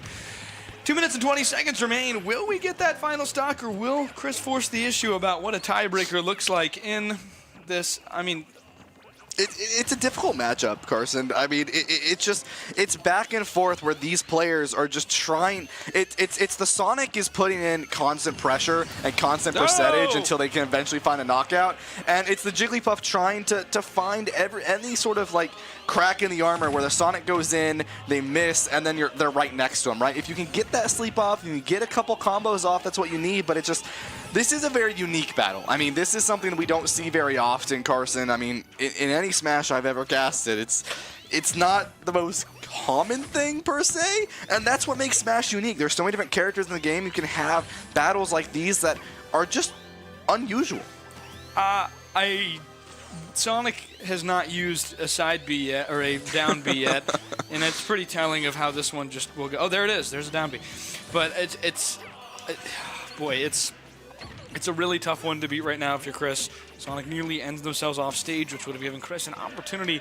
We are forcing the issue. We're down to a minute now, and the sleep, not going to be able to connect onto the Sonic, and that's what you need to find if you're the Jigglypuff, right? You need to find that connection with the sleep so you can just 0 to 100 them as we approach sub 1 minute here, Carson. I have to double check the rule set to see what happens if we reach sudden death. I assume sudden death just is sudden death. I'm assuming so. Chris has to survive here. I think the only real way to win is by sudden death, and Chris is forcing the issue. I have to say, this is being brilliantly played by Chris, and if you're a real sicko of Smash, you love this matchup. This is absolutely absurd. Edgeguard comes down with the spring, but Chris survives. Sonic gets hit one more time. Can they get to sudden death? What a parry! Oh my gosh! One stock each, 15 seconds remain! Yeah, and I mean, it's just basic sudden death here, Carson. It's the remaining stocks and damage presented determine the winner at the moment of sudden death occurring, so we'll have to see what happens here. 5, 4, this is the first time I've ever seen this in Smash, Carson. Wow! Wow! Sudden death, here we go! You only see this when you're playing with your little brother and you keep the time down too low. I've never seen this before. They're stalling. Oh, I don't know. So the way that this works, if I'm correct here, is when the game enters a sudden death, right? If the game enters the in-game sudden death, the results of that doesn't count, right? The remaining stocks and damage percentage determine the winner at the moment of the sudden death. So it came down to the literal percent, and that is why you end up seeing, I believe that match will go the side of the Sonic. So, Washingtonville gets the technical game win. 1 of the game best of 3. Best of 3, yes. So we are going to go into a second game of this. So how do you approach that as either player, truly? I mean, I don't know if you can switch here your character. I don't think you're allowed to. And so if you are this Jigglypuff into this this Sonic situation... Sorry, Washingtonville did not win. It was Middletown. Apologies. Okay. That is the Sonic there, as we didn't get names. Okay. But, you know, if you walk into this battle again, you know you're at a disadvantage, right? Because the Sonic is basically just going to spam the spin ball move into you over and over and over and over and over again for 7 minutes straight. And that's basically what it's going to come down to, just over and over again. And if you're the Jigglypuff, you either need to find a way to connect the sleep or... I guess avoid the Sonic spin? You're playing baseball if you're Jigglypuff. You're trying to just connect to sleep, I think. Yeah. I think you are being thrown a fastball at your head, and the only way to beat it is to fall asleep. I mean, yeah. I think that's the only way you can get through it right now, and that's an absurd matchup that I have never seen played the way that was. If you're familiar with the term of parking the bus, I think we just saw 2 teams park the bus, where it was essentially, you're going to play my way, and both teams said, okay. And then they just kind of waited each other out for a really long time. I mean, we didn't see damage come out for a full 36 seconds. And that should be the big key of what happened there is when you have a game go to sudden death, that is not pretty often in the modern day of Smash. Players are really aggressive. They really want to win purely off their talent and purely off of no time. Like, they just want to win. They don't want to play dodgeball for 7 minutes. And they play dodgeball for 7 minutes. One player acting as the ball, the other one acting as a ball that was dodging Jigglypuff. I mean, that was electric. I actually am very excited to see what happens here. This is a game of chess that is playing, and the only way that Jigglypuff can win is if he doesn't play it.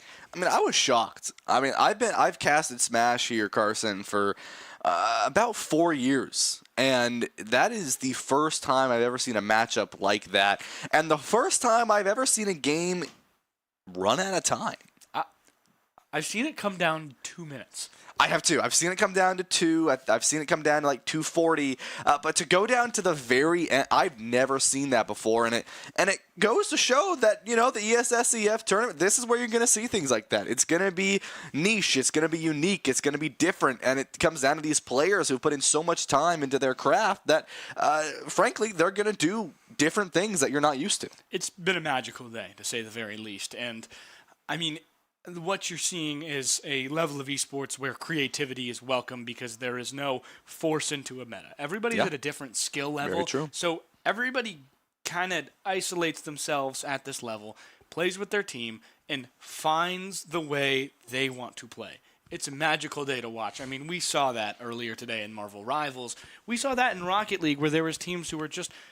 I've never seen a team not touch the ground before for 2 minutes, and I think I saw it today with this Middletown Rocket League team. I mean, the Fade was awesome.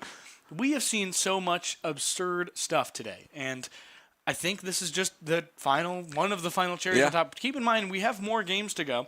Middletown, Quite a few. has the lead right now in this first matchup of what will be 3 at minimum, so we'll see what Sonic can do. I mean, That was absurd. That was really interesting. I mean, Carson, that's kind of the way you got to start it off, right? I mean, earlier in the day, we started off with almost a reverse sweep, and then we went to a game 6, and then we went to a game 5, and then, I mean, it's just been nonstop, a bunch of random, crazy thoughts, crazy to the end of the day sort of type of matches, and that's what we end up finding. I mean, we see specifically these matches are going to be unique. These matches are going to be different, and we saw that happen. And Jigglypuff and Sonic, 2 characters that not only are not normally played, but especially into each other. And, we're in this situation where Midtown, excuse me. Midtown is a map on Marvel Rivals. We just watched it. Yes, we did. We watched Central Park. We watched Central Park. Now who's messing up? It's me. Yeah. I'm happy. Yeah, that's a Hungry Box game, if you've ever seen it. The notorious Jigglypuff player does not play this game, understandably, because Jigglypuff is not as good and not as fun as it is in Melee. But I think if you're at Washingtonville, you just have to time that sleep. I think you're playing baseball.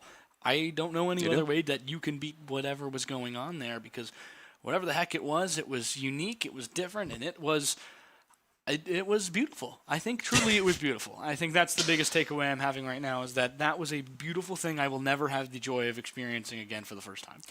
And I need to reminisce, and I think you should all too, back at home. I missed the edge of the table. That could have been bad. You were on the wrong side. You thought we were a little bit farther. Yeah. Yeah, I really did. The table got moved 3 inches to the left between these 2 games, and I think Ryan just found out. I moved it. It's the whole idea of like when a step is slightly 1 inch taller, people will trip on it. Yeah. Don't know if you've heard that before. I have. I mean, I get it. Like, I understand the concept. But what I was going to say is, right, with this series is, remember, we're still in game 1, and right now, even though there is a 1-0 lead, you need to have 2 in your best of 3 to win the singular point for the best of 5. Did I say that correctly? Yeah, I mean, we already got that. Right. I just want to make that clear, right? We still got a lot of matches to play. At minimum, we have 2, 4, 5 more matches, and I just did live math in my head in case you were wondering. That is 5 more matches minimum that we're going to see tonight, and we could see a buttload more of them. We could see a lot more maps, and that is where sort of some of this part of Smash Trios is unique, right? There is a unique factor to how each Smash game is ran, and we go ahead and we begin to get ourselves back into the matchup here, and it's a different one here. All Got right. Game & Watch and Sonic. Yeah, that makes a lot more sense. Chris coming out here on that Game & Watch. It's going to be a lot more of a contested matchup, but he is still basically playing catch here with baseball. Has that bomb. What a good job here. Chris knows what's going to happen here. I mean, Sonic is sticking to his ways, and whether it works or not, we're about to find out. Middletown, set 1, currently up 1-0 in this set. As we back up top, Chris and Sonic. As I think I know who's the only character Sonic plays. I have an idea. As they try and cook a little bit more, throw that bomb down. Good job there, 44. Already going faster than last time. I don't think we'll be seeing any bus being parked as we jump down that other side. Barking, I can't say we won't get. There might be a dog loose in the facility. Bomb comes out from Chris. Cooking on that frying pan, pushing forward. It's a good dive right there into that other end, and that neutral B, he gets kicked off. Sanic with that edge guard on the side, gets stuck one more. They get hit into the shield, but Chris, again, playing baseball now here with the frying pan, basically forcing Sonic out of what he loves doing, side B. Yeah, and just like that, I mean, it's a lot more of an even matchup here, a lot more aggressive from both sides as well here, Carson. I mean, this Game & Watch has the capability to sort of stun out this Sonic from this spin move, and it's been good for them, right, trying to just stop it every time you see the frying pan come out here, but it's still a lot of just spinning, getting that pressure, increasing the percentage. Game & Watch being a much lighter character as well. You're in knockout zone here, and the Sonic knows that, goes for the connect, but can't quite find it there, only needs a couple more. 130%. This Game & Watch doesn't have too much more percentage to work with here before they might get knocked off the stage, and that'd be a one-stock lead again for Middletown. Pushing it forward, they force the issue once more. Santa getting 70%. Game & Watch in kill zone and has been for about 60%. Back on that other end, trying to find a little bit more. They push back. Here comes that frying pan. They move it again. Dive once more, and no stock down after 2 minutes. Good bomb there. Chris trying to edge guard with the frying pan. Good stop there. He gets a good hit off. 94 remaining. 94 for Sanic as he gets back in the other end. Chris hasn't been hit in over a minute. There it is.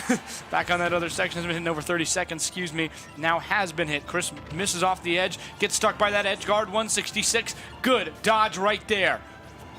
Yeah, Sonic here at just below 100%. I mean, you are in knockout territory. This Game & Watch is just somehow still standing here, and same with this Sonic. Almost 200% here, Carson. This Sonic trying to just get the connect, but that's the problem with this spin ability. It's not very much of a guaranteed knockout. You just keep building that percent over and over and over again. I mean, Game & Watch is not a heavy character. 200% and one final hit sends them off. What if we did sudden death during the game?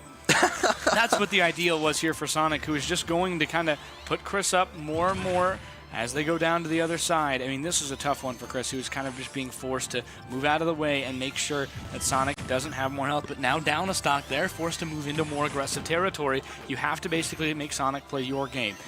They want to stall it out. They want to do more damage to you and eventually just move you away. But, I mean, it's tough here. If somebody can find an answer to this, it'll be kind of just Game & Watch for Sanic at this point. Good dodge there. Gets in the right hand. Chris has a kill move here, but he won't use it. Doesn't have the opportunity to, as that's a good left smash from Chris on that other end. Back up top. Pushes it forward. Issue being forced. Sanic in that other end. Drops off a spring. Gets that other side, and a good hit once more. Sanic in kill zone, but still playing very hard against Game & Watch. Not worried about risking their life at all. You know what they're going to do right here? I think it's a side beat. I mean, you know, that's really all you can do on this character here, and it's going to just be percent after percent after percent building up for this Game & Watch here. I mean, we approach sub 3 minutes here, Carson. I mean, it's been an aggressive game, but neither of these players have really, like, secured these knockout hits, and it's really coming down to finding that connection and closing that space, specifically for this Game & Watch here, who is up to 157% knockout territory once more here. The Sonic gets hit as well. Both these players one hit away from really being sent off the map, but I mean, one stock lead for the Sonic as they go off, and now we're back even. That's the first time I think I've seen a smash move get connected with fully, like, or a smash move get connected with at that point. I mean, that is good job for Chris, who needs to find a way to not go down another stock here with time remaining. If they can find a way to get Sanic back up to percentage and able to kill, they will do so well for themselves, because as soon as they have the higher stock, they force Sonic to play their game. I mean, this is a strategy here, Carson. I mean, you just play out the 7-minute timer, and as long as you're up at the end of the day, you're going to be in a good spot. And just like that, that's going to send Game & Watch off of the map. You're at a 1-stock lead here, a minute 40 left for the rest of this best-of-3 matchup here. 1-0 right now for Middletown as they're going to look to find something. The grab doesn't quite connect for the Game & Watch here. Sonic trying to find something, but is going to get thrown up a couple times by this Game & Watch. Not going to be able to find the next connect here. The side B comes out, but won't find the next connection. You still have a 1-stock lead, so if you are Middletown, you are okay with this situation. Yeah, Chris, gotta just play aggressive here. I mean, honestly, Chris has just got to walk at him and just hit moves until it works, and I mean, that's what you're talking about. More aggression here is working out really well. You're going to take that damage, but you're going to take it anyway at this point. Good dodge away from Chris, pushing back forward, trying to force the issue in the other end. Good dodge again from Chris, who's really learning it now after only 13 minutes against this. It's such a long strategy that Sonic is using, and again, it's just that niche, weird play styles that we learn in this other section, and it's really working for Sonic because you just don't expect to see it. No, you really don't, and I mean, all you have to do if you're Middletown is just honestly not get knocked out for the rest of this game. I mean, 43 seconds. This has been the longest Smash series I think I've ever watched. It's been 14 minutes because we've gone the distance. It's going to be the longest best-of-3 potentially sweep I've ever seen. I mean, we're talking about 15 minutes in 2 games alone. I guess we'll neglect to see. I mean, there is more games to be played and more commentator curses to be had. But 20 seconds remaining. Hope running out for Chris here, who, if he can't get 2 stocks very quickly, will be game, set, and watch, unfortunately. Yeah, and I mean, you have 10 seconds left here. I mean, Sonic could go for the final blow and look for that KO, but I mean, it's just going to be another... This is a day for record breaking here, Carson, as just like that, that's going to be Middletown once again taking that victory, I believe, and that's going to be the first set going 1-0 in the favor of Middletown in the total best-of-5. Well, that was unique. That's a word to describe this. I don't think I've ever seen that before in my life. We didn't even see it once. We saw it twice, Carson. We did see it twice. That was interesting. I will think about this until the day I die. It was very unique. I mean, it's not something you really expect to see when you have these matchups. I mean, going the distance in a Smash game is not common by any means. And we just saw it happen twice in a row. And Middletown, it's a strategy that worked well for them, and it worked, and they won the series, and they got Middletown up 1-0 in their best-of-5 now. And so they're looking to finish this one off. Well, Middletown now up 1-0, like you mentioned. Current set kind of moves back to 0-0, and now we have a 1-0 Bears lead. And that'd be weird to say to me because I'm a Bears fan, Chicago Bears.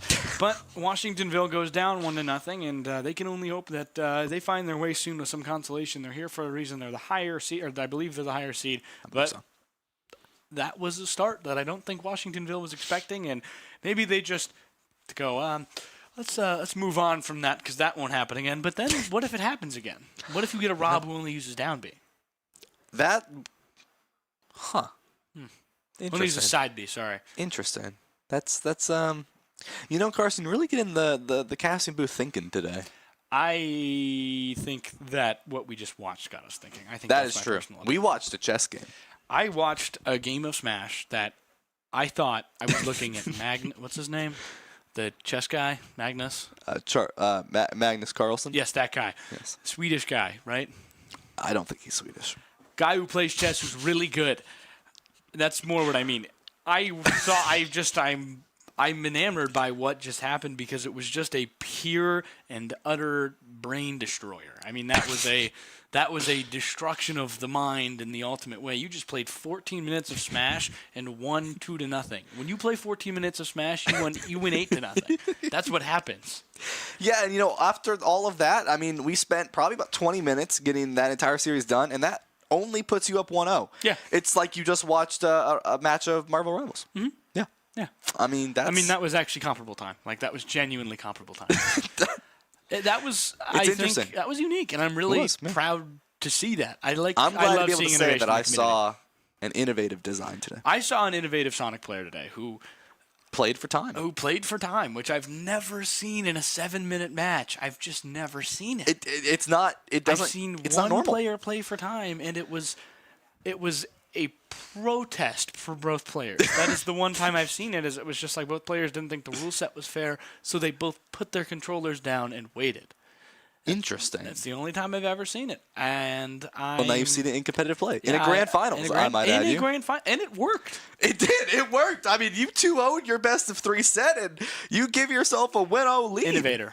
Innovation. That's what it comes down to here, Carson. Absolutely. And we'll have to see who's up next for this section. What do you think? What do you think happens next? What's the next bold strategy? I don't know. Strategy here. I Let's see would if love it pays to predict off. something here, Carson, but I mean, after seeing what I just saw, I don't think I can reasonably. I mean, I'm going that to King was. K. Rool, who only does the half gun thing. I would love to see a King K. Rool and a King DDD matchup. Okay. That would be interesting. I would like to see King DDD tonight. That's the player. That's the one I main.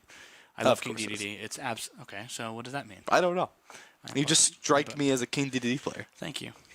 That means a lot to me. Okay. Anyway, King DDD is a lot of fun.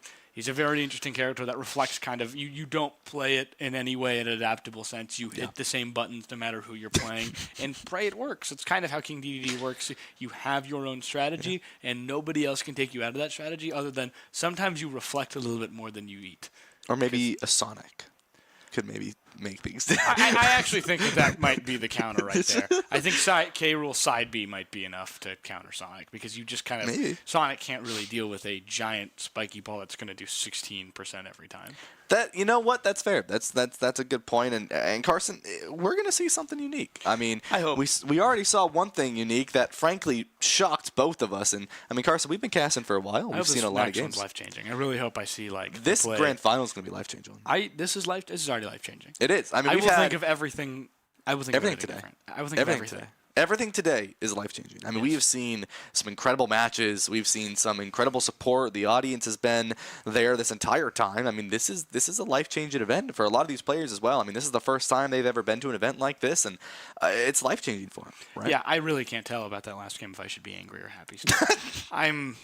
I just can't believe what I saw. You don't have to believe it. You saw it. That's a good point. I mean, you saw it on the screens in front of you. Screen in front of you.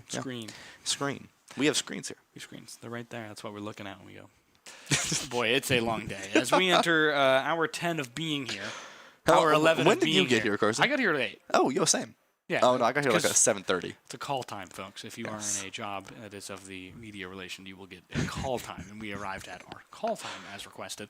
So we've been here for 11 hours, and what the most interesting thing I think I've learned is that high school players are some of the most creative and fun players to watch ever. Yes. I have never seen people play this game in a way that it was definitely very clearly they thought that up. Like nobody helped them with that. They sat down at the computer one day after class, finished your 8 classes in a day. I cannot believe I used to do that.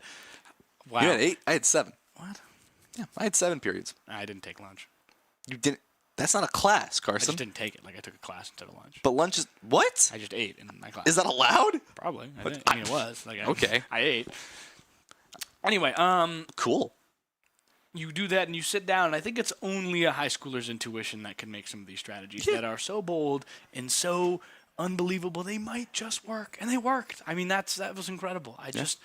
I'm sitting here and I'm so excited to rewatch the stream and be like, what did how did that happen? I really big credit to Sanic there. Really big credit. And I mean that's the thing with high school players is they're young, right? They have a lot of time to mold their play style and their gameplay, especially in a game like Smash where it really does come down to you as a player. How do you play your character and what do you do to win it, right? And in games like this, that is really the difference maker, is making yourself known, changing your playstyle to be the player that it's like, I remembered you. You stalled out a 7-minute game and won on Sonic. Like, that is what these high schoolers get to do. They're younger. They get to have that opportunity, and that's what they've been doing. They've been basically owning their own playstyle and creating their own playstyle to create their own persona.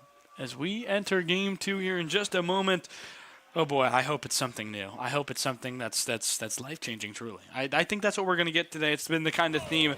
Inkling?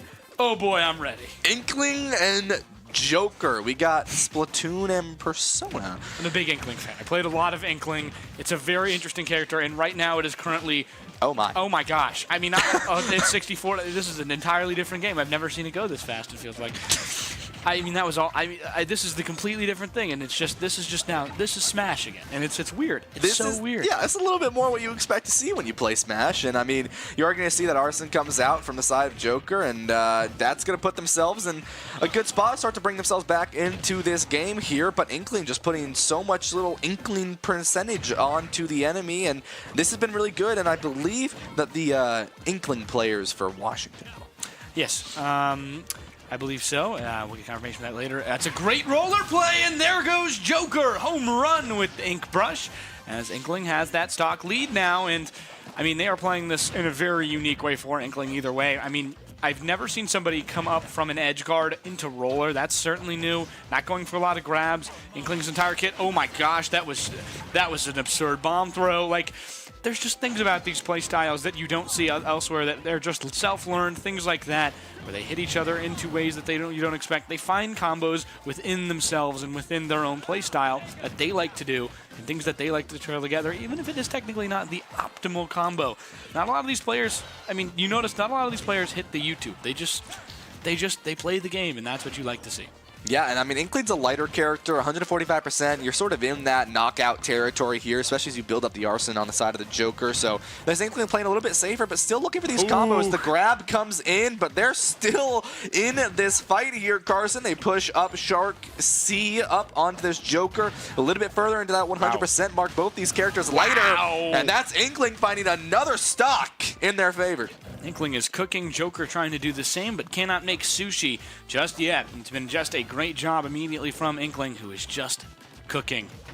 Yeah, Middletown is going to be the Inkling player here, so really good start for them. They want to win this series, and this is a great way for them to start it here. It will be Joker in this Arsene state almost. There it goes, pops out. We'll find that stock confirmation for the side of themselves, but I mean, you're at a one-stock disadvantage here, or two-stock disadvantage here, and Middletown's in a comfortable spot. Absolutely. He comes down on that other side. It's a good bomb from Inkling, who has not been able to really paint there yet, but here comes that roller, which somehow does not ground Joker, or rather sticks them down, as that's a good grab into a left air here. What can Joker do on this other end? Inkling runs out of paint, kind of, as they jump back once more, forward again. What a good job. Edgeguard with the bomb, going to get a good piece of ink back as they get forward. Here comes the ground, and that's game! The Ink Blaster. Once more, and Washingtonville goes down again. They have yet to win a round in any of these sets. It's 3-0 total, 1-0 for that Inkling right here, and goodness golly, that was a good one. That was 2 minutes and 57 seconds.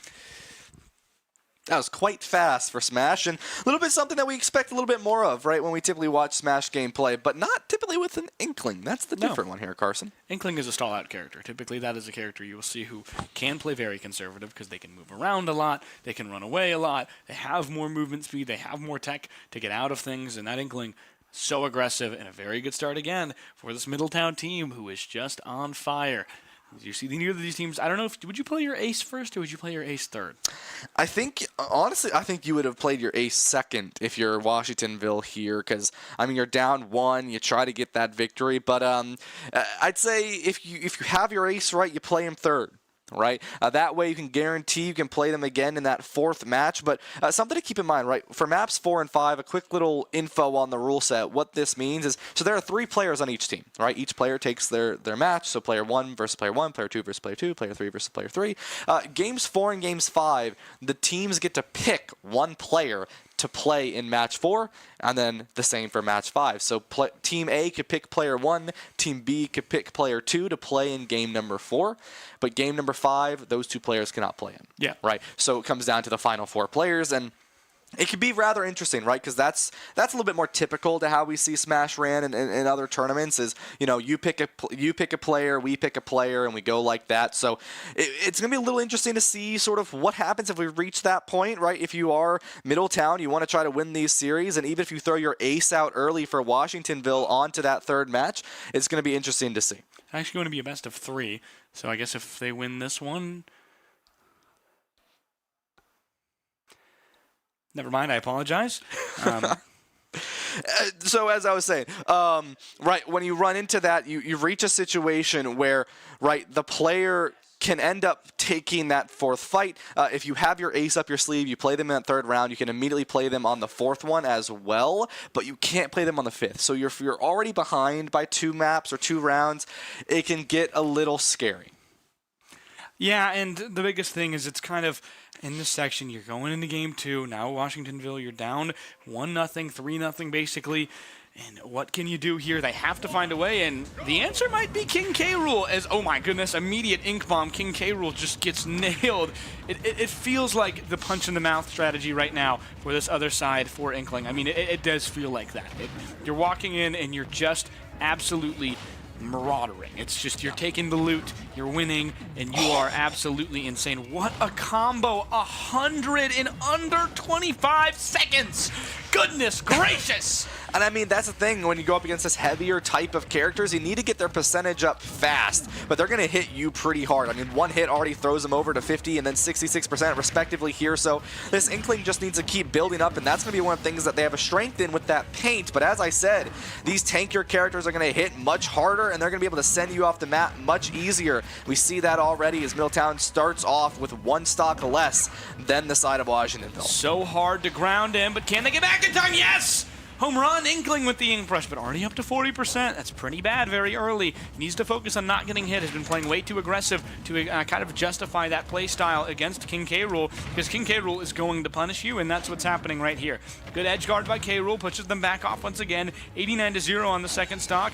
Good force into bomb, lets Shark C get off a bit more, but again, Inkling's at 100 and hasn't hit Shark C!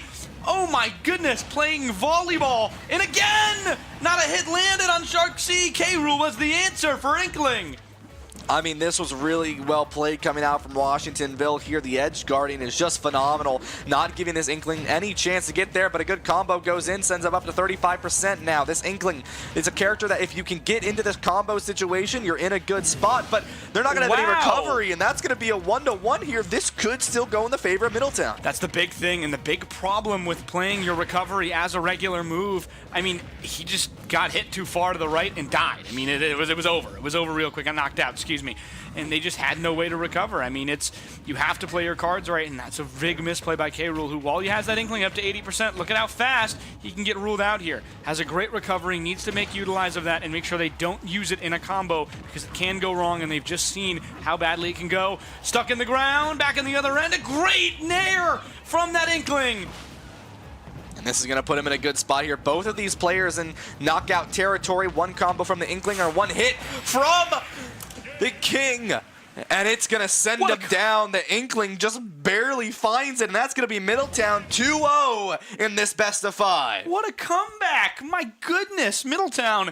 Got to be proud of your player there. That Absolutely. Is crazy good Inkling I have not seen in such a long time. Inkling is underplayed because Inkling is an interesting character who gets countered a lot, and that's why K. Rool, I mean, Inkling is one of the lightest characters in the game because it's a child. That is a child. That is what that is. It's a squid kid. Yes. So, I mean, it's probably pretty late, and what you saw, how good they were against Joker. When you aren't playing heavy characters, it gets so easy because you can just kind of combo them, put them wherever you want. You are the blender, and they are the raspberry puree. You kind of control everything in that sense. Very good job from Inkling in that first set. Struggled in that second set after a good start here, kind of pushed K. Rool to the very end here, but still went down a stock, and after they went down 2-3, found it again, went down again 1-2, but still found that way back. Went down 2-2, excuse me, 2-3, 2-2, 1-2, 1-1, 1-0. Inkling found their way back. What? I'm not gonna lie, I got lost. There were a lot of numbers that you said, and I got so confused. I was locked in. The night is not young. I was listening, and I got lost. The night is not young, and as we take a look at the trophy, who somebody is. Thank you. We see the trophy right there. Hello. But that's what they're playing for right now. Trophy. And 2 rounds away for Middletown, but it appears that maybe they're going to have to go through that player from earlier. Yes, it'll have to go through the individual who won solos. Tadpole, I believe. Tadpole. This is gonna be the match. I mean, you bring your ace out if you're Washingtonville, and you can play right first. You can play him. You can play him in game 4. You cannot play them in Game 5, and that is something to be aware of is, you can maybe force a map 5 here, but you have to look for the reverse sweep. And Carson, we almost had a reverse sweep this morning. Can it happen for our final grand finals? I think it's going to go the way of Dr. Perky, where you get to the end, Dr. Perky prevails. Shout out to that Wii Fit. That was insane. That was insane. That was soccer ball galore. I mean, that was a very great adaptability play, and I think what you're going to see, and need to see it here from Middletown, who's playing against somebody who has already won an entire championship today. I mean, could be wearing that belt if they so choose to let them know, hey, I'm that guy. I'm going to make sure we get into this game. But, I mean, all they have to do, they need to find a few more games here. And if they had found one game there, they may have been enough in that first 2, but we'll have to see. It's going to all come down to those first 2 players, maybe on their shoulders. One of the 2, I'd probably pick the second. I mean, maybe that inkling was good. Do you bring Sonic out for Game 5? Maybe you bring Sonic out. We're getting ahead of ourselves. Know. It's Game 3. If you come back to the end, do you bring out Sonic for Game 5? Honestly, yeah. Yeah. I mean, you probably expect, right, that you see in Game 4 that the ace comes back out again, assuming that Washingtonville wins this next map, and you go into a Game 4, and so you play stall.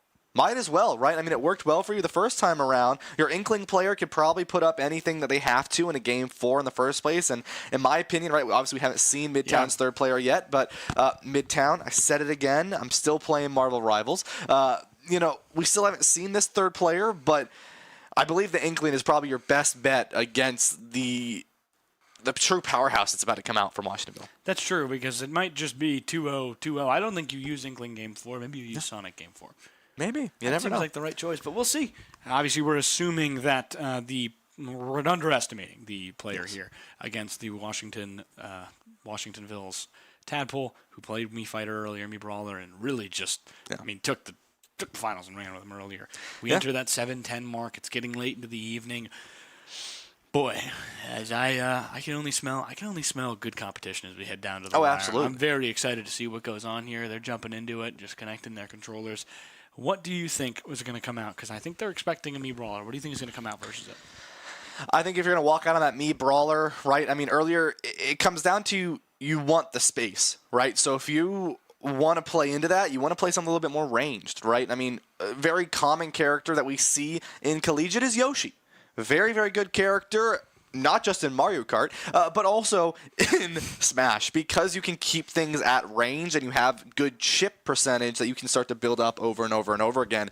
I think that's the best thing you can do. I don't think you match the brawl. I don't think you let Washingtonville close that space, because if you can avoid that, then the brawler doesn't get the value that they want to get, right? Keep it at range, keep it at length, and you will be in a much better position to go up against this brawler. Yeah, I think Palutena is also a good option. Oh, absolutely, yeah. You think about Michigan State's Palutena player, who if you know who that is, I forgot their name. Do you remember their name? I don't remember their name. Boy, if only Jack were here. But I say, we are not the Smashcasters for PEC. No, we are not. No longer. That was our job at one point. But, it was at one point. We've graduated since then to just Valorant and Overwatch. Check those next semester, Tuesday, Wednesday, on the Syracuse Esports 8 p.m. YouTube EST. channel. Yeah. Yep. EST, not PST. Did I say PST? I think so. Not sure. It's Rob for Tab. Rob, and it's going to be Snake. So a little bit of a difference here as we watch this come out early on, and already the grab is going to be there for Tab and is going to put in some percentage. But I mean, this matchup could be going in either way. Both these characters have a lot of explosive ability, quite literally, and can put in a lot of pressure. This spin top going to be dangerous for the side of Washingtonville, as they can put a lot of pressure onto this Snake, and it's going to be something that you have to be aware of if you are Middletown. Absolutely. Rob's such a great character. S tier. It's Washingtonville who is Rob, by the way. S tier for generally character. Very, very good. Excellent stage controller. Creates so much distance. Can just force you to play around him with the down B being so simple. It's that top. Throws it again. Look at how much it does. It's right to 93 off. 2 barely hits right there. Back on that other end. Has that shot. Can Rob use that full? Now I think that is, yes, that is full laser. That other end, keep watch for it, because Rob is going to use it at some point here. Gets that nair, tries to push back, stuck again, and up B. Wow, Matt gets rid of him very early. Very good job there. More stage control from Rob, who gets hit again. Snake has to do as much damage as he can before Rob goes down. You're just hoping to keep that alive in that other sense. Down B goes down again. Big laser from Rob. Back once more. Matt throws that again. That's a good kick. And again, talk how much of stage control he does. Back up top. Rob is absolutely unstoppable when he gets into a combo. And that's what you just saw, my friend. It's a close matchup here, Carson. I mean, both players down to their first stock gone here, and percentage basically even. It will be slightly in the advantage of Middletown here, but at the end of the day, we know that this Rob can make it even pretty fast. But the shield going to get grabbed through. No parry will connect either here, and it's going to be a good spot for Middletown as they're just going to try to find a little bit more value onto this Rob. Yeah, jumping down right there. Matt goes, oh, he has the util. Yes, he doesn't. Does not. Wait, does he? Wait. Can you believe it? Back up top. Leading for Rob now on that side. Big laser. Good dodge from Matt, who goes down on that one. Has that grab. They both try and do the exact same thing twice. Bomb goes out against Rob. Back on the other side. Top goes down, spins. Matt has Rob at 88. Back on that edge guard. Uses rocket. Can he catch Rob? Yes, he can! Bounces him off the wall. It's volleyball. And 68%. Very good here for Matt as he pushes forward in that other end. This is the, I believe, defending player who just won solos, so not a bit of a tall task for Matt here. Back in the other end, gets grounded, back up top, dub smash. They go back down. Here comes Rob. He's getting aggressive on that other end. Throws down need. He's going to drop down once again. Has to get some damage off Rob. Don't want to enter it with 0%. It's going to be, it feels like a loss of a stock. That side B. Rob is so dangerous when he uses it. Going back up top. Goes back on that top side as he's just doing so much on that other end. Matt tries to get himself back on stage. He will. Gets up smashed, but will comfortably get back on stage for the first time. Throws down some nades. Tries to get some damage. Has 23%. What great survivability for Matt. I mean, that is just an excellent gameplay on that side. You have to just be so impressed with how good they are playing right now. Oh, absolutely. I mean, you're one hit away, especially against a character like Rob. But I mean, any percent that you can get onto this Rob is going to be good. It's only 40%, but that's not bad. I mean, you can get Rob out fast here, and it's a 1-to-1 stock here, Carson. Middletown looking to continue their victory and continue to bring 2-0 Wait a minute, sweeps. Rob! But Rob finds the combo, finds the spin, and just barely keeps himself up here as Washingtonville is not out of this one yet. Wait, Rob's the GOAT. I love Rob. My favorite character in Smash.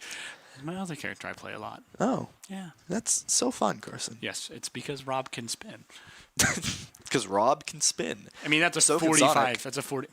That's a 42% kill at that. I mean, Rob is very good at controlling stage, at controlling off stage. Such a good refresh or recovery, excuse me. Such a good down B. I mean, sometimes when you get a right matchup against Rob, I mean, nothing will come close, but it feels like that Meta Knight of Brawl. I mean, if anybody's familiar with Brawl Meta Knight, oh gosh, that's. You know, I'm kind of glad we haven't seen Meta Knight. That would Meta Knight, Brawl Meta Knight is scary. Make me a little. That gave me nightmares. That really gave. That gave people nightmares. Brawl Meta Knight was the scariest character in his prime in any Smash Bros. Game ever. Yeah.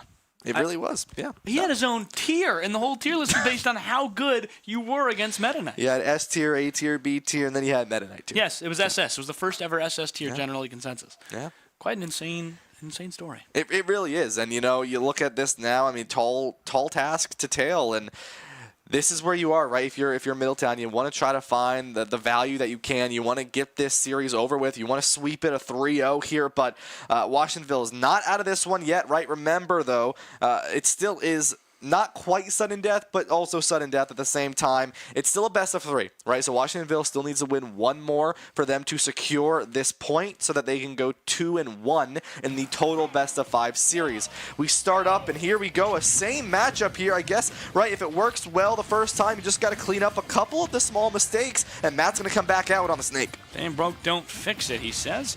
It's a Snake again, but I mean, Rob might have this one in the bag. Really took control right at the end. We'll see what they can do. Washingtonville has their first win of any set so far. Matt throws one down, tries to go for an up B there, but Rob predicts it pretty well. 51-61. These two players are so contentious and similar. Back on the other end, they're just kind of throwing stuff down and kind of getting catching the other one in what is essentially traps all over the stage. 80% now for Snake at K percentage on this side of the map with Rob's side B. Gets up top. Very lucky, did not up smash there. Back on the other end, Tabs Very good job there for LS back on the other end. Side shot. One more time. Matt gets him the other way. Could get stuck here. Goes for the undercut, back on the other side, pushing it forward, addressing the issue. Snake trying to find the way out, but cannot do it in time. Good laser shot from Rob, stuck in the air by a nade that comes with Snake. Back in that other section. Has to find a way to keep up stocks against Rob. He is so good. Nearly gets a shield break, but that nade goes right down in the other end. Trying their best here. Matt doing such a splendid job here on Snake. Yeah, I mean, you know, one of the things that comes down to when you have two players that are so evenly matched is the adaptation. Here comes the track of the rocket, but not going to find the connect. It's the adaptation. It's knowing how your opponent is going to play so that you can capitalize and secure your stocks accordingly. And wow, Rob grabs out of the shield and sends him off the map. That's first stock in the favor of Washingtonville. Throws him on the ground once more. Matt comes back with that nade. It's C4 charge on the ground. Throws it up. Only gets hits themselves, Goes back up, Matt going after him, but again, Rob's so hard to beat in that middle section. That nair, so good. That side air, so good. Rob has got kind of a perfect kit, it feels like, in certain senses. Can just do so much damage for so little reason in a middle shot from stage off right. Washingtonville threatened again, as back to even stocks. Yeah, even stocks and 40% up for the side of Middletown, but they're not too worried here. I mean, one hit from the Snake, and that'll send you basically even here, but a good laser connects in, almost sends up to 100% here, 73, and it's going to be a nade onto themselves to get a little bit more of a boost. Immediately gets hit once, tries to get hit a second time. The Rob goes up, but can't quite find the connect, but after 117% in the laser shot, it's going to be hard to come back from. Good stage management by Rob. Throws down that top, spins on the top, bounces up, has to dodge, gets lasered, falls into said top once again, and just excellent stuff. Matt really cannot hang up with this right now. It's very tough right now. Good ground pound, and that's just going to be game, set, and at least one stock left remaining. Could be match here in just a moment. Yeah, I mean, Washingtonville, they need this to stay in this grand final series here. Carson have a chance at that trophy, and it's Tab looking to try to get this value on this Rob and keep Washingtonville in this game. Coming down to the end here. Tab has a high percentage, has not hit Snake in just a moment yet. Snake can get a good offensive shot off here and get rid of Rob. He might be able to enter this last stock with only a few percentage of damage in that white zone still. Back on that other side. Rob chasing after him, getting aggressive, playing stage management, pushes him off again. Such good management. Oh my goodness, you love to see stuff like that. Up smash, back into it, 56% now. Just does so much damage when he's playing well. And Snake might go down. No, not good enough stage management. Places the wrong top the wrong way. And not enough, but nearly. Back on that other end, goes for the up smash. Oh my goodness, I have no idea what just happened there. I think he threw a nade. Oh my goodness, from way downtown. Bang!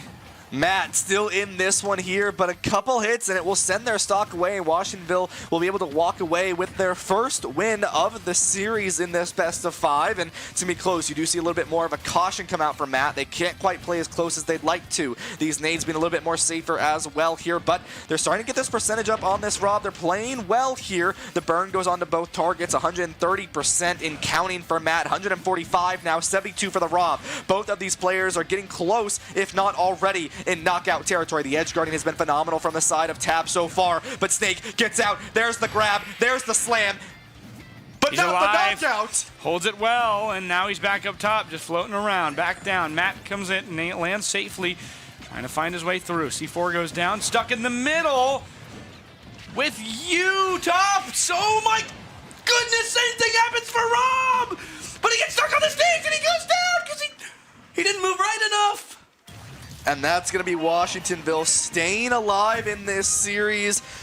It's now 2-1. Middletown leads in this best of 5 series. And we go to game 4 here, where both teams get to pick a player. Any player. Well, you'll notice that somebody's not standing up. Oh, well, yeah, of course. You have to play your ace in game number 4 here. And this is what I was talking about, though, right? You're down 2. You have to force the reverse sweep to win this. I'm putting Sonic in. I'm not kidding. I mean, it's not a bad shout. I mean, Middletown... Actually, no. Rob is such a perfect counter. I apologize. I lied. I mean, here's what you're looking at, though, right? Is you had such good play, right? The Snake did a really good job. You have a really good Inkling player. The Sonic aims to stall out. Washingtonville is forced to play their sort of ace in their sleeve to secure a game 4 and force a game 5.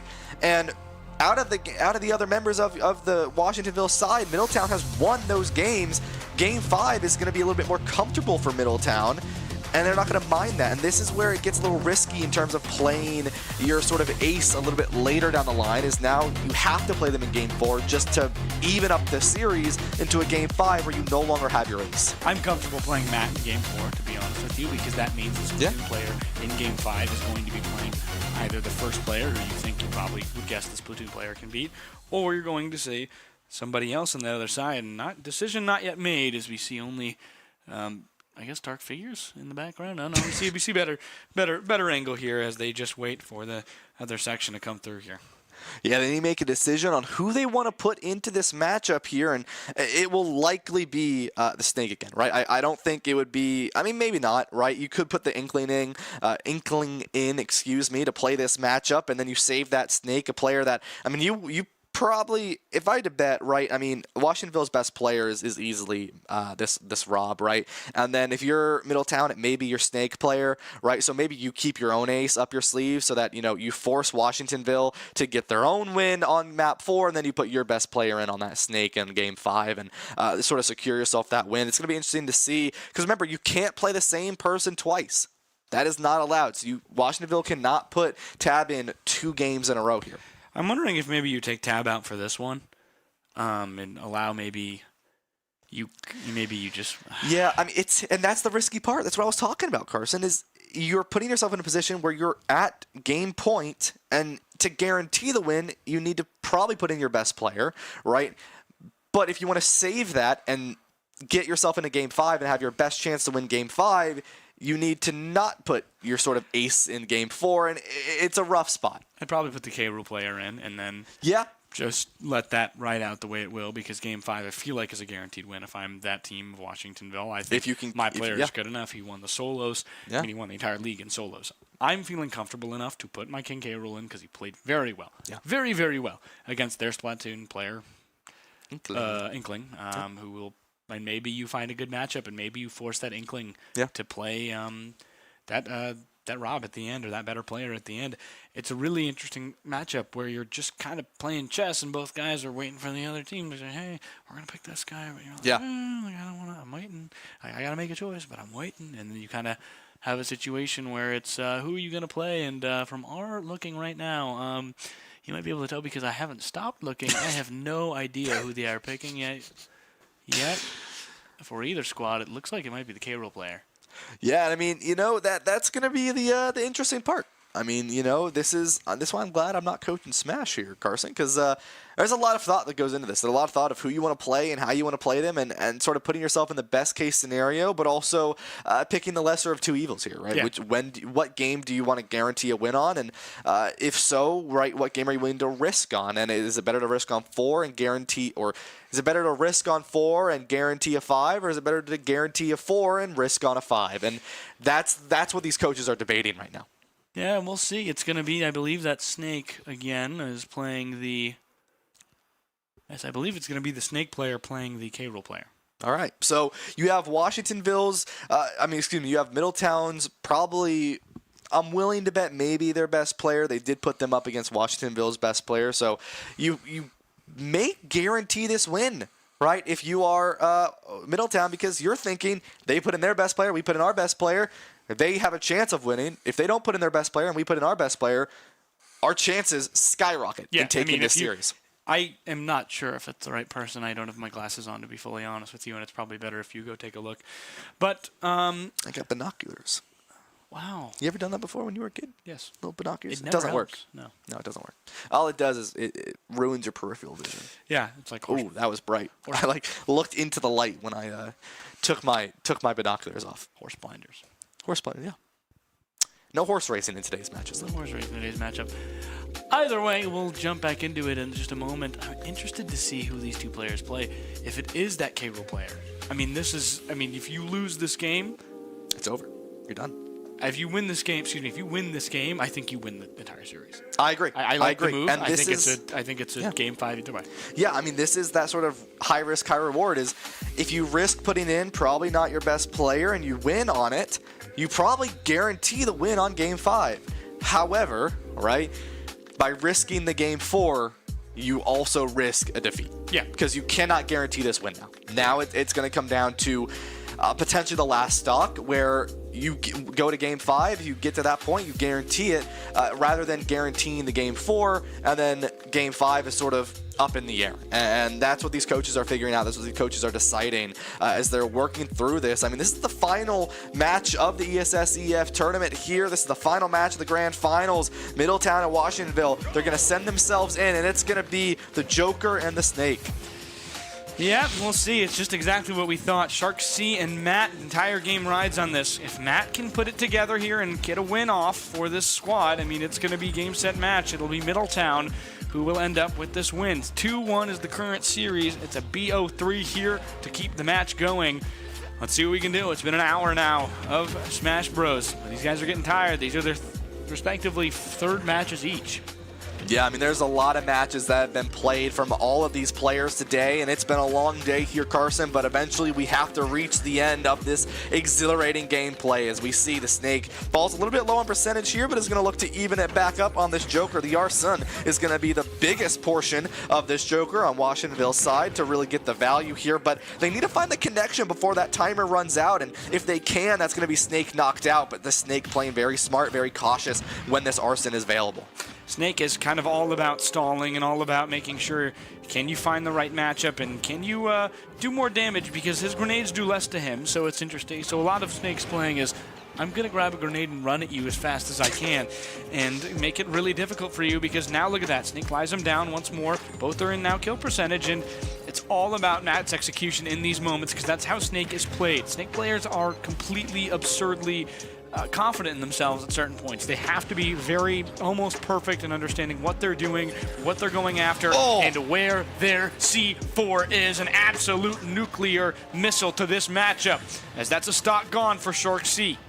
Yeah, and once again, it comes down to knowing when this Arson is going to be on lock. Every hit, every percentage that goes up is going to be scary here. It's 34%. One more hit will get that Arson alive for Washingtonville. And I mean, if you're Middletown, now that it's available, you see the Snake is going to play a little bit more cautious. They don't want to give the free value here. The recovery is there. The edge guard is there as well, as Snake just barely living through this Arson. Great job here again. Shark C kind of playing really aggressive, but Matt's just outplaying him in every sense of the world. Look at that. Perfect nade on that other end. C4's down in that end. Waiting again, trying to force a mistake, force him up somewhere that Shark C doesn't realize there's a grenade. Shark C doesn't realize that there's a C4 somewhere. It's going to be really interesting to see. All about remote bombs, all about that other section, leaving it in the same general spot for Matt up top in that top right ramp, so we can force it like situations like these, where he's on that edge, watching it force, and he's just kind of making sure the issue is forced. Back on that other end, Matt always wants to go off on that right side. That's what he's aiming to do, and he's got it going here. Nearly 2 stocks taken away without losing one so far for Matt. Yeah, and Matt is pretty confident here. I mean, 156%, excuse me. Arson's out, but is going to get knocked into the sky. That is 2 stocks won for Middletown here. They need one more to go up 1-0 in this best-of-3 series, to go 3-1 in this best-of-5 game. Absolutely. At this point, it's kind of do or die for Shark C, who's already back up to 72, which is kill. For Snake's smash back on the other side. Throwing nades down. Rough spot. 72%. He gets out. Pushes him away. 2 stocks for Matt to get rid of Shark C at 83. I think this is the right call by Washingtonville, but I think it's a tough call you have to make. Yeah. Kind of in a stuck situation now. Side B back on that other end. Matt kicks him off once again. This could be game if he finds that rocket. Chases after him. Wow. And he runs out of juice. Matt gets one there. One more, and it could be game, set, match for the Bears. Yeah, really well played coming out from this Snake, and just really shutting down this Joker. I mean, he knew when to play. He knew when to back up as needed as well when that Arson was activated, and said, all right, fine. You are a lot more powerful than me right now. I'm going to play safe. I'm going to back up. I'm going to shield off a lot more, and I'm going to wait for you to use up your ability. And then when that's done, I'm going to get aggressive once more. And that is exactly what happened. And now you are in a sudden death situation, not literally in terms of Smash, but in terms of your trophy on the line here. Yeah, last game here, they adjust their music settings as we get closer to the end here. Wow, I mean, that is a good job there. I'm surprised we didn't see Sonic, to be honest with you. I think that would have been really funny. I mean, I know why, because Snake's playing good. Matt's Snake really good, is kind of good. Yeah. Matt's really good. Matt's just a wee bit pretty good. Wee bit pretty good. Wee bit's pretty good. Joker, an interesting choice there for C. We'll see if they can kind of put it back together, maybe find a different character. Do you go to King K. Rool here against Snake? Maybe. I mean, it really depends on what you want to play into this composition. I mean, the composition. We're playing a lot of different titles here today, Carson. And it's like this Snake has the ability to close the space with you, but also has the ability to play at range. And I think if you can close that space and you can find them some good connects and you can get some good grabs, then you can throw them off the edge. But it's going to be a little difficult. And I think, you know, going into the Snake matchup, it's difficult. A good Snake player is hard to counter. There's very few characters in the game, to my knowledge, that can really directly counter Snake. And it's because if you're good at him, he can do basically everything. Yeah, and it's all about kind of just trying to figure out what you can do to beat Snake. And unfortunately, a lot of it is going to come down to being able to survive more. Snake, if you can outlast him, will do really good. And I think K. Rool might be the option here. Talk about a lot like Inkling, where it's a situation where now you have a Snake who's at a high percentage. You can't get him because you can't catch up to him. Why not get a character where if you do catch up to him, which you've rarely been doing, can you do the damage that you need to? As we jump right back into this one momentarily. Trying to figure anything out here. I mean, it's K. Rool is going to be a rough spot. I think K. Rool is probably the right choice here. Yeah, I mean, and it's a rough spot. I mean, you put a big gamble here to throw in, you know, probably not your best player, and it was the right call. I agree, but this is what you have to face up against, is arguably Middletown's best player, and you have to find your way back into this, and already starting strong will be Middletown. They want to clean this series up. They want to win 3-1. They want to bring home the trophy. They want to win the final title of Grand Finals here at the ESSEF Championship. Shark C, game on the line for his team in Washingtonville. But Matt wants it all. Get that glory in 4 games for his squad. Good nade throw, 70-19, 90 already at kill percentage. Ooh, Rocket nearly got him back on the other end. Trying to find it more. RPG7 comes out and misses. Oh my gosh, he forgot about the mine. Goodbye. Hi, Carson. That was something. Yeah, I mean, just like that, already taking one stock, 40%, and this is a good spot. I mean, Middletown Snake, Matt, is playing the game they want to play. They're feeling comfortable. They're feeling fine. And this is what I was talking about earlier, right? When you get these two players that have played up against each other a couple times, they start to adapt. They start to understand. And Matt is understanding what Shark C wants to play into. Even with the Arson, we're seeing a little bit more aggression coming out from Matt. And that's because they know what Shark C is aiming to do in this state. And already slams to the front of the screen, and that's 3-1, and it's going to be Middletown looking to take one more stock to clear this series, Carson. Matt just trying to wrap it up, already nearly just a minute and 30 into this one, and Shark C is on his final stock, 7:30 p.m. Can they find a way to do it? Can they find a way to push themselves back beyond it in 4 games? Almost a nasty edge guard there, but backfire doesn't help Matt out there. Shark C on that other end trying to find a way. That's a very, very good edge guard by them, but Matt just going to kind of run away again, and very difficult to catch. A good up B, and we'll get rid of them. Shark C at 60%. Matt trying to get rid of them. Again, stuck with those grenades. Shark C kind of just has to play a little bit of just fear the entire time, and reasons like that. Caught one in the wrong spot. Now he's up to 70 into a higher kill percentage. I mean, his entire kit revolves entirely around just throwing grenades at people. Yeah, exactly. And, you know, it comes down to, can you get enough of those grenades to get that percentage up to a point where you can just hit them once and send them off the map? 80% here is Shark C going to get a little bit aggressive, finds the grab, but can't quite find a knockout. Matt slides down and sends the foot underneath to trip up Shark C. 100%, and his Arson is going to come online really soon here. Matt knows it's going to be coming up. There's the Arson, but they're still playing a relatively aggressive here, and that's going to be it. That's going to be game. That's going to be Middletown taking this series, taking this Grand Finals, and putting an end to the ESSEF Championships of today. What a good job from Middletown there. They finish the night off with a good crown for themselves. 2 championships today, undefeated in Grand Finals as the underdog and the overdog. Yeah, exactly. And you know, at the end of the day, that was a really good matchup, and I agree, Carson. I mean, I think you do go with that other player, but that is the risk you take, right? You take that risk, you go up against arguably Middletown's best player, and you put yourself in a rough spot. But I mean, what a performance from these players tonight. I mean, it has been a very long day for everyone in here. I mean, Carson, you and I have been in here for almost 12 hours. These players have been in here for about 9 or 10. It has been a long day for everyone. But it comes down to one final grand finals where Middletown takes it. They take 2 now. Rocket League as well, as they're going to pick up that other trophy and end our day. Thank you to wherever you're watching from the USS SEF Championships. That is going to be all from us.